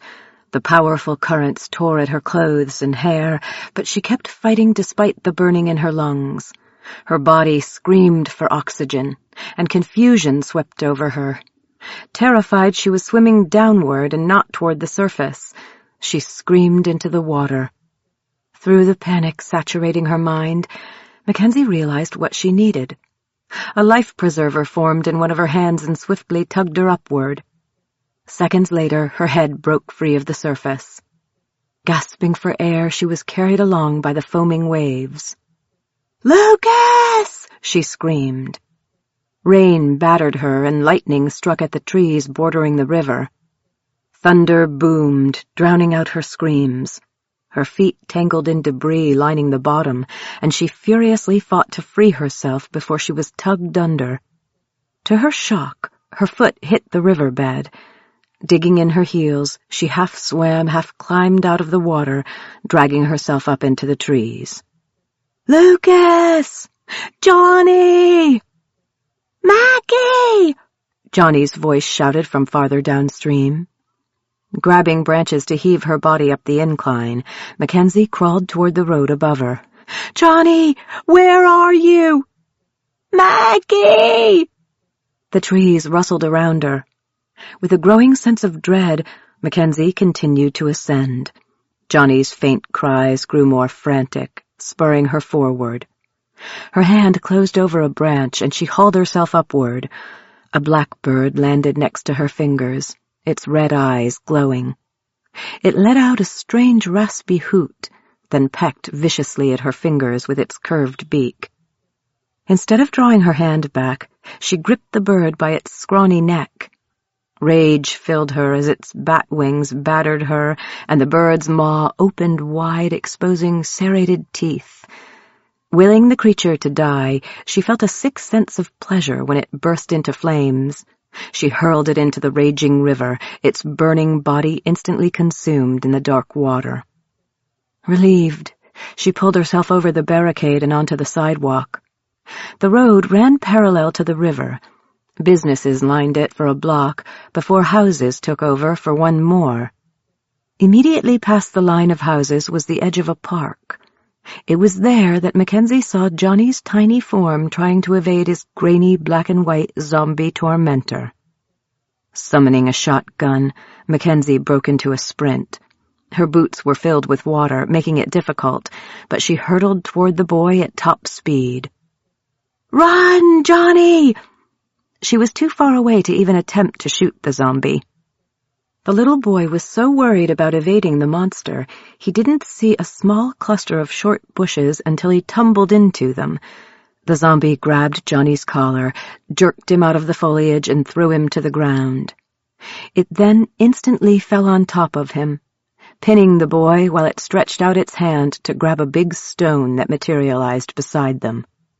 "Mackie! He's going to bash my head!" "He's not real, Johnny!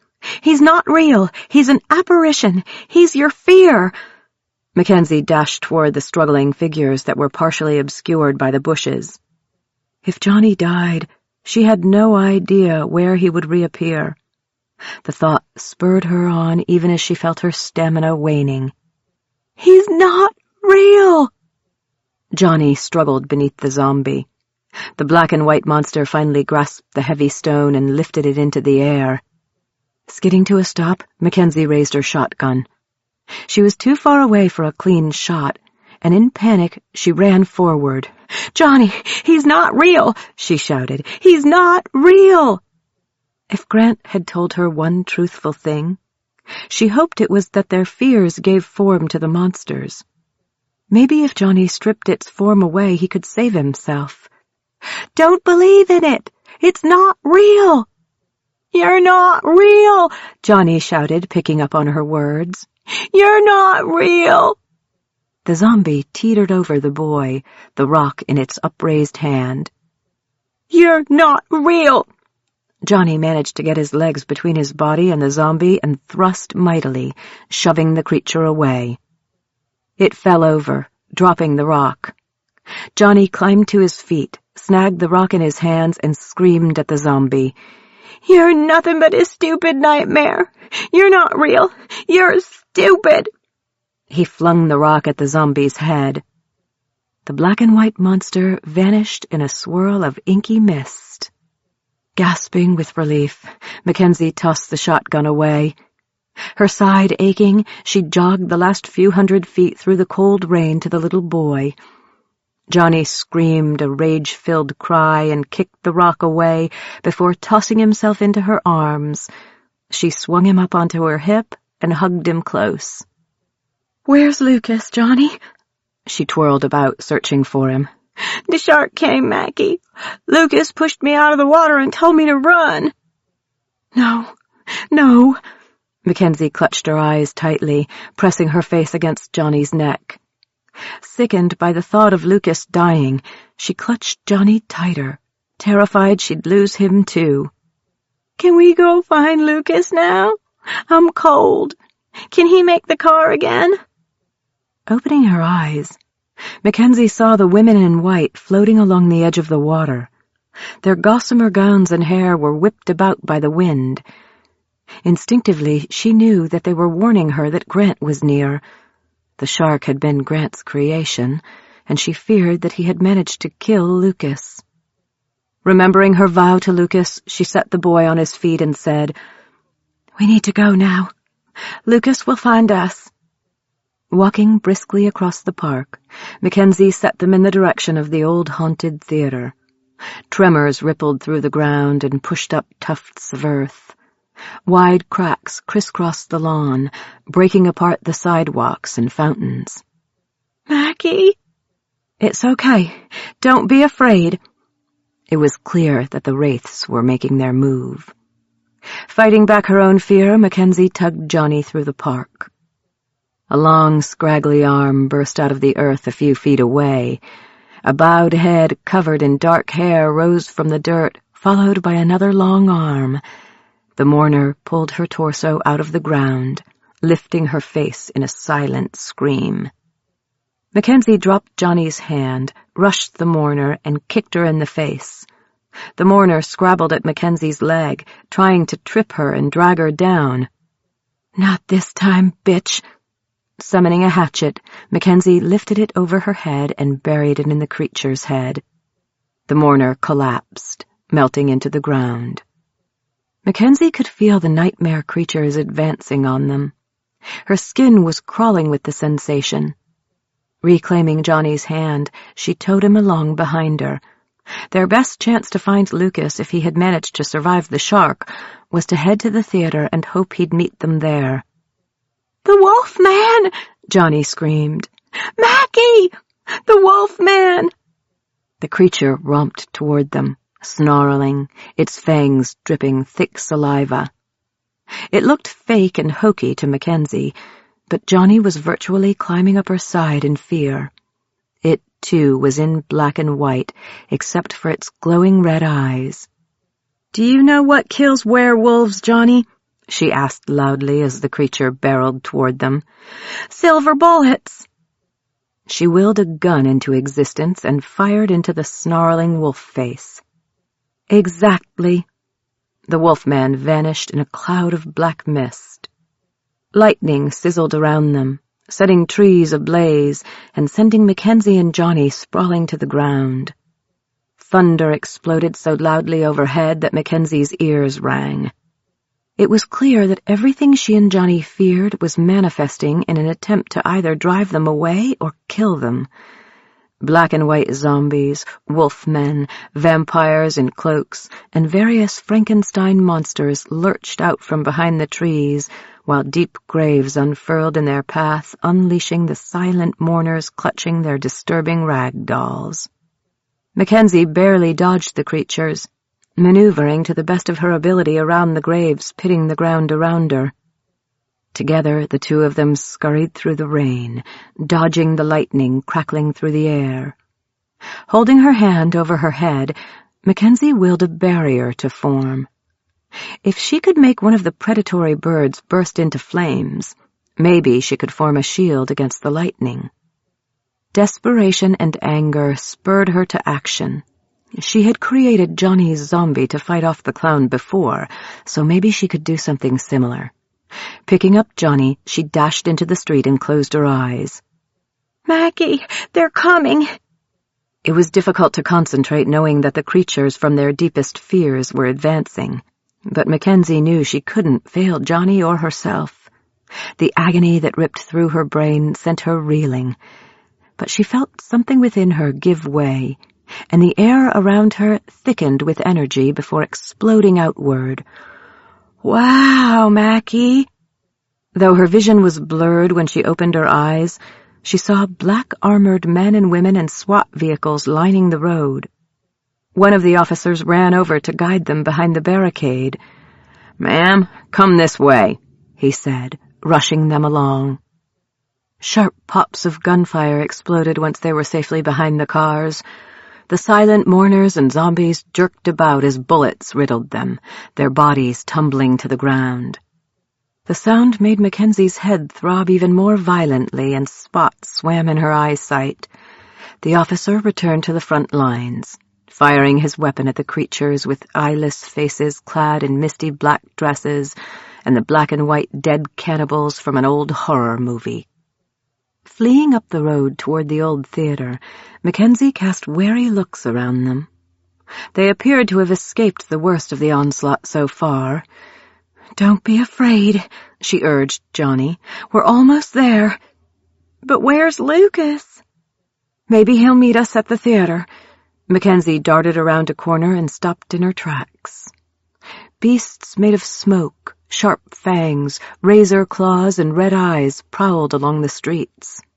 Their shoulders were as tall as the 2-story buildings lining the main street, and the ground trembled beneath their massive paws. "I don't like those," Johnny exclaimed. Mackenzie ducked into the recessed entrance of a department store and crouched down, pulling Johnny into her arms.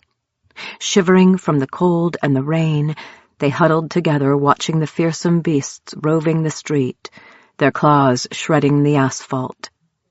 "What are we going to do?" Johnny's voice was small and frightened.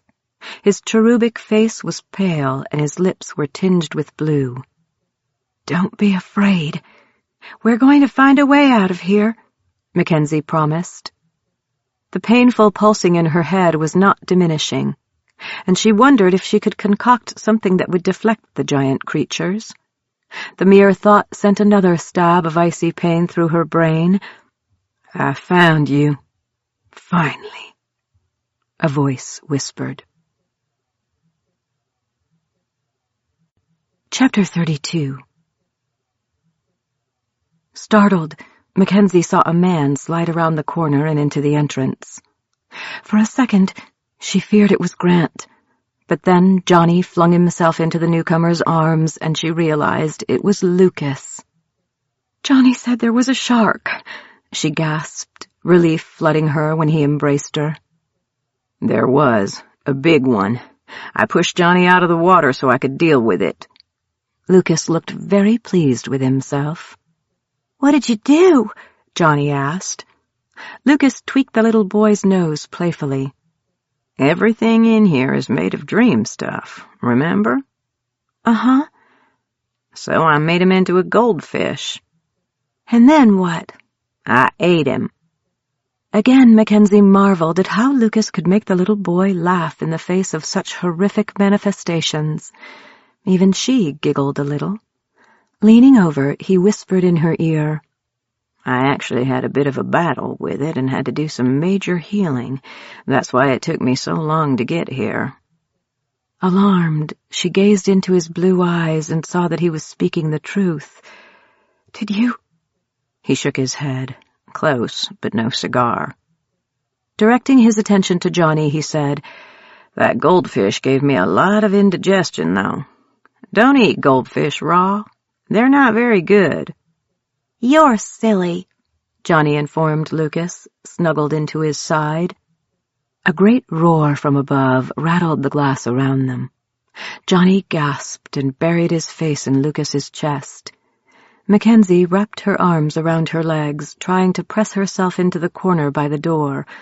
One of the creatures patrolling the street lumbered past the area where they were huddled. Lucas shielded Mackenzie and Johnny with his body, his arms wrapped around them. The ground quavered and the air turned to ice in the wake of the monster. "It's looking for us," Mackenzie whispered. "I have a feeling Tildy may have let the cat out of the bag that we're in the area." Huddled together, they waited until the creature was farther up the street before daring to scrutinize the area. There were no signs of the zombies, but the sky was filled with swarms of red-eyed birds.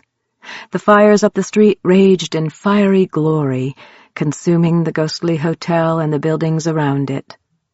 A block beyond that, the theater sat in its majestic yet ruined splendor. "How are we going to make it, Lucas?" Mackenzie whispered. Pressing his lips together, Lucas pulled her into the shadows into Johnny's side. "I'll create a diversion. You and Johnny make a break for that alley over there." "No, absolutely not. We agreed we're leaving together," Mackenzie protested. Resting his hand gently on her waist, Lucas met her steady, angry gaze with a slightly amused one. Remember when I said I was afraid? My fear is you and Johnny not escaping. I'm going to make damn sure you do. I won't let you sacrifice yourself for us, Mackenzie said firmly. There has to be a way to... She faltered as an idea formed in her thoughts. You said we need a diversion, right? Yeah, Lucas said warily. Mac, what are you thinking?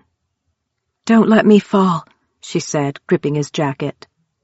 The pain this time was unbearable. It burned through her brain like white fire, consuming her whole. She felt herself fall forward, Lucas's arms enfolding her. Darkness surrounded her, cold and unyielding. Mackenzie, Lucas gasped. What did you do? Though she couldn't see nor barely breathe, Mackenzie knew that she had succeeded. She could feel the entities she had created nearby. They were mere wisps masked in the image of Lucas, Johnny, and herself. Each one was infused with the need to run in the opposite direction of the theater, drawing away from the creatures that hunted for the escaping humans. Lifting her into his arms, Lucas cradled her against him. Mackenzie, what did you do? Gradually, Mackenzie's eyesight returned, speckles of light flashing brightly, then slowly dissolving into a murky picture that was slightly out of focus. Fresh air filled her lungs, and the searing agony in her head receded slightly. She heard the footfalls of the 3 doppelgangers running down the street, urging each other forward. Blinking her eyes rapidly, she continued to feed her own essence into them, making them more solid, real, and human. One of the creatures roared when it spotted the 3 figures racing away from it. Through blurry eyes, Mackenzie watched her 3 creations run past the store. The apparitions perfectly resembled the trio. The doppelganger of Lucas carried the mock Johnny on his back, his arms locked around the fake Mackenzie's waist, guiding her forward. They were only visible for a few seconds, then they were gone. It didn't take too long before the beast scuttled past the store in pursuit. We don't have much time, Mackenzie said. She was still connected to her creations and knew that they would not last much longer. Put me down, Lucas. He reluctantly obeyed. Can you run? I'm having trouble seeing, but I'll hold on to you. You carry Johnny, Mackenzie answered. Scrambling onto Lucas's back, Johnny clung to him. I'm scared. Me too, Lucas answered truthfully. Taking Mackenzie's hand, he squeezed it. Let's go. Following Lucas onto the sidewalk, Mackenzie continued to blink rapidly, trying to clear her vision. Lucas guided them past some cars and into the street. The massive sentinels were still in pursuit of the doppelgangers, buying them some time. Even the nasty, red-eyed birds were swarming after the decoys. The sound of their footsteps slapping against the pavement was drowned out by the screams of the creatures. Mackenzie felt one of her apparitions vanish, but she wasn't sure which one. Lucas dragged her into the side street, then swerved into the mouth of the alley. Again, the monsters howled. Mackenzie felt the last of her creations dissolve into nothing. Gasping, she clung to Lucas, her vision clearing. You okay? He asked worriedly. Much better, but the ruse is up. They know what I did. Then we better run. Pounding up the alley, they headed toward the theater.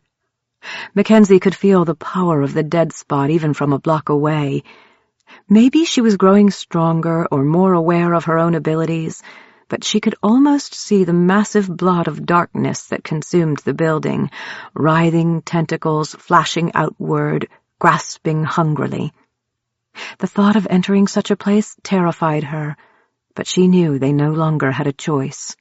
They had to escape or they were going to die and be rebirthed possibly far apart from each other.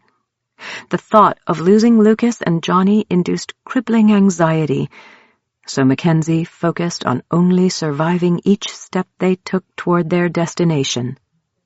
Crossing the bisecting road to the next length of alley was their next obstacle. Drained, Mackenzie knew she couldn't create any more diversions, and she wasn't certain if Lucas could after healing from the grievous wounds inflicted by the shark. They stuttered to a stop beside a collection of trash bins. Lucas handed Johnny to Mackenzie before taking a cautious step to the lip of the alley to look up and down the road. The alley across from them appeared clear, but the dark recesses of the back entrances made Mackenzie nervous. Okay, nothing is roaming around, so we need to run for it. Head for the back of the theater, Lucas said. You take Johnny and run ahead. I'll follow. Placing his hand on her shoulder, he nudged her forward, still watching the road. Go now. Together, Mackenzie and Johnny sprinted across the road to the next alleyway. The thunderous cries of the monsters mingled with the raspy hooting of the swarm of birds. It was clear to her that the creatures knew where they were and were swiftly approaching. They splashed through the rain puddles dotting the alley, scooted past dumpsters, and aimed for the loading dock at the back of the theater. The sound of Lucas's footfalls was reassuring. Miraculously, they were all still together. Bounding up the cement stairs to a door that read "Performer Entrance" in faded red lettering, Mackenzie felt the ominous sensation of the dead spot reaching out to her. Her hand hesitated, hovering over the knob. "Lucas," she muttered. I feel it too. "I can't take control of it." Neither can I. It doesn't want us to get out. "I'm scared," Johnny whispered. "Really scared." The door creaked open of its own volition. "That's not good, is it?" Mackenzie swallowed the heavy lump in her throat and hoped her heart wouldn't suddenly explode from fear. I'll go first, Lucas said, brushing past her. Cautiously, he took a step into the darkness dwelling beyond the doorway. It looks clear. "Is it the true doorway?" "The way out?" Mackenzie said hopefully. No, it's still the dead spot. Lucas pulled a flashlight from the air. He gasped in pain, staggered, and fell against the wall, clutching his head. "Lucas!" I'm okay, Mac. Just weak. He flicked on the light and directed the beam down the hallway. It appeared empty, yet foreboding. Let's get moving. Holding Johnny's hand, Mackenzie followed Lucas down the corridor, noting that a gun had appeared in his other hand. Feeling nervous, she summoned a baseball bat and was relieved to feel its heavy weight form in her hand. But another spike slammed through her head. The dead spot greedily sucked up the bit of life essence she had used, and she mentally shoved its searching tendrils away from her. None of the other dead spots had felt this aware or powerful. Though the dressing room doors were open, they revealed empty spaces devoid of any nightmarish creatures. They had already discussed their path through the theater, based off of Mackenzie's memories, and anticipated being under attack once they entered the dead spot. The absence of the apparitions was unnerving. Grouped closely, they emerged into the wings of the stage and hurried through the one on the right. Nearing the heavy curtains over a doorway that opened to the audience, Lucas craned his head, studying every little possible hiding space. Nothing appeared. "This feels all wrong," he muttered. "It's still waiting, though. Watching," Mackenzie answered. She could feel the inky presence of the dead spot flowing around her. The door comes through the front doors, so that's where we'll go. Lucas hesitated near the exit to the main theater. Whatever happens, just keep heading toward the front door. Mackenzie and Johnny both nodded. Mackenzie tightened her grip on the bat and stepped closer to Lucas. They were both stalling, mentally preparing for whatever came next. A glimmer of light caught Mackenzie's eye. Glancing to her right, she saw that the stage was filled with the women in white. Their floating hair and delicate dresses glowed in the darkness, their hands pressed to their bleeding bosoms. There had to be a dozen of the women of varying ethnicities and races, but all beautiful and young. Lashing out, she grabbed the sleeve of Lucas's jacket. "He's here!" At the sound of Mackenzie's voice, the eyes of the women in white opened, their gaze settling on her. "What?" Lucas cast a startled look toward the ghostly women. "Shit!" Grant emerged from the darkness tucked into the folds of the heavy theater curtains.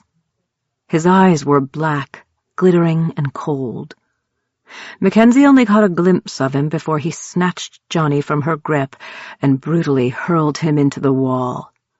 Johnny collapsed to the ground, his face covered in blood. "No!" Swinging the bat, Mackenzie miscalculated the arc and missed Grant completely. He snatched the weapon out of her hands and swung it fiercely into her stomach, knocking her to the ground. Lucas raised his weapon and aimed it at the wraith. Instead of firing, he let out a startled gasp and dropped to his knees. A knife protruded from his back. It had a melted plastic handle and scorched blade. "Tildy!" Mackenzie exclaimed, recognizing the knife. Shoving open the red curtain that opened to the house, Tildy smiled cruelly. Behind her, the mutilated remains of the clown were scattered across the floor. It appeared she had been having fun before they arrived. Tildy leaned over to reclaim her weapon and kicked away Lucas's gun. Her blonde hair was a golden halo, and her once emaciated frame was nicely filled out. Dressed in a black halter-top dress and high heels, she slowly licked Lucas's blood off of the blade. "So delicious. Even better than my favorite blue-haired meal." She glanced at the bloody chunks of the clown. "He died a little too soon this time." Mackenzie was trapped between the two wraiths. Johnny was motionless on the floor. Beside her, Lucas slowly toppled over on his side. Mackenzie touched Lucas's hand. "Heal yourself," she urged. "Mac, don't worry about me. Get Johnny out." "That shark really took a lot out of you, didn't it, my old friend?" Grant said mockingly. "All worn out, aren't you?" "Fuck you," Lucas grunted. "I'd rather fuck Mackenzie. Though watching your brave struggle against the shark was inspiring. How's the leg? All grown back?" Grant's smile was feral. Seizing Mackenzie's arm, Grant dragged her to her feet and aggressively pulled her against his body. "I missed you so much. I forgive you for leaving me. I know he deceived you, twisted your mind, and poisoned you against me." The charming smile returned to his handsome face as he gazed at her. His eyes had returned to beautiful blue orbs, but Mackenzie knew what he truly was. "You're so lovely. So lovely. So full of life. I love you so much." "Fuck you," Mackenzie retorted. "I want you to. Again, like before, when I placed my mark on you," Grant said seductively. "Grant, you've got yours. I have mine. I always wanted to, man. I hope my clown doesn't mind a little competition," Tildy said with a wicked grin. She snagged Lucas by the ankle and dragged him through the doorway. A thick swath of blood stained the floor in his wake. "She is such a passionate killer. I like her much better now," Grant said while rubbing his lips along Mackenzie's cheek. He lifted the bat and gazed at it thoughtfully. "I think I'll bash the little bastard's head in to make sure he's dead, and then we can go somewhere more private." "Leave Johnny alone," Mackenzie snarled. "That little rat ruined it all, you know. All my delicately laid-out plans to frighten you into hiding away with me where we could make love endlessly." Grant glared at the little boy. To Mackenzie's great relief, she saw Johnny was stirring. "But you had to come along, didn't you? I had her right where I wanted her, completely terrified of everyone and everything, and then there you are. A little boy for her to take in and take care of. Not in the plans, Junior. Not in the plans. Raising the bat over his head, Grant smiled joyously. Tapping Johnny in the ribs with his foot, he said, "Come on, wake up. I want you to feel it when I beat you into so much jelly." It was the moment she had been waiting for since she had swung and missed hitting the wraith. Grant's attention was diverted, and it was her time to act. She raised her hand as a massive gun formed in it. It was a weapon of dreams, not reality. It was the closest thing she could imagine to a handheld bazooka. The massive barrel pressed against the base of Grant's skull. "You can't do it," he said in a confident voice. "I marked you. You can't defy me. You belong to me." "I belong to me," Mackenzie corrected. She fired, his head pulverizing in a blinding explosion that knocked her flat. Her arm felt broken and the acrid smell of smoke and burning flesh filled the air. Grant's headless body fell to the floor. Mackenzie gagged, and she gripped her throat with both hands, choking. Something thick and oily was caught in her throat. Hacking, she struggled to breathe. Johnny crawled to her side and began whacking his small hand against her back. "Don't die! Don't die!" A fierce, painful, racking cough dislodged the obstruction, and a tendril of putrid darkness flopped onto the floor. Mackenzie kicked at it, but it vaporized into a mist that disappeared along with the remains of Grant. Instinctively, she knew that the mark was gone. Perhaps it was her defiance that had finally broken his hold. "We need to save Lucas, Mackie," Johnny said urgently. "I know." Mackenzie dragged herself to her feet and glanced toward the stage. It was empty. The ghostly women were gone.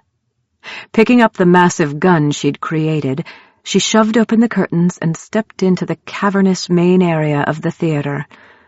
Lucas sat in a chair in the front row, hunched over in pain. Blood was dripping from his fingertips onto the red carpet. Behind him, Tildy leisurely shoved the knife blade into his back, obviously taking immense pleasure in prolonging his suffering. "Oh, did you kill Grant already? I really thought he'd last longer. He's terrible at underestimating women.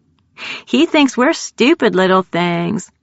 But we're not, are we, Mackenzie? We're not so meek at all." With a feral grin, Tildy yanked the knife out of Lucas's back and moved to drag the blade across his throat. Mackenzie shot Tildy in the chest, knocking her off her feet and into the seats. "Not at all." Lucas struggled to stand, his hand pressed to his throat where the blade had nicked him. Running to him, Mackenzie caught him before he could fall. "A save all around," Lucas said weakly. "Don't you know? I'm Wonder Woman," Mackenzie said, trying to joke. His blood was slick and warm on her hands, and she tried not to think of how bad his injuries might be. Once out of the dead spot, would he heal? Would he carry his stab wounds with him? Lucas chortled briefly before it devolved into a wet, raspy cough. "Let's get out of here." "What if your wounds—" "Let's go, Mac," Lucas said, touching her cheek with his red-tinged fingers. Nodding, she slid her arm around him, helping him walk up the long, steep aisle to the doors that opened to the theater foyer. Johnny walked with them, attempting to help Lucas keep moving. Each step became more difficult as the air around them grew heavier. It was harder to breathe, and Mackenzie felt as though they were forcing their way through an invisible barrier. Again she felt the dead spot trying to grasp onto her, and she had barely enough strength to knock its tentacle away. In this world, she had power that the creatures of nightmares craved to feast upon, but she was wary of it. "Almost there," she said encouragingly, though she sounded winded and weak. Lucas leaned heavily against her, barely able to move his legs. Johnny clutched him, staring up at his face worriedly. "We're almost there, Lucas. Almost there. he promised. There's not much more they can do to us, huh? Lucas joked. Together, they stepped into the foyer. The deafening roar of a train filled the air. A sob escaped Mackenzie's lips when she realized what it was seconds before the tornado shredded the roof. The stage of the theater disintegrated, devoured by the twister. The red curtains flapped away into the hellish center of the spinning funnel. The red velvet chairs were smashed into the walls like toys being flung about by a joyous baby. Though they shouted at each other to hurry, they couldn't hear each other over the howling winds. Mackenzie felt her ears popping from the pressure. The high winds tore at her hair and clothing as the theater continued to be torn apart behind them. The suction of the great beast slashed at them, trying to lift them off the ground and into its hellish maw. Mackenzie remembered Grant's story about his death by a tornado and held tightly to Lucas and Johnny, refusing to believe they could meet such a fate. But as her feet left the ground, she knew they had failed. Then the world grew silent. Her feet settled back on the ground. Even though the foyer was disintegrating around them, the three people stood in a perfect bubble of tranquility.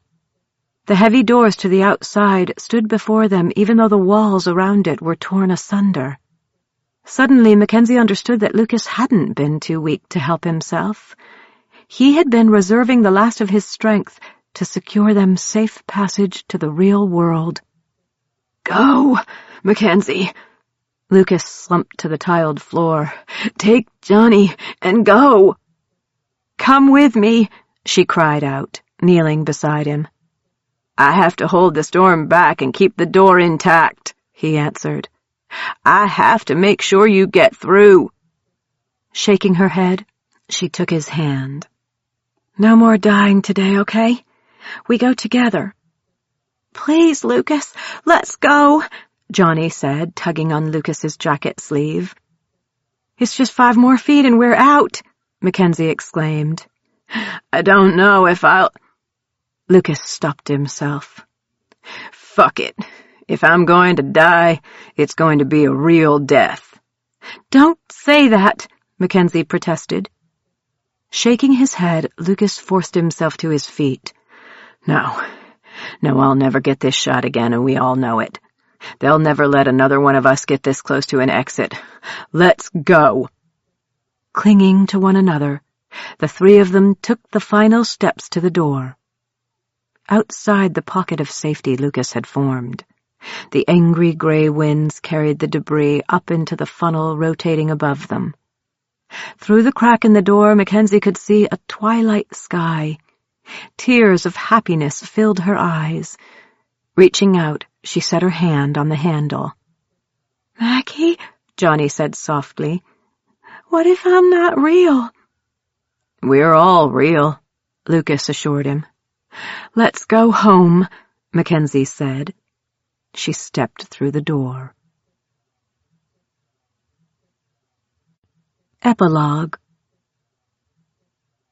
The first thing Mackenzie noticed was the smell of mold and dry rot mingling with the scent of fresh rain. She stood in the doorway of the old theater, staring down at the weed-ridden driveway that curved up to the portico. The sun was hidden behind clouds, but the gold and pink glow on the horizon revealed the path of its descent. Looking down at her hands, she saw that they were free of blood, dirt, and gore. They were clean and spotless. Her purse hung over her shoulder, a familiar heavy weight. We did it! Lucas! Johnny! We're out! The second thing she noticed was that she was alone. The crushing agony of loss overwhelmed any joy her possible escape had briefly brought. Johnny? Lucas? Had she truly made it out? Panic building, she attempted to shape a candy bar, but failed. When she realized her failure didn't mean she had escaped the nightmare world, she swore under her breath. Her energy reserves had been exhausted while attempting to break free, and it would take time to refresh. How could she be certain she was out? With trembling fingers, she fished the cell phone out of her purse, but there weren't any bars. "Johnny? Lucas? Can you hear me?" Her voice echoed through the ruined theater, but there was no answer. Was she free at last, but alone? Had Lucas and Johnny been mere apparitions born of her loneliness? Stifling a sob of despair, Mackenzie sank onto the stairs. No, they were real. They were real, she whispered, burying her face in her arms. The thought of losing them was unbearable. They had to escape with her. "Mackie? Am I real? Can you see me? Johnny!" Looking up, she saw the little boy standing just outside the entrance, staring at their surroundings with fear and hope. Dressed in old jeans, a stained brown t-shirt, and battered sneakers, he took a wobbly step toward her. Snatching him up, she crushed him against her. "Johnny, you're free." His small arms wrapped around her neck and he kissed her cheek.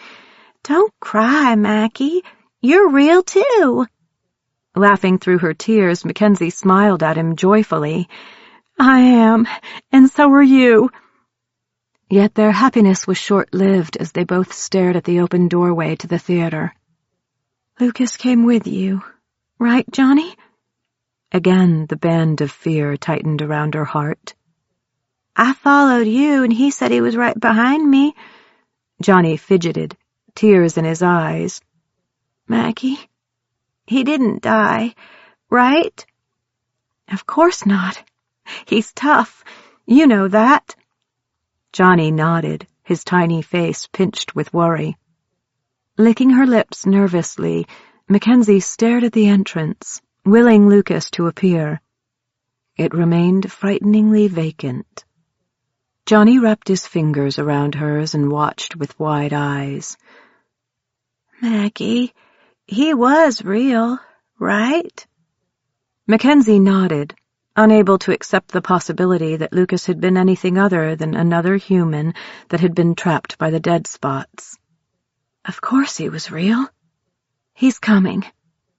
The seconds ticked away, but the doorway remained woefully empty. At last, Mackenzie took a step toward it, silently praying to a deity she wasn't even sure she believed in, that Lucas would appear. There was the sound of a shoe scuffing against the floor.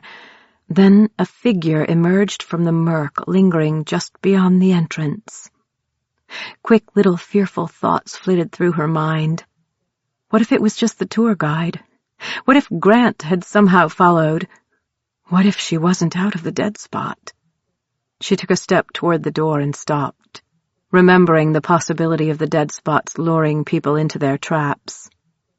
Stepping into the waning light, Lucas scrutinized the area with an intense expression upon his face.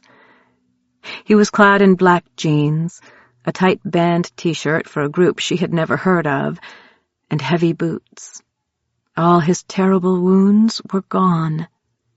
He looked odd without his leather jacket, but his colorful tattoos were a welcome sight. Stunned, he dragged his eyes away from their surroundings to look at Mackenzie and Johnny. "Are we out?" "Oh, thank God!" Mackenzie flung her arms around his neck. "I was terrified we'd lost you." Kissing her lips long and hard, he gathered her close. Mackenzie didn't shy away but returned the gesture that was full of relief and hope. Still holding on to her, Lucas lifted Johnny up with one arm and set him on his hip. When the boy kissed his cheek, Lucas beamed at him and returned it. "I thought I was too weak to make it out, but I made it." Johnny clung to Lucas, and his small fingers closed around Mackenzie's hand resting against Lucas's chest. "I was scared." "Me too," Mackenzie confessed, but the relief that filled her dissolved all her fears. "So," Lucas said, eyes lifted to the overcast sky above, "do you think we're out?" Mackenzie nestled into Lucas's side, her hand holding Johnny's. As she gazed at their faces, her heart didn't feel so tattered anymore. Hope filled in the dark places and chased away the fears. She was uncertain of many things in that moment, but not of the most important thing of all. At last she said, "We're what's real, and we're together." "Yeah," Johnny agreed, nodding his head adamantly. Lucas cocked his head to gaze into Mackenzie's eyes. "And we want what's real, right?" "It doesn't matter which world we're in as long as we're together.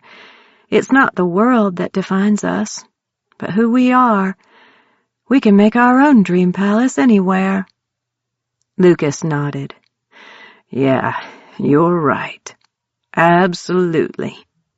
Setting Johnny down on the ground, Lucas took one hand while Mackenzie took the other. They stood at the top of the steps, gazing at the empty road beyond the driveway. "What now?" Johnny asked. Mackenzie exchanged glances with Lucas. The warmth in his eyes made her blush and brought a smile to her lips. "Yeah, Mac. What now?" With confidence and wonder filling her heart, Mackenzie said, "We make a new life." The trio bounded down the stairs and strode toward the world beyond the theater. This has been an Audible Studios production of Dead Spots, written by Rhiannon Frater, performed by Cassandra Campbell, producer Mike Charzuk, copyright 2015 by Rhiannon Frater, production copyright 2015 by Audible Inc. Audible Studios is a division of Audible Inc.